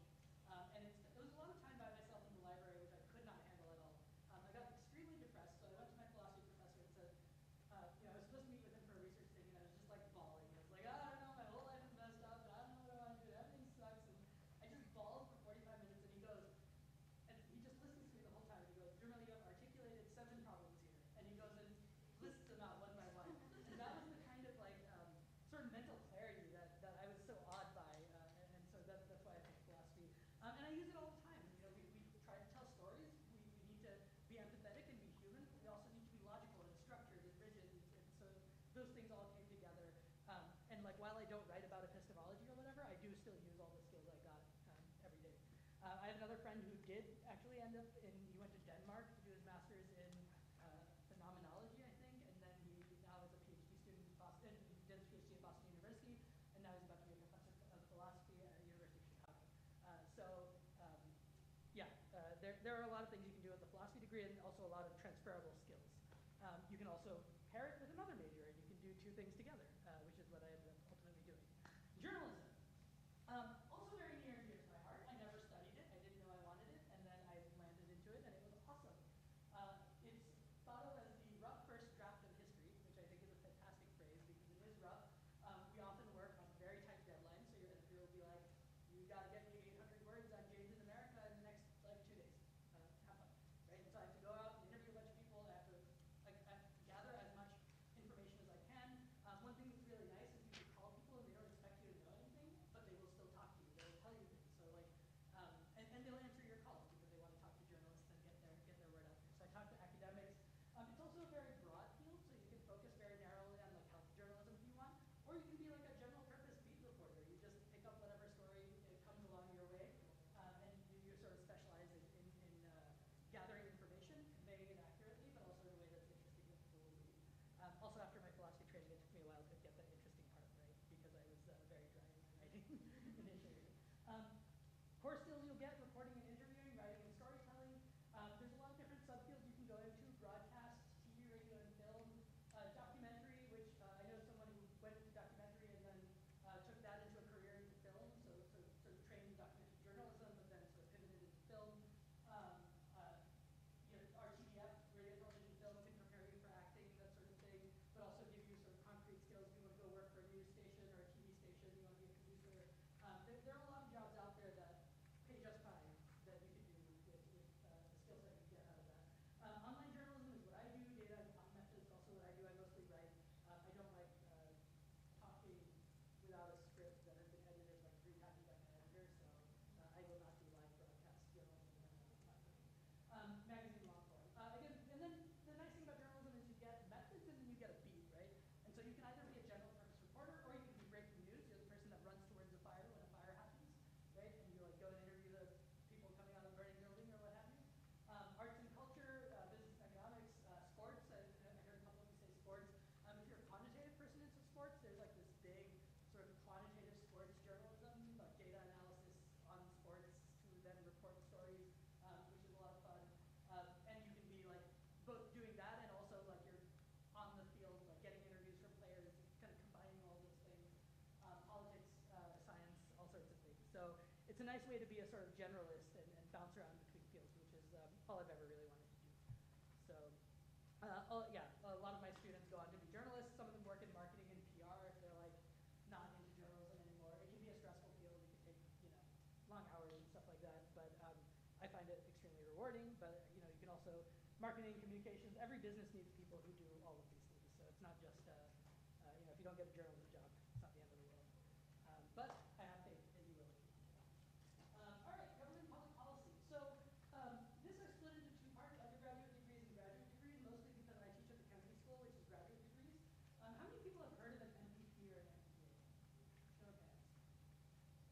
Okay, so it's kind of like an MBA, but for the public sector. I don't know if that's a good. Yeah.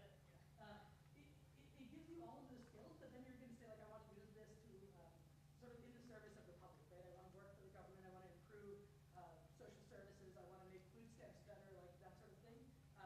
This is the degree that prepares you to do that in a public capacity. Yeah. What do they stand for?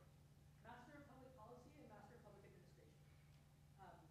We also have a big problem with the Kennedy School where a lot of people come in saying they want to do that and then go off and work at McKinsey.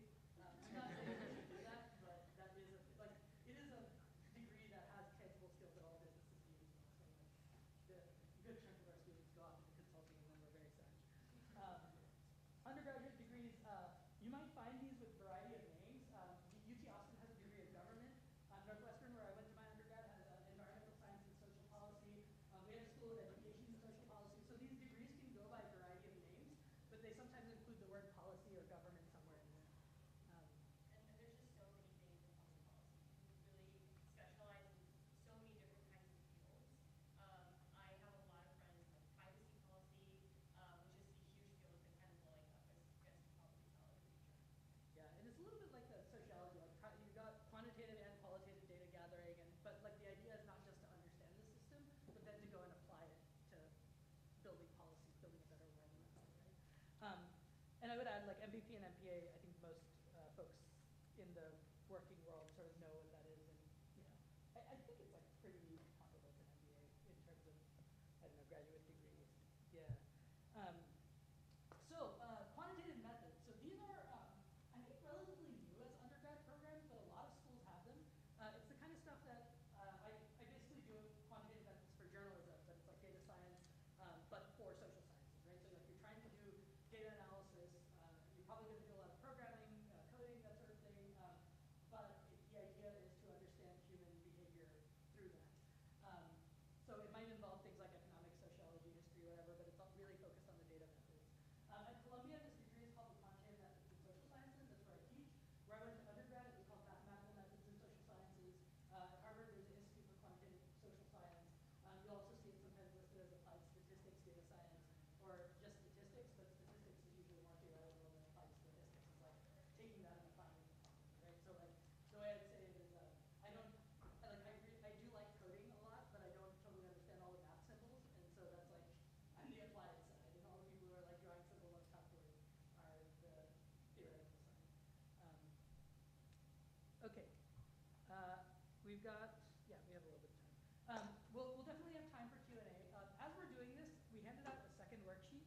If there are jobs that you hear that you might be interested in doing, or things that you've already thought about, go ahead and write those down. This is going to be important as we reach the end. So just take a minute and jot down whatever jobs that start to sound interesting when you hear about them. A lot of these quantitative methods folks, this is the kind of degree that like has wide applicability in public and private sector. I know a ton of people who did this and like went into finance and stuff. I know a ton of people who did this kind of thing and went into government. There's sort of this emerging field of data journalism, which is where I work.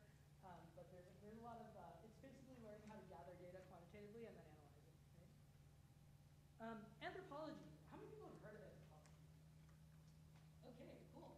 I had not when I went to college. I did not know what most of these majors were. Every semester, actually, I would take a course packet, you know, like the packet of, I guess you don't have that anymore, it's off the computer. We used to get like a book of all the courses the school offered, and I'd read it from A through Z, and A was always anthropology. And I'd read every single class, every single description. I had a highlighter in my hand, and I'd highlight what I liked. And that's sort of how I came to understand what I wanted to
again, there's a lot of things that you can possibly do with this. Linguistics, the study of human language. So I always really loved language when I was in school. Anyone take like more than one foreign language? No? Okay, I didn't do it, but I really liked it. I really wanted to. I'm studying foreign language now too. Learning never stops. But you know, when I was in college, I thought linguistics was just about learning languages. Like, let me just learn a bunch of languages, and then I'll be a linguist, right? That's not what it was. It turns out that it's a systematic study of human language. So it includes learning languages, but it also means like, okay, this language has this feature and this language doesn't. For example, there's a language where they don't have geocentric directions, so you can't say left and right. You have to say north, south, east, west, right? And how does that affect people's thoughts? So it's like kind of a borderline of psychology and linguistics. The work that I mentioned earlier that I was doing, can I get computers to understand metaphors, right? So if I say, yeah, I don't know, I don't have a good metaphor right now, but can you get computers to understand metaphors? So grants are artificial intelligence. So if you've ever worked with like Amazon Alexa or Google Home, like, you know, somebody has to teach that thing how to reply to you, right? And that can be a computational linguist. It's not all computer scientists and coders. A lot of, you need a deep understanding of how language works in order to get a computer to like give you the right response. Yeah. So what's the difference between like a degree in linguistics versus a degree in rhetoric? In rhetoric? Rhetoric, I think you can get it either from the linguistics department or the philosophy department. Rhetoric from my college was communication. Oh, And so right. at least in my college, rhetoric was about different types of arguments and the way that arguments show up in like different designs. And so I took a rhetoric class, and my professor was studying a advertisement in which there was a breastfeeding campaign, and there was like the usage of ice cream. And it was talking about how like women are meant to be consumed. It was like this whole argument about like feminism and stuff like that. And so it was like rhetoric around like society and then kind of the way that we communicate, versus linguistics is about like the specific words that we use. Yeah, I would say linguistics is about the structure of the language itself. And then the computational linguistics can be like, how do you build computer systems that understand that?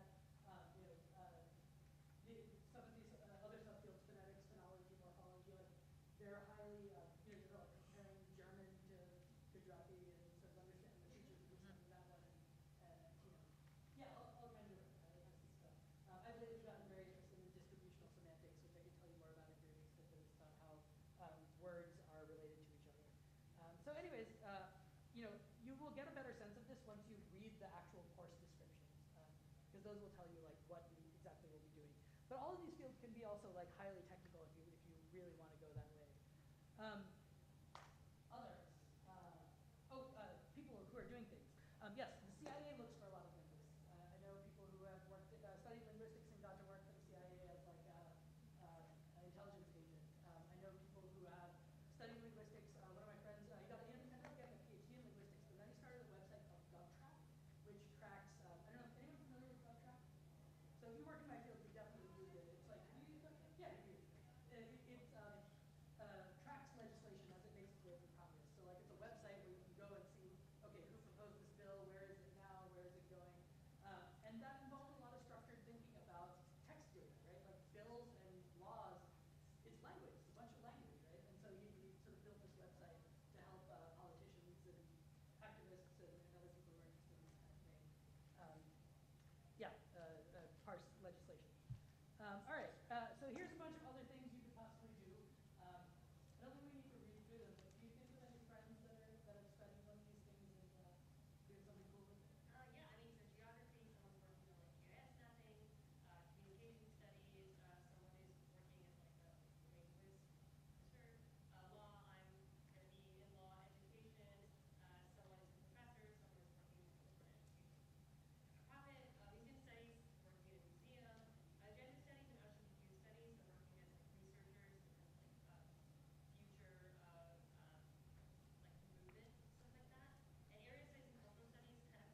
Yes.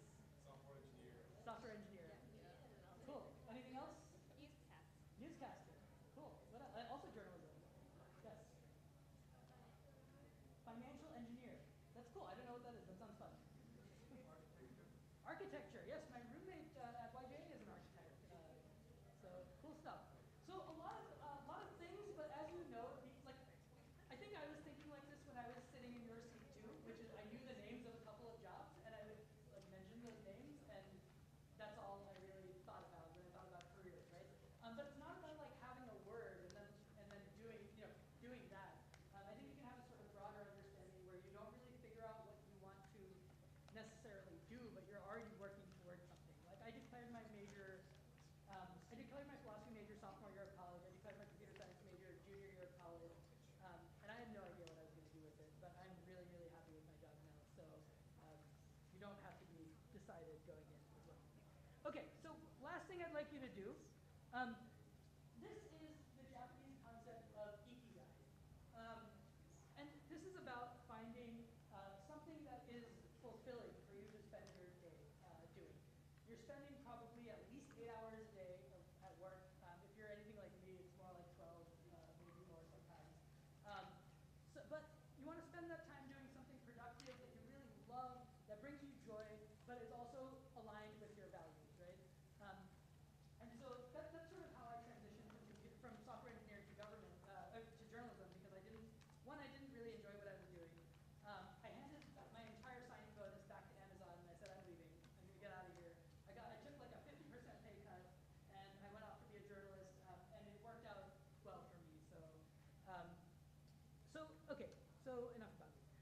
So take each job that you mentioned in that second worksheet. So you've got that list of 10. You might have gotten 5 or 4 or whatever. And put them in a category. So you can just write like number 1 up here, or number 2 up here, or number 3 up here. But the idea is there are 4 things here: what you love, what you're good at, what you can be paid for, and what the world needs. So the idea is if you love it and you're good at it, right? But the world doesn't need it, or you can't be paid for it. Or sorry, you can't be paid for it, but the world doesn't need it. You might be satisfied, but you might feel sort of useless, like you're not doing something the world actually needs, right? If you're doing something that you can be paid for, that you're good at, and the world needs, but you don't love it, you might be comfortable, but you might feel a little bit empty inside. Right?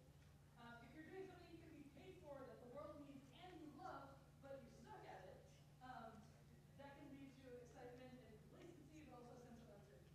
I would also say, like, I suck at most of the things I do, and I do them anyways, and it's great, like, I really enjoy it. So it shouldn't deter you necessarily, but it can be a challenge, right?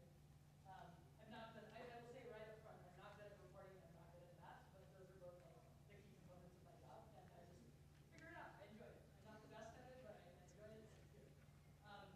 And then what are you good at? What you love and what the world needs, but if you can't get paid for it, then it might be delightful and full, but then maybe you have obligations that you need to meet financially. And that also sort of happened to me. I wanted to be a high school teacher, but I had some bills I needed to pay. I had sort of a unique financial situation. I had to help my parents out, and I just like couldn't be a high school teacher, unfortunately. But I probably could now. Anyways, all that to say, I eventually found something that fit all of those categories when I recently moved out of the newsroom and into school, and now I teach full time. I teach journalism, and it's it's really fallen in the ikigai category. So take a few minutes and put each of those numbers in wherever you think it belongs in the Venn diagram, and I'll answer some questions. Can I ask, like, what news station do you work for? 538. It's part of ABC News. Cool. All right. I'll give you like 2 minutes. So just put all of those numbers somewhere in the Venn diagram. Yeah.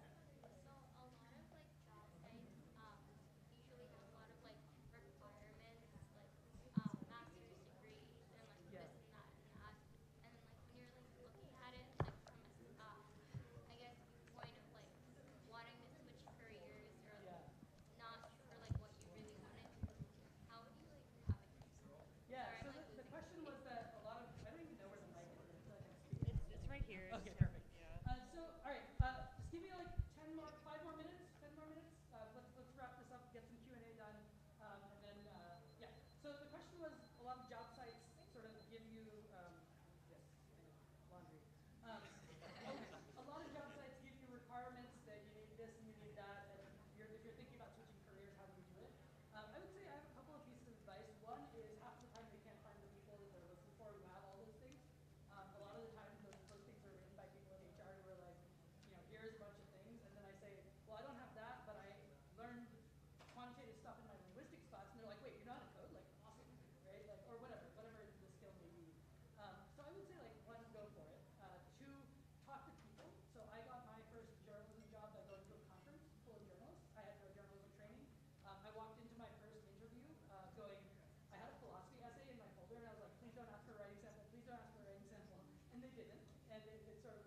so much for the session. It was like really interesting. I just have a question. Yeah. So, like, I was like I like to read and I like to listen to and all these things. So like, do you have any like book recommendations? Like, What, like about law or public policy? I just like reading